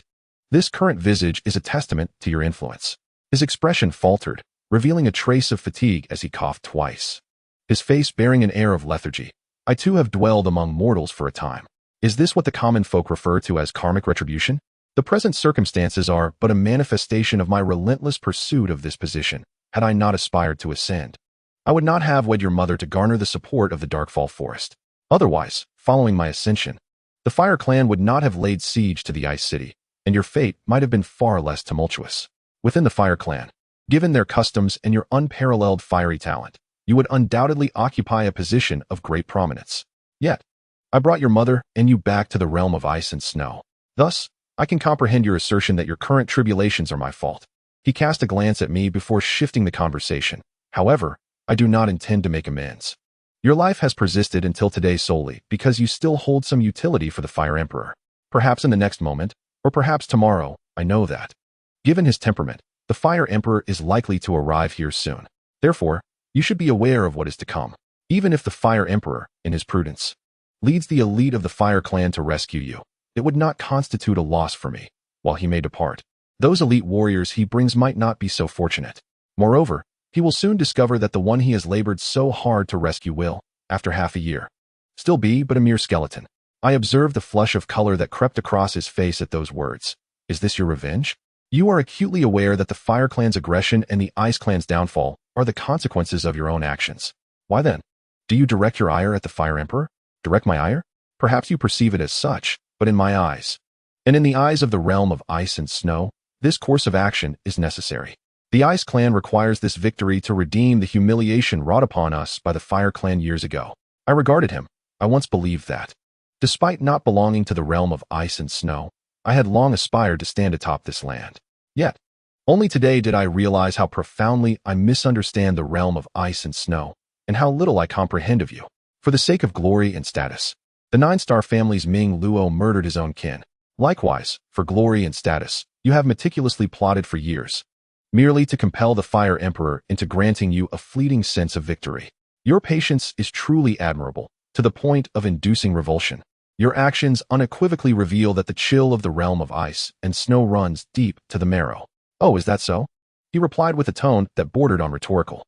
It seems that in the realm of ice and snow, you have indeed learned something after all. I am uncertain as to why you have appeared here. Could it be merely to mock me? However, I can surmise the reason behind your words today. Even in this state, resembling a desolate grave of garments and bones, your presence signifies a reluctance to return to the city of ice and assume the mantle of your Ice Emperor. The only motive compelling you to confront that adversary, seemingly fated to oppose you, the Fire Emperor, must surely be a desire for triumph over destiny. He regarded me with a look of mild surprise, remarking, your insight is indeed sharp. Others would scarcely fathom that I would risk my own existence for the demise of a fated enemy. Yet you are different. You understand the frailty of my form, which has deteriorated greatly since the war between the Ice and Fire Clans many years ago. It is no wonder that you deduce this. He gazed at the undulating waters above the barrier, shadows dancing upon the coral, and spoke with a profound melancholy. Once, the astrologer of the Star Clan foretold my fate, declaring that this abyss of the northern sea would be my final resting place. Thus, as I arrived here, I contemplated that this journey from the city of ice might indeed be my last. Therefore, this endeavor is not solely for myself or the Ice Clan. It is merely to vanquish the Fire Clan. You must be aware of the prophecy passed down through the Ice Clan, one that foretells their eventual annihilation at the hands of the Fire Clan. Even if you were to prevail in this encounter, what of it? The Ice Clan's extinction is an inevitability, and I believe it will transpire sooner rather than later. I await that moment here. The Ice Emperor's gaze pierced through the void, his eyes deep with understanding. But do you know the ultimate outcome of this prophecy? The annihilation of the Ice Clan will simultaneously extinguish its legacy. The realms of ice and flame are cursed lands. And do you realize that the Ice Clan has triumphed there over the years? Before I could respond, he swiftly provided the answer.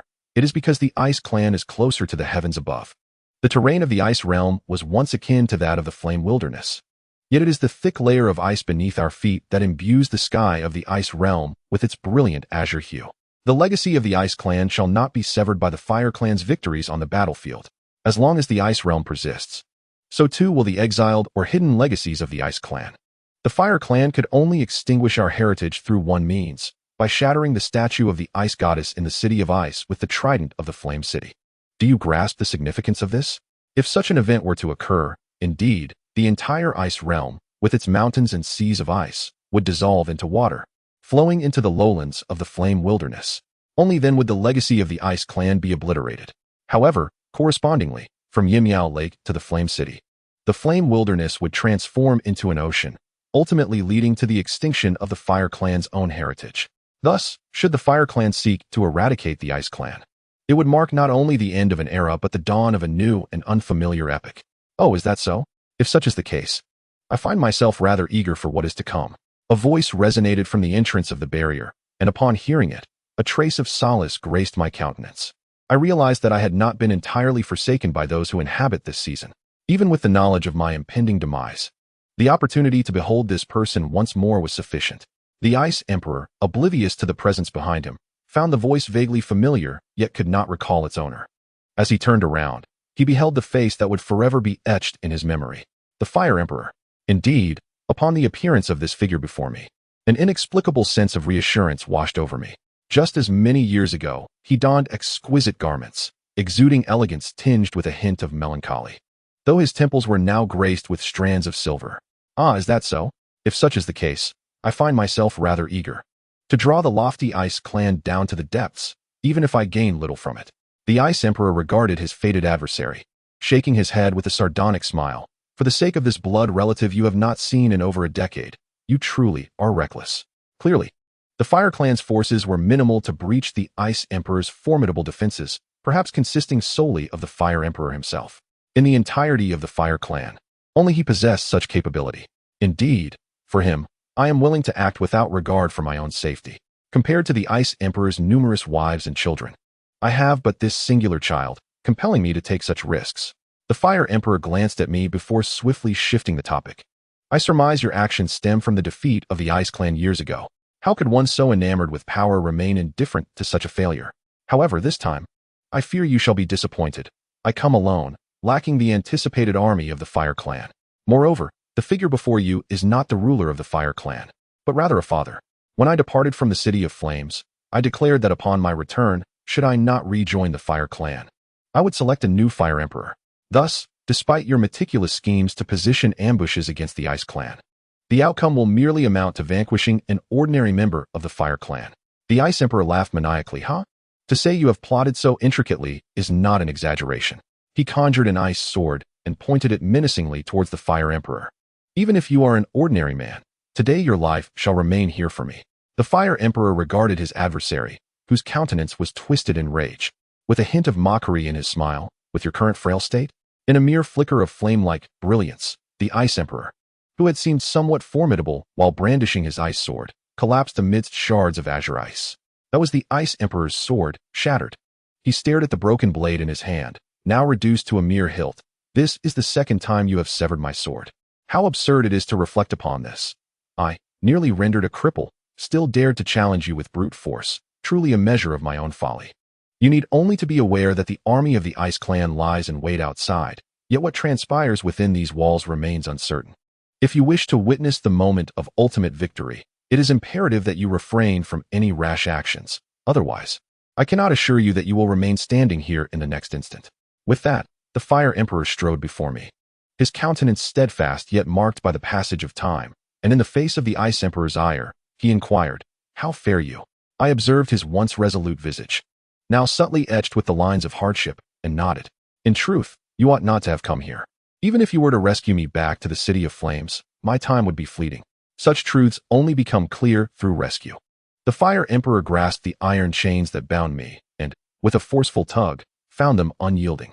These chains, forged from the mysterious black iron of the deep sea, cannot be undone by mere brute strength.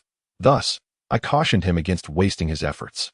Ah, black iron, he mused, a flicker of realization igniting within him as he approached the Ice Emperor. Mistakenly believing the Fire Emperor sought a key, the Ice Emperor scoffed. Do you presume that the key lies within my possession? The Fire Emperor offered no retort, but instead, he seized the Ice Emperor's wrist, drawing forth a wound from which ice-blue blood dripped. He then raised the iron chains, allowing the Ice Emperor's blood to cascade upon them. In swift succession, the icy liquid enveloped a segment of the chains, swiftly crystallizing into ice. Upon witnessing the transformation of the ice-blue liquid into solid ice, the Fire Emperor released his hold on the Ice Emperor's wrist and, once more, slashed his palm, allowing his fiery red blood to mingle with the Ice Emperor's. Upon contact, a hissing sound emanated, and vapor arose from the point of convergence. As the Fire Emperor wiped away the remaining blood, I beheld that while the chains remained unbroken, several distinct notches marked their surface. Observing this outcome, the Fire Emperor displayed no joy. Instead, he turned to the astonished Ice Emperor and remarked, "It seems your mastery over ice and snow has significantly diminished over the years." Following a series of attempts mirroring his previous method, I finally heard the resounding clang of metal striking the ground, prompting a sigh of relief. The Ice Emperor, initially taken aback, now appeared increasingly exasperated, unable to fathom that his elaborate defenses had been so easily compromised by the Fire Emperor's actions. Once I was placed upon a coral stone, the Fire Emperor regarded the seemingly weakened and waning ruler of the Ice Clan with renewed scrutiny, conjuring a sword of flame. "The time has come for us to resolve our grievances. When you abducted my wife all those years ago, everything you subsequently endured was of your own making. You have no one to blame but yourself. Now, you stand at the precipice of your final path. If you have anything to say, speak swiftly, for I shall accompany you on this last journey." Upon hearing the words of the Fire Emperor, the Ice Emperor suddenly burst into laughter. "I lament that I did not witness your ultimate failure. Do you truly believe you can escape this place? My son, in consideration of the bond with this wildling, turned a blind eye to allow you entry. However, should you wish to leave here unscathed, that is far from a simple endeavor. Wildling." I supported myself on my arm and rose to stand before the Ice Emperor, picking up the discarded broken blade he had cast aside, and scoffed, "Is that so? You are indeed forsaken by all. The only prince you value has cast you aside before your nemesis for someone like me, a mere wildling. How truly filial. Brother, cease." At the entrance of the barrier, just as I was about to conclude this Ice Emperor's tumultuous reign with that broken blade, those words suddenly echoed. Upon hearing that familiar voice, I immediately recognized its source. Donger, the Fire Emperor, stood beside me. Observing Donger, he furrowed his brow and said, "Do as you wish. I shall bear the consequences." I shook my head. Had Donger not been present, I might have committed an act beyond my foresight. But with him here, I naturally dismissed the thought. I did not turn around but addressed the Ice Emperor, who knelt on one leg. "Do you see? Your life and death now rest entirely in my hands. This is what you meant by winning only if one laughs last, is it not?" One of his hands clutched the wrist that the Fire Emperor had wounded, his countenance obscured by shadows, remaining silent. Donger flipped his right hand, and the sacred ice snow sword appeared in his palm. His voice rang out, "Fire Emperor, from my brother's perspective, I allowed you entry earlier, but today, your life may well be forfeited here." The Fire Emperor cast a glance at the seemingly arrogant youth and shook his head, saying, "Oh, is that so? Yet I do not share your sentiments." I observed the Fire Emperor's dismissive attitude towards Donger and cautioned him, "Be wary. The sword in my brother's hand is the sacred ice snow sword of the Ice Clan. Should it touch you, you will become a mere ice sculpture." The Fire Emperor appeared to take heed, for he naturally understood the significance of the sacred ice snow sword passed down through the ice royal lineage. Nevertheless, he shook his head, insisting, "Even if he wields the sacred ice snow sword, what of it? How old is he? The gap in age cannot be bridged solely by innate talent. There is no need for undue concern." Donger's figure transformed into a white shadow, swiftly charging towards the Fire Emperor. The Fire Emperor's gaze sharpened instantly, brandishing the fiery red sword in his hand, instinctively slashing at the empty air before him. In the next moment, Donger's sacred ice snow sword clashed with the Fire Emperor's flame sword, producing a resounding clash as the crimson and icy blue light collided. In the next moment, Donger's gaze flickered, and I beheld the ice blue light, which had originally erupted alongside the flames, curiously retracting with remarkable swiftness, enveloping the Flame Emperor's sword of fire. In an instant, the fiery blade was shrouded in a coat of ice blue. The Flame Emperor's pupils constricted as he experienced an uncomfortable chill emanating from the sword's hilt, rendering his entire body immobile, encased in a thick layer of ice. Observing the encased Flame Emperor, a shadow of despondency crossed my eyes. I had underestimated the formidable power of the Ice and Snow Holy Sword, a legacy of the royal lineage of ice and snow. Even the Flame Emperor had fallen for this trick. Dong'er withdrew the Ice and Snow Holy Sword, sheathing it at her waist, casting me a glance filled with complex emotions before quickly averting her gaze. The Ice Emperor, gazing at the statue that had once been the Flame Emperor, suddenly erupted in laughter, exuding a sense of vengeance fulfilled. However, his expression soon became rigid, for he noticed that the flame sword, originally encased in ice, had abruptly transformed into a vivid crimson, bursting forth with a scarlet radiance. The icy exterior shattered, and the Flame Emperor emerged from the ice, brandishing the flaming sword towards Dong'er, declaring, "I truly underestimated the sword you wield, but I assure you such a predicament shall not occur again." The sharpness in the Flame Emperor's eyes was abruptly interrupted by an almost imperceptible shattering sound. He focused intently as a slender crack appeared in the barrier at the bottom of the White Sea Gorge. To his astonishment, he saw the Ice Clan's guards breach the barrier, one of whom he recognized as a longtime follower of the Ice Emperor, now kneeling before him. The guard spoke in a slightly anxious tone. "Your Highness Dong, the Fire Clan has infiltrated, and they are assaulting the barrier." The Flame Emperor was taken aback by this revelation, watching as the slender crack suddenly widened into an opening large enough for a person to pass through, allowing torrents of seawater to surge in. Amidst the frothy waters, he discerned a familiar aged figure, murmuring, "Master Zhu." Dong'er's expression shifted rapidly as she gazed at the opening, a complex look flashing in her eyes. Soon, she gripped the Ice and Snow Holy Sword tightly and charged towards the Flame Emperor. Hearing the commotion, the fiery glow of the flame sword flickered as he parried her strike. However, this time, the Flame Emperor did not tremble for long. Upon contact, he swiftly disengaged and countered with a slash of his fiery blade against the Ice and Snow Holy Sword in Dong'er's hands. As the aged figure crossed through the opening in the barrier, the Flame Emperor signaled me urgently, saying, "Master Zhu, please escort him away from here." The aged figure brandished a long spear, approached me, grasped my wrist, and led me away, turning back to the engaged Flame Emperor, cautioning, "Be careful. The Fire Clan cannot afford to lose you now." As I traversed the breach, I beheld a multitude of fiery warriors beyond the barrier, coalescing into a crimson circle. Armed with their long halberds, they engaged in a desperate struggle against the Icy Kin and the Shark tribe of the North Sea Palace. I spotted Yan Jin among them. Upon seeing the elder referred to as the Candlemaster by the Fire Emperor emerge from the barrier, he hastened over. "Candlemaster," he urged, "here in the depths of the North Sea Gorge, we are at a disadvantage against the ice and water tribes. Should our warriors exhaust their fiery essence, we risk total annihilation." The elder glanced back at the flickering shadows of red and blue clashing within the barrier and nodded. "We must endure a little longer. Once the Fire Emperor emerges, and with Chong Lang having gone to summon the Great Bear Clan from North Sea Island, our fortunes may turn. First, take this young one out of here. I must return to support the Fire Emperor, for he is alone within." "Understood," Yan Jin solemnly replied, taking the weakened form of me from the elder's grasp. He cast a glance at my feeble state, sighed, and then led me away. As I turned back to observe the battlefield where fire and ice intertwined, the Fire Tribe's disadvantages became increasingly apparent. Once the fiery warriors depleted their strength in this North Sea Gorge, they would no longer stand a chance against their ice and water adversaries. Yan Jin's flaming arrows pierced through several ice warriors before he guided me upwards toward the surface of the North Sea. The elder, known as the Candlemaster, surveyed the encroaching seawater flooding the barrier and called to the Fire Emperor, "Your Majesty, it is time to depart." Just as the Fire Emperor's sword light had scorched a gash in Dong'er's armor, he nodded and swiftly made for the breach. However, an acolyte of the Ice Emperor stood in his path, and with a single stroke of the Fire Emperor's blade, the acolyte's left arm was severed. Dong'er, witnessing the Fire Emperor's retreat, promptly hurled the holy ice and snow sword. Upon contact with the seawater at the breach, it instantly transformed the water into ice, sealing the opening and obstructing the Fire Emperor's escape. Both the Fire Emperor and the Elder struck the ice-locked breach with their flame sword and halberd, yet it remained unmoved.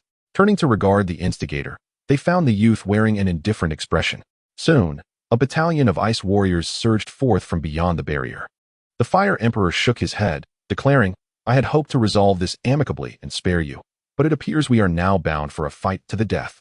Heir executed a swift motion, causing the embedded holy ice and snow sword to break free and return to his right hand. He confronted the father of his brother, stating, I can allow you to leave, but for every item you take, you must leave something behind. Leave this old man and your left arm here, and you may depart. I promised my brother to safeguard every inch of land and every living soul belonging to the Ice Tribe. The Fire Emperor narrowed his eyes at the stubborn youth, raising his flamed sword. Such bravado! Let us see if you can indeed part with these offerings. As Heir gazed upon the two severed left arms lying on the ground, he did not tend to his own bleeding wound. Li Luo approached him, inquiring with concern, Your Highness, are you all right? Heir turned his head to regard the Ice Emperor, who was half collapsed on the ground. A distinct hint of mockery played upon his features. With a dismissive wave of his hand, ignoring the pain in his shoulder, he replied, I am fine, it is of no consequence. One arm for another, by this measure. I have not suffered a loss. However, before Li Luo could articulate his thoughts, Heir interrupted him. He picked up the severed arm, a self-deprecating smile gracing his lips, and reattached it to his body using his ice and snow affinity. Li Luo could unmistakably sense that the severed end of the arm had been rendered lifeless by flames. Outside the barrier, the battlefield had quieted following the retreat of the Fire Clan, the once tumultuous sounds of war gradually subsiding. Heir sat atop a coral reef, observing the valiant ice warriors who had just fought fiercely, as well as the Ice Emperor, who was now on the brink of death. With his right hand, he drew forth the holy ice sword, holding it aloft like a totem above his head, proclaiming, From this day forth, I ascend the throne as the Ice Emperor. Let it be decreed that the previous Ice Emperor, unwell, shall remain within this barrier at the bottom of the North Sea Gorge. Zhifeng, Li Luo, the North Sea Shark King, and all the families who participated in this victory of the Ice Royal internal strife shall remain here to guard the former Ice Emperor. He continued, From today, I absolve all treasonous charges against the descendants of the royal family and the noble lords of the Ice and Snow Highlands. They shall form an army to venture into the Darkfall Forest and the southwestern seas inhabited by the merfolk. Should there be any dissent, let them be executed. Zhifeng, cradling his left arm severed by the Fire Emperor, stepped forward, exclaiming, Ice Emperor, this cannot be. Such actions would lead our Ice Clan and the realm of snow and ice to annihilation. Heir, perched upon the coral reef, regarded the beleaguered follower of the old Ice Emperor in silence. He lowered the holy ice sword he had been holding and executed the dissenting traitor on the spot. Li Luo watched as the figure before him slowly collapsed, a melancholic sigh escaping his lips as he recalled something. He removed the crown that symbolized the glory and splendor of the Nine-Star family and knelt down on both knees. Memories flooded back to him from years past, when he too had knelt before that now distant figure, bearing the immense bow of the Nine-Star lineage. Time had passed, yet he resolutely declared with unyielding conviction, indeed. The old Ice Emperor, now a mere relic of the past, sighed wistfully, reminiscing about a conversation from years ago in the palace of the Ice City, where this stubborn youth had once said, Why can't my brother become the next Ice Emperor? Is it solely due to his bloodline? What does it matter?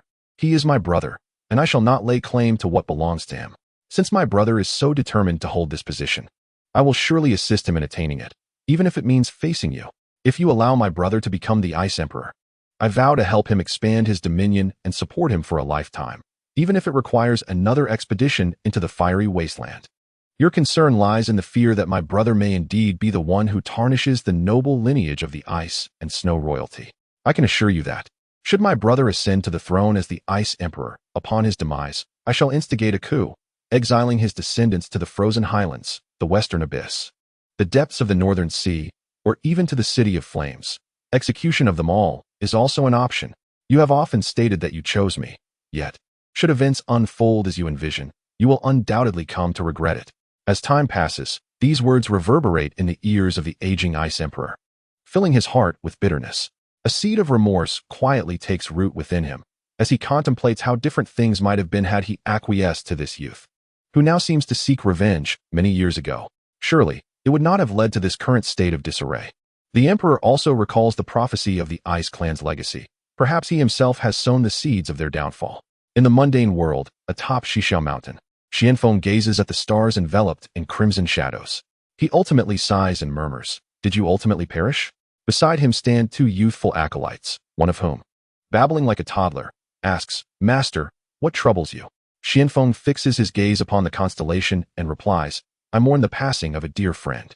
The other child, holding a book, inquires curiously, Master, the stargazing tome passed down from my ancestor speaks of a phenomenon called rebirth through fire. What does this mean? Xianfeng lowers his head to meet the child's gaze, patiently explaining, do you recall the history of the Han dynasty that I taught you? At that time, Wang Mang usurped the throne, and the Han dynasty teetered on the brink of collapse. During this turmoil, the purple tenuity star was obscured by the wandering star. Many sorcerers proclaimed Wang Mang to be a destined emperor. Yet, the practitioners of the Xianmin believed this to be a calamity for the Han, asserting that only through such tribulations could a flourishing dynasty arise, leading to the revival during the reign of Guangwu. This celestial alignment is thus termed rebirth through fire. Is that so, Master? The inquisitive child asks. Following the direction of the child's gaze, Xianfeng observes that the blue star, once emblematic of his dear friend, has transformed into a fiery red, as if it were drenched in blood. A realization dawns upon him, and with a sense of understanding, he smiles gently, patting the heads of the two children and nodding. Yes, indeed it is so. My name is Huaxian, the prince of the Fire Clan, destined to be the next emperor. In truth, my earliest memories stretch back to 2 years ago when my father, the current Fire Emperor, took me from the eastern wasteland barrier where I had lived since childhood to the sacred land of our clan, the City of Flames. My father is regarded as the greatest ruler in the history of the Fire Clan, in the vast western expanse that I have yet to reach. Legends speak of a lake with hues of red and blue, which we, the Fire Clan, call Miao Lake, while the Ice Clan refers to it as Miao Yan Lake. That realm of ice, where the Ice Clan has dwelled for generations, is said to be a land of white, abundant in water. The Ice Clan has maintained its formidable strength for centuries, right up until the past 2 decades. My people, the Fire Clan, have resided on the eastern banks of the Miao Lake for generations. The avaricious Ice Clan frequently dispatched powerful armies to wage war against us in pursuit of greater gains. Consequently, the City of Flames has been compelled to migrate eastward continuously until it finally stabilized in its current location a century ago. Regarding my amnesia, my father once explained that the Ice Clan's assassins, harboring resentment over the humiliation my father had inflicted upon them years ago during his counteroffensive into their snowy domain, infiltrated the eastern wilderness barrier to attempt my assassination. Unbeknownst to them, this resulted in the loss of all my memories prior to that event. I cannot discern if this is the reason, but I feel an innate revulsion whenever I encounter any texts or artifacts related to the Ice Clan. In our records, the Ice Clan is depicted as demonic beings with an insatiable thirst for war. Over the past 2 years in the City of Flames, I have heard numerous accounts of the Ice Clan, who have assembled a grand army to conquer several other races, including the Darkfall Forest and the fabled Southwestern Seas. Given my mother's significant ties to the Darkfall Forest, when the Jiuli tribe, residing there, sent us a distress signal, my father promptly mobilized an army to assist them, during which he lost his left arm. It seems that the Ice Clan revels in severing the left arms of their foes to showcase their martial prowess. Just 2 years prior, during that assassination attempt, my father's mentor, the venerable Elder Zhu Bing of the Fire Clan, also suffered the loss of his left arm at the hands of that assassin. Observing my father, now one-armed, I could sense a tinge of melancholy in his silhouette. I am uncertain of its significance, yet I understand his concerns. Although the current Ice Emperor is exceedingly warlike, his unparalleled ice aptitude is unmatched within the Ice Clan. Despite being newly come of age, he was able to sever my father's left arm. Meanwhile, I have lost all my flame abilities due to the assassination 2 years ago. While I have gradually regained some strength over the past 2 years, I have yet to reach a level comparable to that of the Ice Emperor. Despite my father's lack of complaints, I can sense his profound guilt. Yet I know he fears that I might be unable to inherit the mission and responsibilities of the Fire Clan that have endured for millennia. It was not until half a month ago, when I grasped the golden trident of the City of Flames, that I witnessed him smile for the first time in my memory. Subsequently, upon consulting the Fire Clan's ancient texts, I learned that the ability to wield the Fire Clan's trident marks one as a rightful candidate for the throne. Consequently, all the elders of the Fire Clan and the chieftains of the great wilderness tribes collectively bestowed upon me the qualification to become the next Fire Emperor. On that night, when Sirius shone most brilliantly, my father placed his crown upon my head. Following a series of intricate ceremonies, I became the Emperor of the Fire Clan under the gaze of Sirius. Standing beside me on the rugged walls of the City of Flames, my father inquired, "Do you understand the responsibilities that come with this position?" I nodded, "Yes, to lead our people towards a better life." "And what constitutes a better life?" to wage war and reclaim the Yan Lake, to secure more resources for the Fire Clan.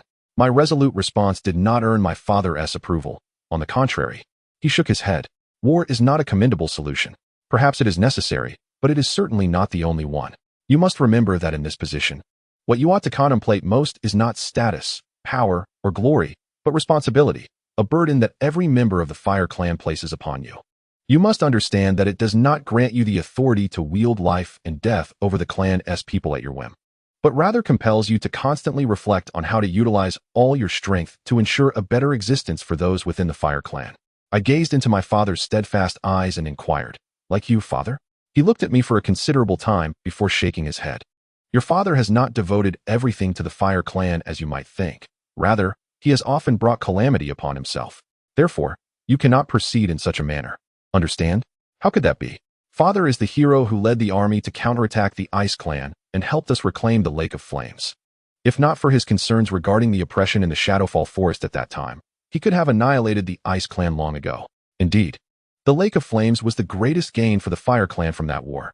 Yet the motives behind my father's initiation of that conflict were not merely for the lake. What was it for? I inquired. Your mother, came his slightly melancholic reply. The answer, which instantly dimmed my father's countenance, prompted me to nod. Mother? This term, which felt somewhat foreign to me, did not satisfy my quest for understanding. I observed my father gazing up at the fiery Sirius, somewhat lost in thought, before he finally responded. You are able to wield the trident that symbolizes the legacy of the Fire Clan, a feat that even I could not accomplish.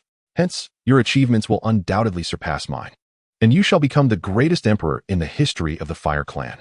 Throughout generations, every Fire Emperor has borne the greatest responsibility to await the opportunity to obliterate the Ice Clan entirely.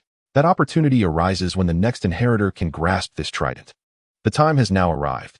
The might of the Ice Clan has gradually diminished over the past 2 years of their reckless militarism. They mistakenly believe that the strength of the Fire Clan is confined to the flame wilderness west of the city of blazing flames. In truth, they are mistaken. The power amassed by the Fire Clan in the eastern wilderness far exceeds that of the western region. Had it not been for the assassination attempt by the Ice Clan 2 years ago, we could have waged war against them by now. However, that is no longer feasible. You must wait. Bide your time until the Fire Clan can annihilate the Ice Clan at the least possible cost. Do you understand? I nodded. As if grasping the essence of my father's words, my mind still clouded with profound confusion. This man, once a symbol of glory and status in my eyes, I now realized bore an immense burden that I had only begun to comprehend. A sense of relief washed over me. The weight of responsibility that once strained him now rested upon my shoulders. In the hall of my father, I found no extravagant or opulent objects. Yet there was one element that strikingly clashed with the decorum of this place: the murals adorning the walls. The mural depicts an exquisite woman against a backdrop of towering trees, her expressions oscillating between laughter and contemplation, standing and bending, bestowing the entire composition with a dynamic beauty. The woman's eyes perpetually exude a tender allure, while her flowing tresses are artfully distinguished, creating an enchanting haze of ethereal beauty. Unbeknownst to me, my father stood behind, his voice tinged with the weight of time as he remarked, "This is your mother, as she appeared when I first laid eyes upon her." I nodded, understanding that it was typical of my father to immortalize a woman's likeness in this grand hall, where we shared our daily lives. Curiosity welled within me, prompting me to ask, where did she ultimately go? Why have I never encountered her during my years in the City of Flames? My father's gaze lingered on a painting in the corner for some time before he replied, "The Ice Tribe. She was taken by bandits sent from their realm, and though I endeavored to retrieve her, I was unsuccessful." "Is she still alive?" I inquired, my voice tinged with concern. My father's eyes, reflecting my bewilderment, eventually shook his head. "No, she perished at the hands of the former Ice Emperor." A flash of anger crossed my features. "Then in my lifetime, I shall ensure the entire Ice Tribe pays for her demise." My father withdrew his gaze and returned to me, saying, "On this note, I recall something else. As the Emperor of the Fire Tribe, it is imperative for you to have a queen. I have selected one for you. Would you care to meet her?" I regarded his serious demeanor and countered, "Is it akin to the alliance with the Ice Tribe in the Darkfall Forest from years past? Have you chosen a political match for me?" He shook his head. "No, she is merely an ordinary woman, or perhaps one might refer to her as a mortal." The amnesiac you owed her much. In a certain valley of the City of Flames, I felt an eerie familiarity, as if I had once dwelled here. The overlapping memories imparting a strange sense of recognition. "My guard, Ember, informed me that I had lived here for a time. I nodded in acknowledgement. Approaching the threshold of a cottage within the valley, I found the door ajar. Peering through the crack, I beheld an extraordinarily beautiful woman, gazing at the withered vines nearby. She turned her head, casting a glance toward the entrance, and spoke, "Since you have arrived, why linger at the door? Come in." I pushed the door open and gazed at her. Her long hair cascaded down to her waist. "What is your name?" I inquired. She turned back to me. In that fleeting moment when she turned around, I could distinctly sense the surge of emotions that enveloped her. Her eyes glistened with unshed tears, evoking memories of my father's words about the debts I owed her before my amnesia. Was it possible that I had known her once? I pondered for what seemed like an eternity, yearning to recollect some fragment of our shared past. Yet, each time I grasped at a thread of memory, it was abruptly severed by an unseen taboo. Almost instinctively, I uttered, "I have returned." The suddenness of my declaration took even me by surprise, prompting Yin Jin to glance at me in mild astonishment before gesturing towards the woman who instilled in me an overwhelming sense of familiarity. "Miss Li, this is our current Fire Emperor, who lost his memories 2 years ago due to an attack from the Ice Clan. Consequently, he cannot recall any past events. It seems he was moved by your warmth, which led to his statement." As the woman approached, I noticed her face was adorned with silent tears. She stepped closer and introduced herself. "My name is Li Luo." The name struck a chord within me, evoking a sense of familiarity that was both enticing and elusive. It was as if I were desperately trying to remember the myriad of experiences we had shared, yet those memories remained tantalizingly out of reach. "My father spoke of a promise you made to marry me, to become the consort of the Fire Clan's prince, did you not?" She did not raise her gaze, but instead pointed to a nearly withered vine before us. "Do you remember the origins of this withered vine, your majesty?" I followed her gaze to the lifeless plant, and in an instant, a fleeting thought darted through my mind, prompting me to exclaim, "Grandmother." Li Luo turned to me, nodding solemnly. "Yes, the grandmother who cared for you since childhood did not live to see your return. She passed away here 2 years ago. Her ashes have been returned to the Darkfall Forest, where she lies beside your mother." A wave of recognition washed over me, conjuring images of a vast white landscape. Before a towering wall of pristine snow, a mournful wail echoed through the air. It resembled the Ice City chronicled in the records of the Fire Clan. Yet I questioned why such memories would surface in my mind. The atmosphere of that place had been so suffocating, heavy, and sorrowful. I shook my head. The assassin from the Ice Clan erased all memories of events from 2 years ago. I realized that the feeling I experienced upon seeing you signifies our past acquaintance. Yet I cannot recall any specific moments we shared. My father insisted I owe you much, and the weight of that sentiment affirms this. Thus, I propose that you become the queen of the Fire Clan to compensate for my transgressions. Would that be acceptable? Li Luo regarded me, her gaze suddenly alien and chilling, leaving me with a sense of unease, as if I were sitting on pins and needles. I averted my eyes, focusing on the withered vine. "Do you believe this condition is insufficient? For your majesty, it may suffice. However, have you considered the torment of sharing your life with someone you no longer recognize?" She replied, "Torment?" I gazed at her in bewilderment, pondering how this could be termed torment. The feelings she evoked in me were sufficient to affirm that she was destined to be my future wife. Was that not enough? As I contemplated my thoughts, Li Luo gracefully inclined her body in a gesture of farewell, stating, "Your majesty, since you remain indecisive, take your time to reflect or revisit the memories of the past before returning." Her words bore a semblance to a dismissal. I shrugged, mulling over her statement for quite some time before turning back and uttering, "Then I shall take my leave." As I was about to exit, I glanced back at her and said, "My father has conveyed that your heart's entanglement with me is tied to the Ice Tribe. Therefore, for your sake, for mine, and for the Fire Tribe, I shall ensure that our banner is planted atop the highest valley of the Ice Tribe. I will strive to hasten the arrival of that day." The might of the Ice Tribe far surpassed my initial perceptions. Presently, the Ice Emperor, burdened with a fervent desire for conquest, despite engaging in warfare year after year, has been reported by our scouts to have expanded both their territory and population significantly beyond previous years.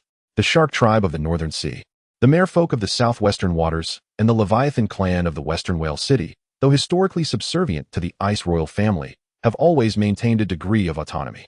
They have had the option to choose their involvement in the Ice Tribe's wars.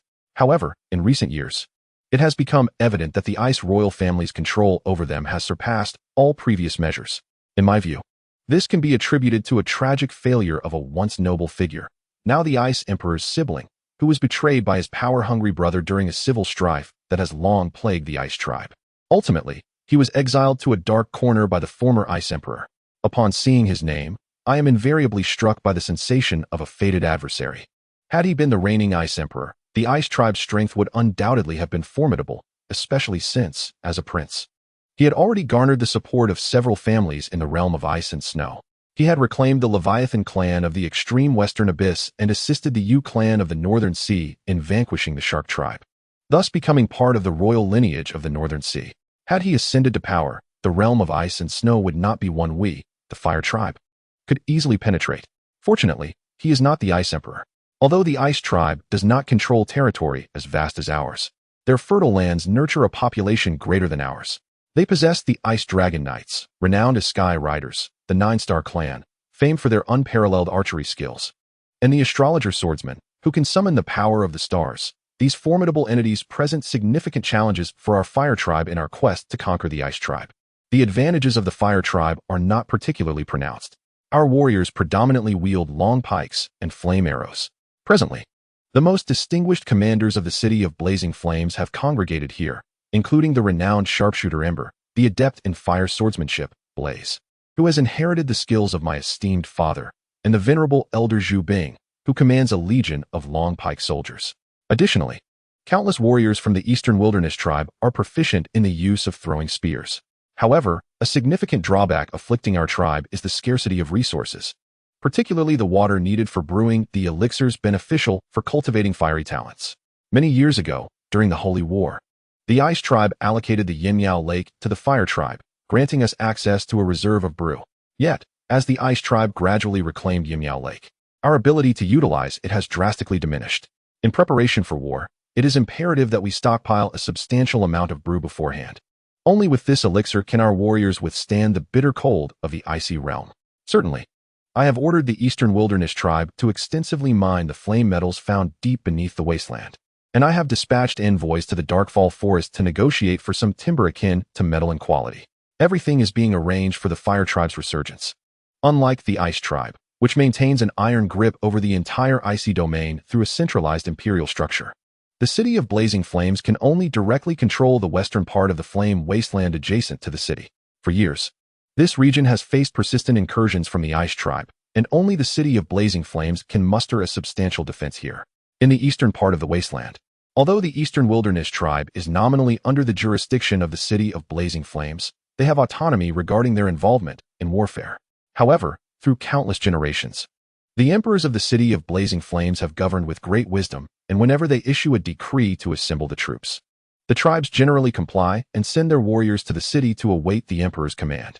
Yet, the Ice tribe is undoubtedly more formidable than I perceive. Subconsciously, that expanse of white seems to emanate a chilling power. Surrounding the North Sea Royal Palace, the southwestern seas, and the whale city of the West Sea, lie the most loyal minions of the Ice tribe, poised to strike at any invading enemy, bearing their vicious fangs with lethal intent. Beyond the tribes of the Fire tribe, other forces exist in the vast wasteland. For instance, certain wolf-riding factions within the Eastern Wilderness tribe have tamed the wolves of the wasteland as mounts, and some tribes feature totems symbolizing various wild beasts. It appears that only by uniting these forces can we deliver a decisive blow to the Ice tribe. The Bearman tribe of North Sea Island has maintained amicable relations with our Fire tribe for generations. 2 years ago, in retaliation for an assassination attempt by an Ice tribe assassin, we dispatched troops to launch a punitive strike against the former Ice Emperor, who had retreated to the depths of the North Sea Gorge. During that operation, the Bearman tribe provided us with crucial support. According to legend, our Fire tribe, through generations, has wielded the golden trident to shatter the statue of the Ice goddess in the Ice tribe's city, thereby lifting the ancient curse that bound the icy realm and the flame wasteland. The Fire clan, in truth, boasts a lineage more ancient than that of the Ice clan. According to legend, the Fire clan is a branch of the primordial Yanhuang tribe that traversed through a rift in time and space to arrive in this realm. Their purpose for coming, as dictated by a decree from an ancient emperor of humanity, was to lift a seal left behind by this sovereign. The deeper secrets of times long past remain shrouded in mystery. In the epics of antiquity, formidable beasts roamed the earth, and the tribes established by humankind were swiftly fragmented under relentless assaults. A handful of humans sought refuge in the untamed lands of the icy domain and the fiery city, where they recuperated for nearly a millennium. Eventually, a human emperor emerged, rallying the scattered tribes to return to the mortal realm. Following his departure, the icy lands were encased in frost, giving rise to what is now known as the domain of ice and snow, while the expanse of fiery wilderness transformed into a desolate wasteland. The Ice Clan represents the remnants of humanity left behind by the Emperor, gradually evolving into the royal lineage of ice and snow as the icy domain took shape. Subsequently, the Emperor subdued the mortal realm, dispatching a faction of the defeated Jiuli tribe to this place, leading to the establishment of the Darkfall Forest. This faction of humanity continued to migrate, and over the course of a millennium, they gradually transformed into the present-day Fire Clan. When I learned of this revelation, I was taken aback, as I had never anticipated such hidden lore between the Ice and Fire clans. As for the present-day humans in the mortal realm, they appear to be mere mortals. I surmise that the energy conducive to human cultivation has gradually waned over the passage of time. In the midst of the Fire clan's fervent preparations for war against the Ice clan, a stranger appeared from the mortal realm, leaving me astonished. "Your name is Xianfeng?" I inquired, studying his visage. "Indeed," he replied, "but I did not expect that after 10 years, your appearance remains largely unchanged while I have aged considerably." His tone was tinged with a sense of melancholy. Yan Jin, observing my curiosity, elucidated, "Your Majesty, prior to your amnesia, you indeed ventured into the mortal realm under an alias." Xianfeng continued, "Yes, during your travels in the mortal realm, you were accompanied by a guard clad in black. Surely, that must have been me. You hail from the mortal realm, but how did you find me? It appears you have completely forgotten your past," he remarked. "For you were aware of my astrological skills during your time in the mortal realm. I have come to repay a debt I owe you from those days." "Debt?" I asked, perplexed, as I had no recollection of such a matter. This left me with a twinge of regret, as I had encountered unforeseen difficulties upon my return here, thus rendering my memories from before the amnesia hazy. "Nevertheless, you need not concern yourself with this debt. As a guest of the Fire Clan, you are most welcome to stay for a time, and I shall ensure you are well taken care of." Xianfeng shook his head, clarifying, "It is not merely to repay your favor that I have come here, but rather to align with the heavenly mandate. I shall assist you in confronting the enemies of your Fire Clan, the Ice Clan." "Assist me against the Ice Clan? You are but one individual, and you have not brought many with you. Do you truly believe my Fire Clan requires your aid? If victory depended solely on numbers, there would be no need for battle. Surrender would suffice. As far as I know, the disparity in numbers between the Fire Clan and the Ice Clan is considerable." I found myself at a loss for words, prompting me to ask, "How do you intend to assist me?" "Presently, the Fire Clan's disadvantages are primarily twofold. One is the numerical gap, and the other is the scarcity of water for brewing our wine. I can address both issues," Xianfeng replied, his gaze fixed on me until a flicker of curiosity crossed my face, encouraging him to elaborate. "Since we lack an advantage in numbers, we shall excel in quality.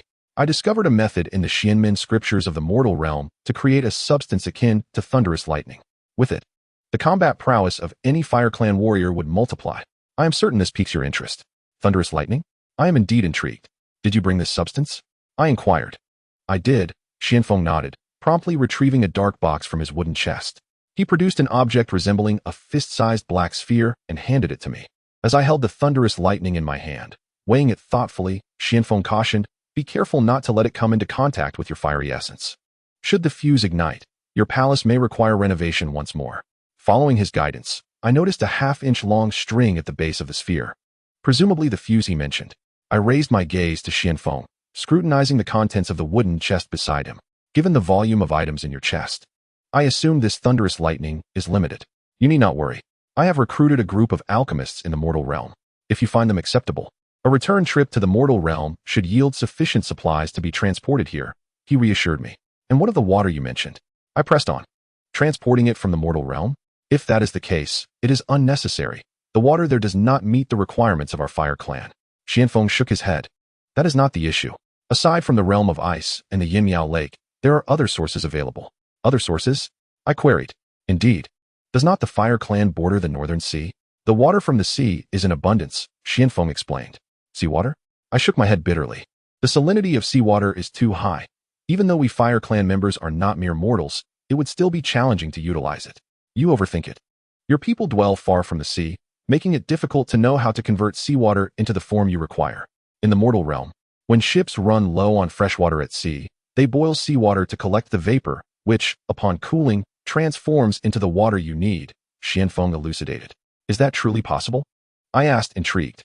"Absolutely," Xianfeng nodded, suggesting that he admired me. I shook my head in denial, expressing my curiosity about what I was owed during my time in the mortal realm that compelled him to traverse such great distances to convey these sentiments. I sensed a noticeable dimming in Xuanfeng's eyes as he shrugged. It was an incident where I personally cast you into the icy abyss. Yet, there exists a saying in the mortal realm, a blessing in disguise. Were it not for that event, I believe you would not be the person you are today. Ultimately, knowing one's fate is inconsequential. It is only at the end that we discern the victor and comprehend the intricate twists of destiny that led us to this final juncture. Suddenly, he appeared to be imbued with a melancholic sentiment. I refrained from questioning him further, stating, regardless of your past actions against my fire clan, I hold no grudges. Based on everything you have shared, I choose to trust you. Henceforth, you shall be an eternal friend of my fire clan. Friend? Xianfeng chuckled softly, shaking his head. It seems the person you once were has truly perished. You have not merely changed, you have undeniably transformed into someone entirely different. There is no need for you to feel gratitude for my actions. If you wish to express your thanks, simply remember my departed friend each year during your tribulations. As for your notion of eternal friendship with the Fire Clan, I do not covet it. Initially, I intended to remain here to assist you. But the past has irrevocably altered, and I see no reason to linger. Should you require my assistance or anything else, simply send someone to find me at the Luo Shui River's Qixiao Mountain in the mortal realm. Farewell. I watched him turn away, his demeanor imbued with a newfound resolve. A farewell that hinted at my own words or actions having made him realize I was no longer the person he had known in the mortal realm. To him, the individual he had longed for must be the untainted Huoshuan of the past. In a valley somewhere beyond the City of Flames, I observed the graceful figure. Her gaze still fixated on the lifeless vines, and interrupted her. The deadline for the Fire Clan's assault on the realm of ice and snow has been established within 6 months. The eastern tribe of the Flame Wilderness is already mobilizing its forces, and our allies will gradually converge upon the City of Flames. She lowered her head, contemplating the base of the vines in silence. I continued, the memory you possess of me must not align with this version of myself. Pray tell, what do you recall of me? I wish to see if I can recognize that image within myself. Li Luo turned around, gazing at me, and after a prolonged silence, finally parted her crimson lips. You are truly a different person now than you were before. In the past, your thoughts were always concealed within your heart, whereas now, whether it be inquiries or your musings, you express them openly. You once yearned to bring peace to this vast wasteland. Yet the present you seems preoccupied with reigniting the flames of war within it. These are the marks of your transformation, concealment, peace. In your narrative, I cannot discern my own reflection. Rather, I perceive that you speak merely as one who is powerless, perpetually attuned to the whims of others. If I were indeed like that before, I would be quite disheartened. Powerless and forever beholden to the opinions of others. This truly resembles your former self. Do you remember your brother? The child who once shared this place with you during your childhood? It was only in his presence that you found a sense of purpose in protecting others, which explains why you appeared so humble and pitiable when he returned home. My brother? Xianglong. He was the adopted son of our father, raised alongside me within the eastern wasteland's boundaries. I had not realized that before my amnesia. I had lived here with him. It seems that neither my father nor Xianglong ever mentioned this to me. She did not respond, turning away for a while before saying, perhaps it is only in your current state that you can avoid the fate that awaited you previously. It appears that amnesia is indeed a troublesome matter. After our lengthy conversation, I increasingly believe that the person I was before is not who I aspire to be now. I possess an awareness of my amnesia. And although I am certain that it is not what I desire, subconsciously, I still hesitate to unearth the truth of who I was prior to forgetting. Li Luo, my father informed me that you nearly sacrificed your own life to save me, hence I wish for you to become my queen. It is solely due to this act of grace, and nothing else. I will await the day your heart's burdens are lifted, and even endeavor to expedite that moment with all my might. Beyond this, I cannot promise anything else. Recently, someone claiming to be an old acquaintance from the mortal realm came, yet I cannot recall him at all. Nonetheless, I have the unsettling feeling that he was a dear friend to me. When he turned to leave, I did not urge him to stay, fully aware that keeping him would be beneficial for the Fire Clan. Yet, I refrained, for I realized that I am no longer the person you once knew. And he came seeking a friend who is no longer present. Surely, it would be cruel to keep him here. I do not comprehend your intent in saying this. Are you lamenting the fickleness of worldly affairs? Li Luo retorted. As I gazed upon her profile, beneath the long lashes lay eyes that gradually lost their vivacity. Perhaps my desire to marry you stems from a debt I feel I owe you. However, I wish for you to wed not the man I once was, but the current emperor of the Fire Clan, the sovereign of the blazing wilderness, Huoxian. Do you understand? Li Luo turned to face me, her tranquil expression revealing no hues of emotion. She began to speak slowly. If you were aware of the events preceding your amnesia, you would realize that your earlier declaration holds profound significance. I understood that, despite my forgetfulness, my subconscious resisted recollecting the past. For I sensed that the person I once was is not who I aspire to remember or become. That former self lingers in my mind, a shadowy, chaotic figure stained with bloodshed, a grotesque scar. Though its exterior may appear akin to others, the pain concealed beneath is known only to me. Thus, I wish not to unveil that scar.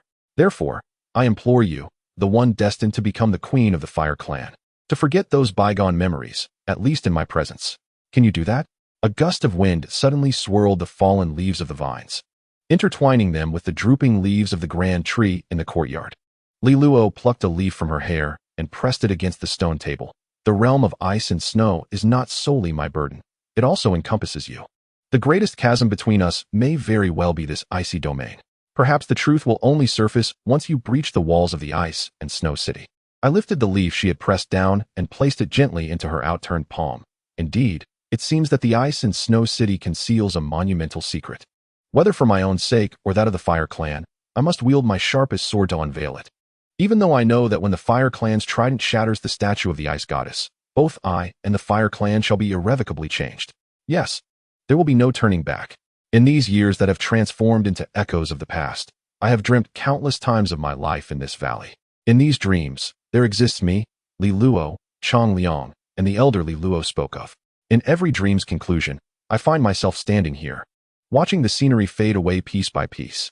I witnessed the blazing wilderness enveloped in white flurries, reminiscent of the snow described in the Fire Clan scriptures pertaining to the realm of ice and snow. At that moment, Li Luo stands upon a magnificent chariot, gazing at me, slowly walking forward. Though I feel I could reach out and touch her, I remain unable to approach even an inch. Then I hear a rumbling sound. I look to the horizon behind her, where the great expanse of the blazing wilderness resembles an ocean, an immense sea, yet the waters are comprised of white snow. Rushing towards me, I can vividly feel the penetrating chill, and Li Luo swiftly vanishes into that sea of snow. Upon awakening, I gazed out at the sky, where Sirius still radiated its fiery glow. I pondered that perhaps, in this liminal state between wakefulness and dreams, I am finally the person I yearn to be. Above, a mysterious starry sky enveloped us, with the fire wolf star shining in the most resplendent position, standing atop the towering walls of the City of Flames. A panoramic view unfolded before me, unwittingly bestowing a sense of satisfaction. Without turning to glance at the two slender figures behind me, I inquired directly, "How prepared are we?" The voice of Yan Jin resounded. "I have already dispatched someone to the mortal realm to retrieve the thunderfire of Xianfeng. Additionally, he instructed me to bring back a jar of wine, claiming it was a debt owed from the past. The scouts and archers have commenced their training, awaiting your decree within the next 6 months. The warriors of the Eastern Wilderness tribe are gradually gathering, weapons and wine are being produced. Moreover, the feral beasts from the Great Wilderness have made contact, and messengers have been sent from North Sea Island and the Darkfall Forest." This was the voice of Chong Liang. "Is there any news from the Ice Clan?" I asked. Yan Jin promptly replied, "The Ice Emperor's campaign in the southwestern seas has reached its conclusion. A faction aligned with the Ice Clan's royal family has regained its power, thus the adverse effects of the war on the Ice Clan are gradually diminishing. Given that the Ice Emperor's reign has not been long and was marred by conflict, it is anticipated that his forthcoming actions will focus on purging the internal factions within the Snowy Realm. Reports indicate that over the past 2 years, certain ancient families of the Ice Clan have been increasingly distanced from the Ice Emperor, while those once exiled to the Snowy Plateau have been reintegrated into positions of power. The Shark Clan of the North Sea Palace, the Leviathan Clan of the West Sea Whale City, and now the Merfolk from the southwestern seas. All these races did not directly participate in the Ice Clan's war during my father's time. Currently, the Ice Emperor's control over these factions is at its zenith in the history of the Ice Clan, although he has distanced himself from those long-established families. It is certain that they will not remain passive should any conflict arise in the Snowy Realm. This situation is indeed quite precarious. I expressed my concerns. Though it is somewhat troublesome, it is far from the level of complexity you perceive, Your Majesty." As Chong Lang uttered these words, the Shark tribe of the Northern Sea King's palace, having embroiled themselves in the internal strife of the current Ice tribe royalty, poses little threat to my Fire tribe with their dwindling numbers. The annals of Northern Sea history reveal that the Shark tribe is not the sole eternal royal lineage. Just a few years prior, the Wu tribe also held the title of royalty for a time, only to be forcibly deposed by the previous Ice Emperor. Furthermore, the forebears of the Bear clan of Northern Sea Island were originally the Sea Bear tribe, whose Ice Mountain Palace, constructed centuries ago, far surpassed the current Northern Sea King's palace in scale. These forces are potential allies we can rally against the Northern Sea King's palace. Our objective is not to defeat the Northern Sea King's palace outright. Rather, we need to delay them until the Fire tribe launches an assault on the Ice and Snow City. Additionally, in the Southwestern Sea, considering the internal suppression by the Ice tribe royalty, their attempt to engage in the conflict stretching from Ice and Snow City to Miao Yan Lake is obstructed by the Darkfall Forest, thus posing no significant concern. As for the remaining Giant Whale tribe, to my knowledge, the Ice tribe royalty secured their allegiance not through warfare, leaving only the allure of profit. The Giant Whale tribe's interests are confined to the Western Sea, which, while not of paramount importance to the Ice tribe, remains something they regard with some measure of respect. However, for our Fire tribe, it holds no value, rendering any promises made to them inconsequential. Therefore, our principal adversaries remain the Ice tribe royalty and the ancient families that dwell within the domain of ice and snow. I turned to gaze at the eloquent Chonglang, whose profound insight momentarily startled me.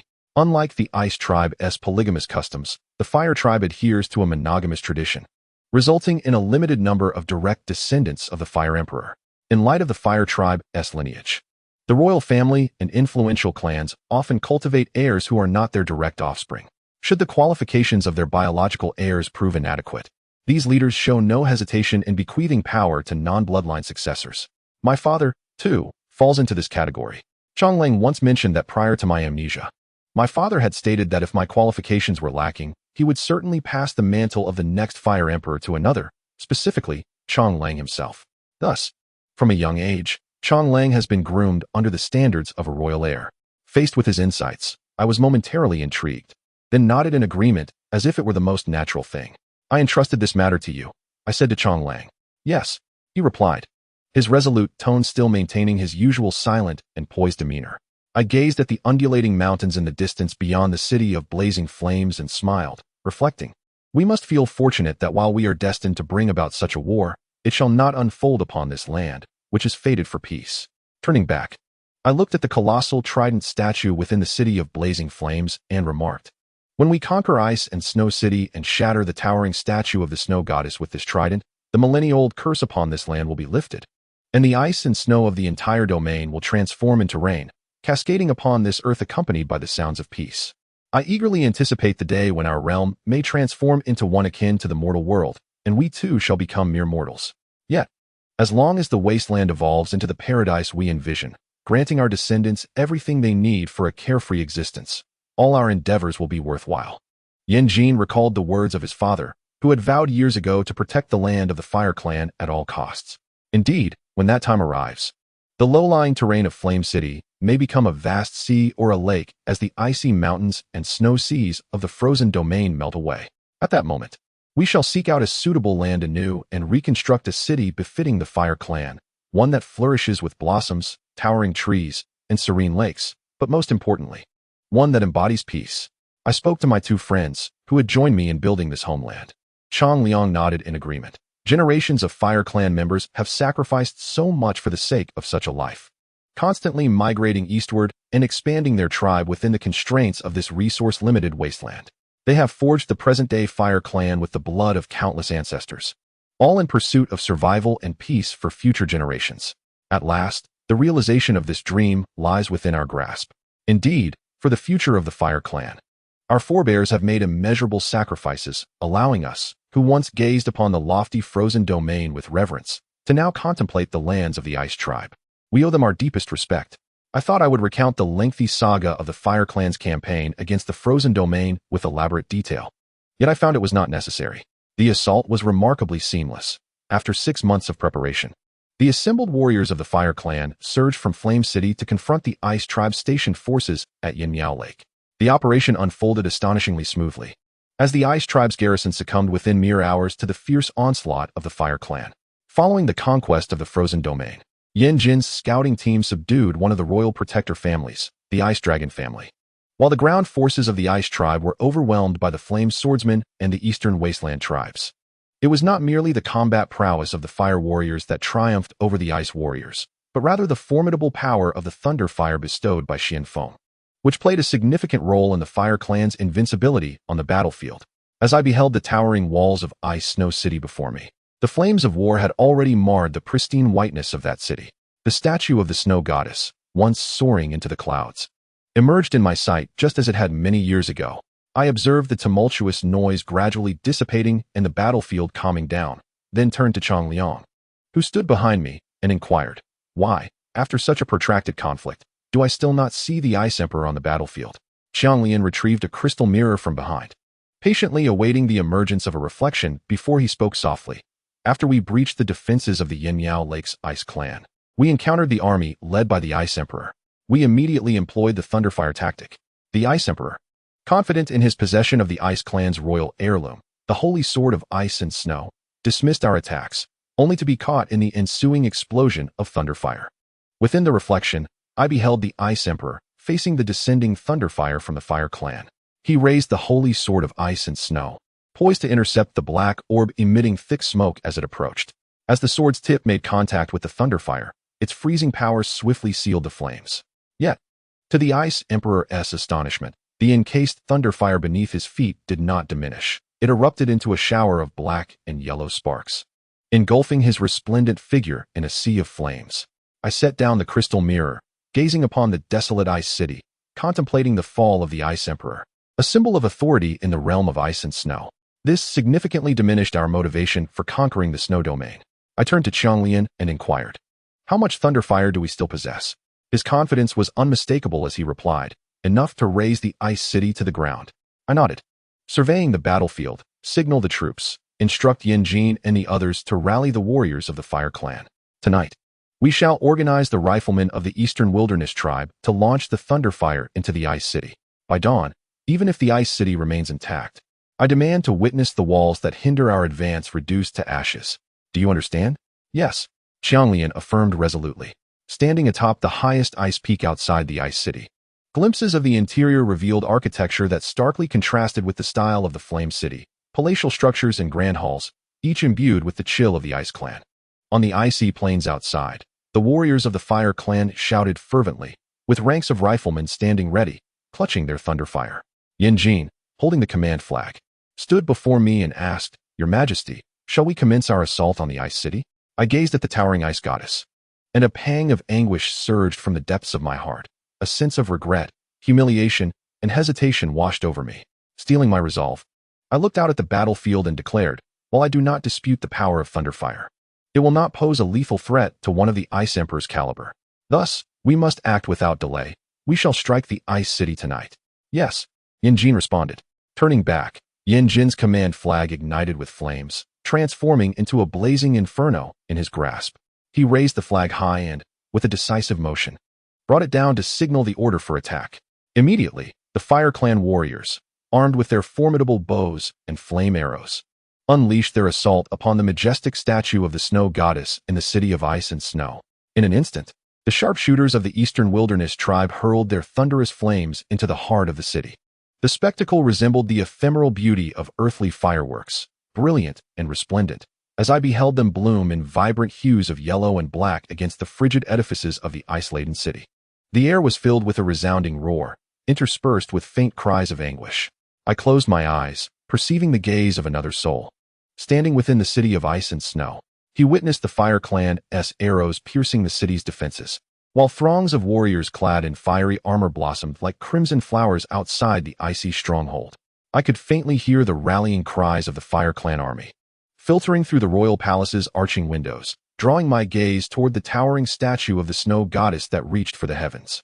I sensed his inner turmoil and unease, as if I were sharing in his visceral experience. I raised my hand, responding to the rhythm this feeling evoked within me. "Your Majesty, is there something amiss?" I heard the call of the flame. I opened my eyes to find the flame standing before me, his expression laden with concern. A flicker of reason ultimately quelled the surging impulses within. "It is nothing. Continue the assault."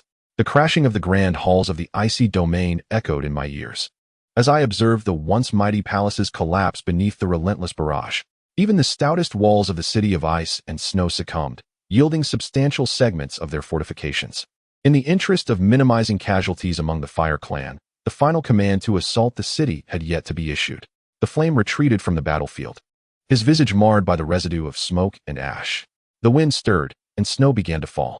I fixated on the dimming starlit sky, remarking, "It appears that the Ice Clan is poised to abandon the city of ice and snow. Their forces are gathering at the vulnerable points of our encirclement, seemingly preparing to breach our defenses." I observed the dwindling figures within the city and slowly spoke, "Let them depart. Our objective is solely this city. If the Ice Clan wishes to wallow in their disgrace, let them." This place was once the most grandiose palace of the icy realm, now reduced to a mere supplicant beneath the Fire Clan's onslaught. I gazed upon a tapestry-like map, crafted from snow silk, at the center of which lay a gem of red and blue, an indication of the Yan Lake, though marked by the Ice Clan as Miao Yan Lake. Its tributaries flowed forth, one directly into the northern sea, the other winding through the Darkfall forest before merging into the southwestern waters, resembling a chasm carved by the divine between the icy realm and the fiery wilderness. The sound of clashing metal reached my ears. It was the flame who had returned from the battlefield, silent for a long moment until I turned to face him.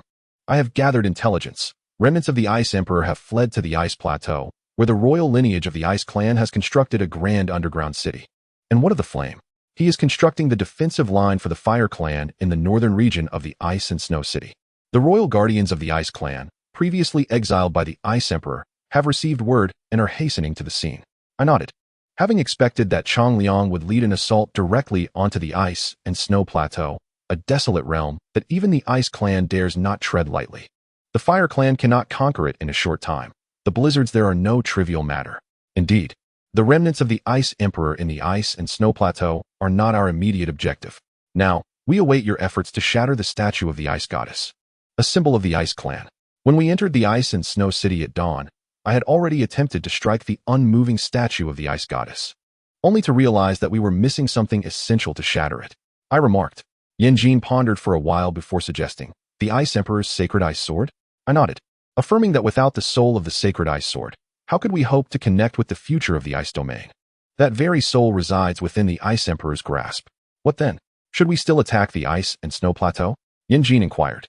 I nodded again, stating, "Currently, we are in the peak season of the ice domain, and the Ice Clan troops that were at the Northern Sea Gorge are racing back.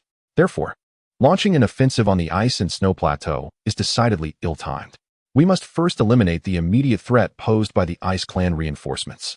Once we are ready to advance on the Ice and Snow Plateau, I shall inform you." The Ice Clan reinforcements arriving from the Northern Sea Gorge came sooner than I anticipated, albeit in fewer numbers. I later learned from messages relayed from the Northern Sea Island that the Bear Tribe and the Wu Clan, former royal families of the Northern Sea, have launched a war against the Northern Sea Palace. Hence, the Ice Clan could muster only a meager force to support the Ice and Snow City, further hindered by the ongoing conflict in the Northern Sea. Evidently, they were unaware of the Ice Clan royal family's defeat and had no knowledge of the Fire Clan's swift strike. Within mere hours, these once elite warriors of the Ice Clan fell lifelessly beneath the Fire Clan's artillery. On the battlefield, I watched as these soldiers, clad in armor like freshly fallen snow, perished in the land they held dear. The Fire Clan sorcerers chanted whispered incantations, conjuring flames to consume their bodies into the void. Chang Liang approached from behind, saying, "Your Majesty, the Ice Clan reinforcements have been completely annihilated. Shall we proceed to assault the remnants of the Ice Emperor on the Ice and Snow Plateau?" I replied, "Share your thoughts on how we might breach the Ice and Snow Plateau during this peak season. They possess grand underground palaces for concealment, whereas we do not. Should a fierce blizzard arise, no matter how many troops you bring, it will scatter them like leaves in the wind. Now is not the time for an assault on the Ice and Snow Plateau. Are we then to remain stationed in the Ice and Snow City? That would only waste the Ice Clan's provisions without serving any purpose for us." Chang Liang expressed his concerns. "Next, we indeed must establish our presence in the city of ice and snow. However, we shall not squander the extensive resources of the Fire Clan in vain. You are also tasked with dispatching individuals to the mortal realm to procure some thunderfire from Xianfeng, which we require to prepare for our final assault on the Ice and Snow Plateau during the upcoming season. Furthermore, your mission alongside Yanjin is not to be taken lightly. Each of you must lead an army to annihilate the so-called royal guardian families of the Ice Clan, for they are foes rather than allies. It is prudent to strike first as a precaution. The families in question, The Xingqian clan, the Ice Dragon clan, the Jiuxin clan, the Li Luo clan, the heir clan, the Yuling clan, and the shogunate must be addressed in order. You shall first lead the warriors of the Eastern Wilderness tribe to assault the territory of the Xingqian clan, while Yan Jin will engage the Ice Dragon clan in the Icy Gorge. I grant you a fortnight for this endeavor. After 2 weeks, both of your armies will converge at the gathering place of the Yuling clan and the shogunate, which are in close proximity and have historically aligned positions. You must conquer them, and by then, the Ice Clan season should have passed, allowing unimpeded access from the City of Ice and Snow to the Ice and Snow Plateau, free from any potential disruptions by Ice Clan forces. What of the Li Luo clan, Jiuxin clan, and heir clan? Shall we leave them unchecked? Chang Liang inquired. I glanced at the intricate snow-patterned map and replied, the Jiuxin clan has been marginalized by successive Ice Emperors for generations. The direct descendants of this generation have largely perished in the internal strife of the Ice Royal family, and the remaining members have been exiled to the depths of the Northern Sea by the current Ice Emperor. They no longer pose a significant threat, and thus we need not concern ourselves with them. As for the Li Luo clan, during the battle at Yan Lake, their warriors suffered devastating losses, and they share a fate similar to that of the Jiuxin clan. Moreover, I harbor a reluctance to engage in any further unpleasant encounters with this family. The heir clan is too distant from us. The merfolk of the southwestern seas are embroiled in internal conflict under Chang Liang's schemes and will not involve themselves in our war until the situation becomes clearer. Chang Liang nodded, opting to habitually evade certain inquiries, such as why I possess such intimate knowledge of the Ice clan. At times, I too ponder this.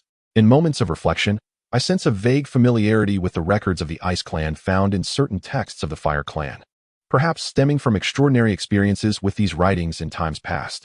The chimes of the palace bells outside the royal hall of the City of Ice and Snow gradually pulled my thoughts back to the present. I turned to him and said, the dawn has broken. You may commence your journey. Yes, responded the figure standing behind me in a tone I found profoundly familiar. The afternoon sun glistened upon the snow, the largest snowfall I had witnessed in the realm of ice and snow. The warriors of the Fire clan had assembled on the Ice and Snow Plateau, encircling the beleaguered Ice Royal family. Holding my golden trident, I gazed across the vast expanse of the ice field, beneath which lay the underground fortress constructed by the Ice clan over centuries. Your Majesty, even if we encircle them here for half a year, I believe they will ultimately exhaust their resources, remarked Yan Jin. As I gazed upon the vast expanse of the plain, I murmured, there is no time left for us to linger here any longer. Xianglong remarked, Your Majesty, the warriors of the Fire clan have already melted a large pit into this icy wasteland. If we continuously hurl thunderfire into it, the remnants of the Ice clan's royal lineage will inevitably emerge. Listening to the howling wind from afar, I shook my head. There's no need. The Ice Emperor has arrived. The color of his presence mirrored that of the land itself, surging towards us across the icy plain, initially a mirrored, then transforming into a line, ultimately becoming an overwhelming tide. The Ice Emperor, seen from a distance, was not entirely clear to me. He brought with him only a handful of Ice Clan warriors, a mere fraction when compared to the multitude of Fire Clan fighters scattered across the icy mountains and snowy seas. Mounted upon a white ice steed, the Ice Emperor drew forth the holy sword of ice and snow from his waist. It was my first time observing this sword at such proximity, and inexplicably, I felt a deep-seated trepidation despite the distance that separated us. Yan Jin inquired, Your Majesty, shall we launch an assault? I gazed at the approaching Ice Emperor and shook my head. No, this time I believe he will not repeat his previous mistakes. The isolated remnants of the Ice Clan are no match for us now. Only my Fire Wolf Trident can vanquish the legacy of the Ice Clan's holy sword. I commanded the warriors of the Fire Clan to retreat, wishing to witness the true prowess of the Ice Emperor. Yes, Yan Jin stepped forward, summoned the flame banner, and signaled for the Fire Clan warriors to withdraw. The orderly phalanx of Fire Clan warriors gradually retreated, and soon, the remnants of the Ice Clan, led by the Ice Emperor, appeared before me. Beholding this Ice Emperor, whose presence could be likened to the brilliance of pearls, I felt an inexplicable sense of familiarity. The holy sword of ice and snow, which had been thrust forward, seemed to lower its angle slightly upon my arrival, a gesture I interpreted as a sign of respect towards me as the Fire Emperor. A sensation akin to an electric shock coursed through my mind, as fragmented memories that numbed me began to resurface, and that long-lost feeling of reconciliation compelled me to grip my trident tightly and close my eyes. Yan Jin, gripping my arm, asked, Your Majesty, are you all right? I opened my eyes, signaled with a shake of my head, then straightened my posture and advanced towards the Ice Emperor, Though I do not recall my experiences in the realm of ice and snow, I can vaguely sense that everything related to it is of great significance to me. Therefore, if you lay down your sword, I shall spare you. When the new era dawns, you may establish your tribe in any corner of this land. What say you? His gaze exuded a complex array of emotions, a mingling of initial joy that gradually transformed into regret, sorrow, and remorse. I had encountered such a situation before. Reminiscent of the day Xian Feng arrived from the mortal realm to find me among the Fire Clan, where I too felt a similar resonance. A bitter smile curled at the corners of his lips, and he raised his sword once more, uttering the words, "Seize your weapon, for wherever and whenever it may be. Only one of us shall survive." The term I, a word steeped in hierarchy and ignorance, escaped his lips. The most profound distinction between the Ice Clan and the Fire Clan, or rather, between the Ice Emperor and the Fire Emperor, lies in the former's lofty perspective, surveying the rise and fall of territories from the pinnacle of power, while the latter bears the solemn duty of safeguarding the realm, standing shoulder to shoulder with the warriors of the wasteland, witnessing the vicissitudes of Flame City. I gazed at him and said, "I do not wish to witness your demise. I understand the peculiar nature of these sentiments we share. Our intertwined fates compel me to ensure you do not perish before my eyes." I reiterated, "Only one of us can survive. I once pledged to someone to protect this land, and even if I cannot preserve it, I shall honor its decline with my very life. Grasp your weapon. Should you triumph over me, the shame of your clan accumulated over millennia and the ancient burdens you carry shall be laid to rest in that instant." His tone was resolute. Upon hearing his words, I tightened my grip on the trident, yet within my heart, a certain tension began to ease. Indeed, the Ice Emperor's refusal was the very anchor that brought tranquility to my soul. Rather than seeking a mutually beneficial resolution, my words were a balm to the unrest within me. What transpired next was the climactic clash between the Fire Clan and the Ice Clan. The Fire Wolf trident and the holy ice sword intertwining in a fervent embrace of heat and cold, resonating with a sound of unwavering finality. I beheld the Ice Emperor, fallen amid a pool of blood, indifferent to the pain coursing from my wounded arm. My gaze was fixed on the trident's tip embedded in his chest, from which his icy blue blood flowed, mingling with the crimson that trickled down my own arm, fusing with his lifeblood in a subtle shade of green. Yanjin arrived, commanding the Ice Clan warriors to encircle the awaiting soldiers, then steadied me, asking, "Your Majesty, how does your wound feel?" I shook my head, raising my hand to signal the approaching Fire Clan warriors to withdraw. Release these Ice Clan warriors. Although the Ice Emperor could have plunged his sword into my heart, he chose not to at the last moment. "Yanjin, do you know the absurd thought plaguing my mind?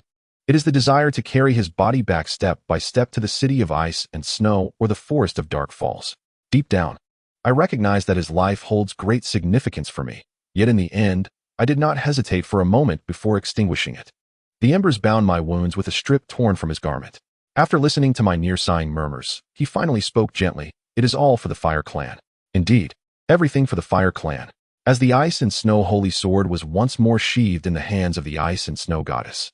Her eyes glimmered with renewed brilliance, and the sword she wielded radiated a chilling intensity. Suspended in midair, I gazed down at the countless ice warriors eagerly awaiting below.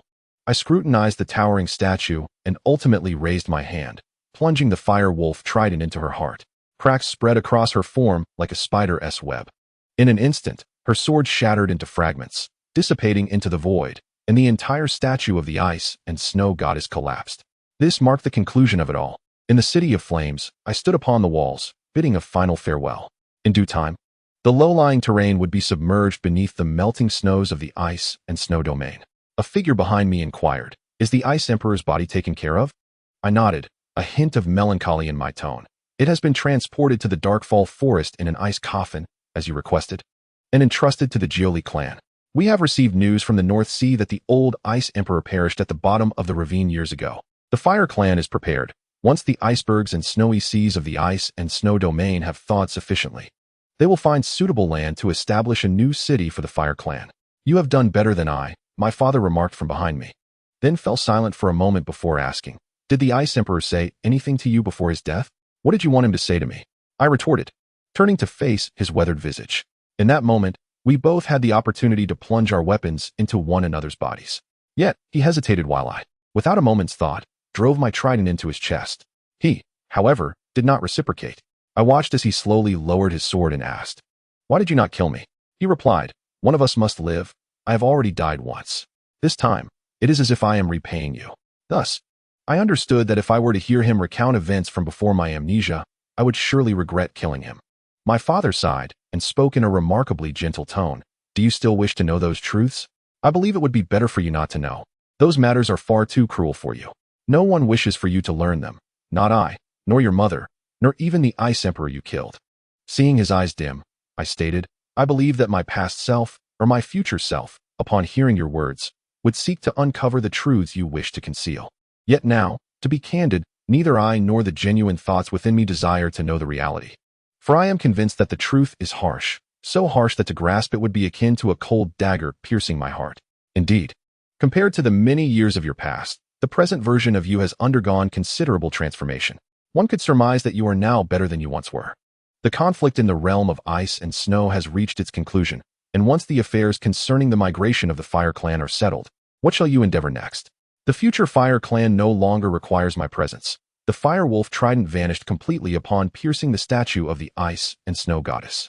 Hence, my significance to the Fire Clan has diminished, and I shall be the final emperor of the Fire Clan. The migrating Fire Clan will no longer bear the title of emperor. Figures like Qianglong and Yanjin are poised to become the pillars of the future Fire Clan, which I shall entrust to them. Such a resolution is welcome. The royal lineage of the Fire Clan has borne that burden for far too long, and with its resolution, it is time to relinquish the throne. I observed as he nodded in agreement, then lifted his gaze to the starry sky. Look, the Fire Wolf star is shifting westward. When you drove the trident into the Ice and Snow Goddess statue in the city of ice and snow, I witnessed it radiate a fiery crimson glow from the city of blazing flames, culminating in a beam of red light piercing into the realm of ice and snow. I gazed at the Fire Wolf star. Indeed, I am aware that beam of light shone upon my face that day, scattering into countless corners of the icy domain, rendering what once felt so frigid considerably warmer, as if it were no longer a realm of ice and snow. In the valley outside the city of blazing flames, I had successfully retrieved the seeds from the withered vine, which I had planted during the expedition against the Ice Clan. They have now grown to half the size of the old vine, with the dead leaves now serving as nourishment, reintegrating into the cycle of growth, continuing its purpose in this world. In due time, this land will no longer harbor the realms of ice and snow or the desolate flames. Luo sat upon the stone seat, returning to her senses to regard me. I am aware that your father has informed me of the triumphant return of the first batch of Fire Clan warriors and their conquest of the Ice Clan territories. Moreover, the Li Shui family of the Ice and Snow domain has been utterly obliterated. The elder who remained at the bottom of the North Sea Gorge perished amidst the turmoil in the North Sea Palace, while the young clan leader, Li Zong, who stayed behind in the icy realm, surrendered under the onslaught of the Fire Clan's artillery. I have instructed him to lead the remaining clansmen to conquer the marine envoys and the indigenous merfolk of the southwestern sea region. She looked at me and inquired, "You are aware?" I seated myself upon the stone seat, taking her hand in mine. I do not possess all knowledge, but I have gleaned certain truths regarding you.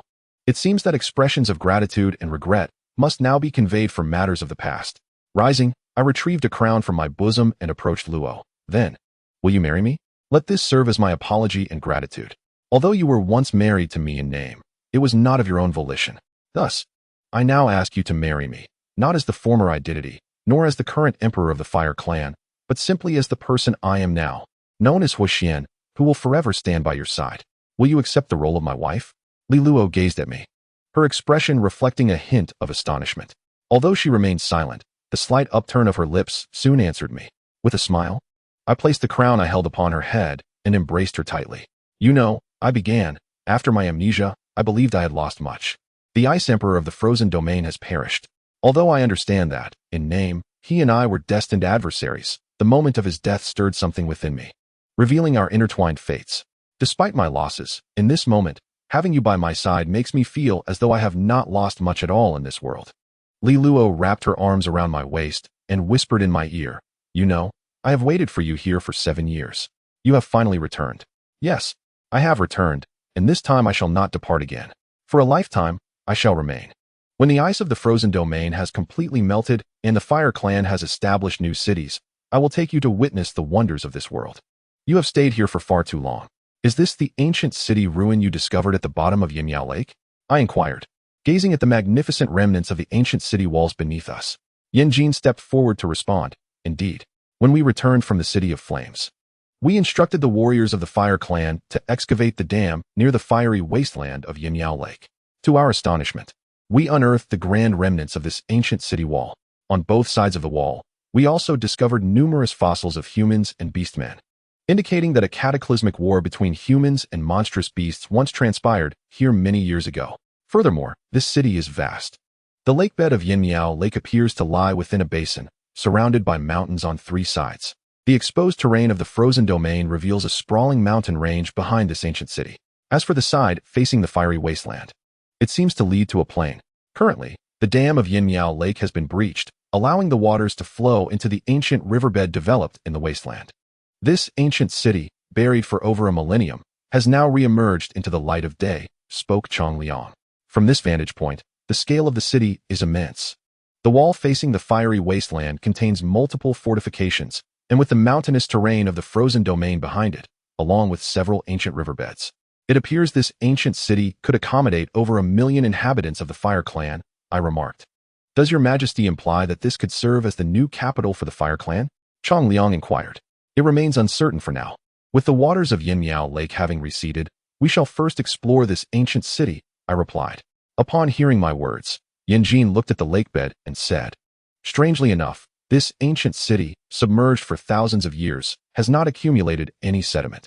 Some of the majestic structures still reveal the original stone-paved floors from long ago. Listening to Yan Jin's observations, curiosity spread across my face. Indeed, we must explore this ancient city to discover its true nature. The City of Radiance. The inscription at its gates bears an uncanny resemblance to the script of the Fire Clan, a lineage that was once passed down from the mortal emperor. This emperor had traversed from the great wilderness back to the mortal realm, and could it be that this place is a remnant left by him in the vast expanse? Qianglong voiced his inner doubts. I nodded, casting a glance at the scene within the city, and replied, it seems so. It appears that the reasons behind the mortal emperor's sealing of the icy domain and the curse left in the fiery wilderness may reside here, in this place known as the City of Radiance. However, the corpses of the beasts within the city are significantly more numerous than those outside. This suggests that this ancient city, a legacy of the mortal emperor, must have ultimately succumbed to the onslaught of the beasts. It is indeed paradoxical. While the emperor possessed the strength to seal the entire icy domain and could lead the remaining human race back to the mortal realm, triumphing over the savage beasts that plagued it and establishing a formidable human tribe, he was unable to withstand their assaults. Could it be that the beasts of that time wielded such immense power to thwart the emperor's might? Yet, if that were so, why did the emperor's strength ultimately wane upon this land? Just as my mind was engulfed in confusion, Yan Jin rushed towards me from within the city, exclaiming, Your Majesty, a peculiar place has been discovered within the city. You must come and see. Following Yan Jin's guidance, I arrived at the location, which, judging by the layout of the ancient city, appeared to be its center. However, the architectural style suggested it resembled an altar. Upon the altar sat a figure sculpted from profound ice. Approaching the site, I could hear strange sounds emanating from it. I turned to Yan Jin and Qianglong, inquiring, Did you hear anything? A sound of slaughter. Within it, the bloodthirsty roars of beasts, intermingled with the mournful wails of the human race, resonated as if a battle were underway. This was what Yan Jin perceived. I, too, heard the piercing of flesh by a long sword, accompanied by cries of anguish. Yet these were not from humans, but rather from the beasts. This was what Qianglong discerned. After speaking, he looked at me, asking, What did you hear, Your Majesty? Turning my gaze back to the figure upon the altar, I slowly articulated my own observations. I discerned a sound of shattering, akin to the sound of a dream fracturing. It evoked a profound sorrow within me, and I recognized that this figure represents the mortal emperor of Ur. However, in this moment, he must be engulfed in deep desolation. It seems that the era of the mortal emperor holds many secrets buried within it. I then regarded the grand ruins before me, which had remained silent for millennia. It is time they re-emerge into the light. Henceforth, the warriors of the Fire Clan shall not only strive to excavate the ancient riverways of the wilderness, but shall also allocate resources to reconstruct the walls of this ancient city, along with all necessary edifices for the Fire Clan tribe. Yes, both Qianglong and Yan Jin responded in unison. Subsequently, Qianglong posed a question. What shall be the name of this city? Shall we retain the title of the City of Fiery Flames? I shook my head, extending my right hand, and spoke softly. No, I can sense the gradual fading of my flame affinity. Thus, in this world, or rather, in the new era we are about to forge, there should be no remnants of the Fire Clan. Therefore, this city shall be named the City of Radiance. Upon finishing, I continued to gaze at the altar, which bore two distinct inscriptions. One was etched upon the altar itself, exuding an aura of time and space. Standing there, one could immediately perceive the passage of time. It seemed that the City of Radiance during the Age of Emperors possessed a civilization markedly different from the present ice and snow domain and the City of Flames. However, this complex inscription had become fragmented over the eons. The other inscription was the diagram on the table before the human effigy. It appeared almost alive. The myriad voices that I, Flame Ash, and Blaze heard seemed to emanate from this very spot. I observed the half-effigy of the Emperor kneeling before the table, his eyes fixed on the diagram, and I could distinctly feel the profound sorrow reflected in his gaze, which seemed more akin to despair. I wondered what the Emperor had endured in his final moments to leave such a deep-seated aura of resentment here.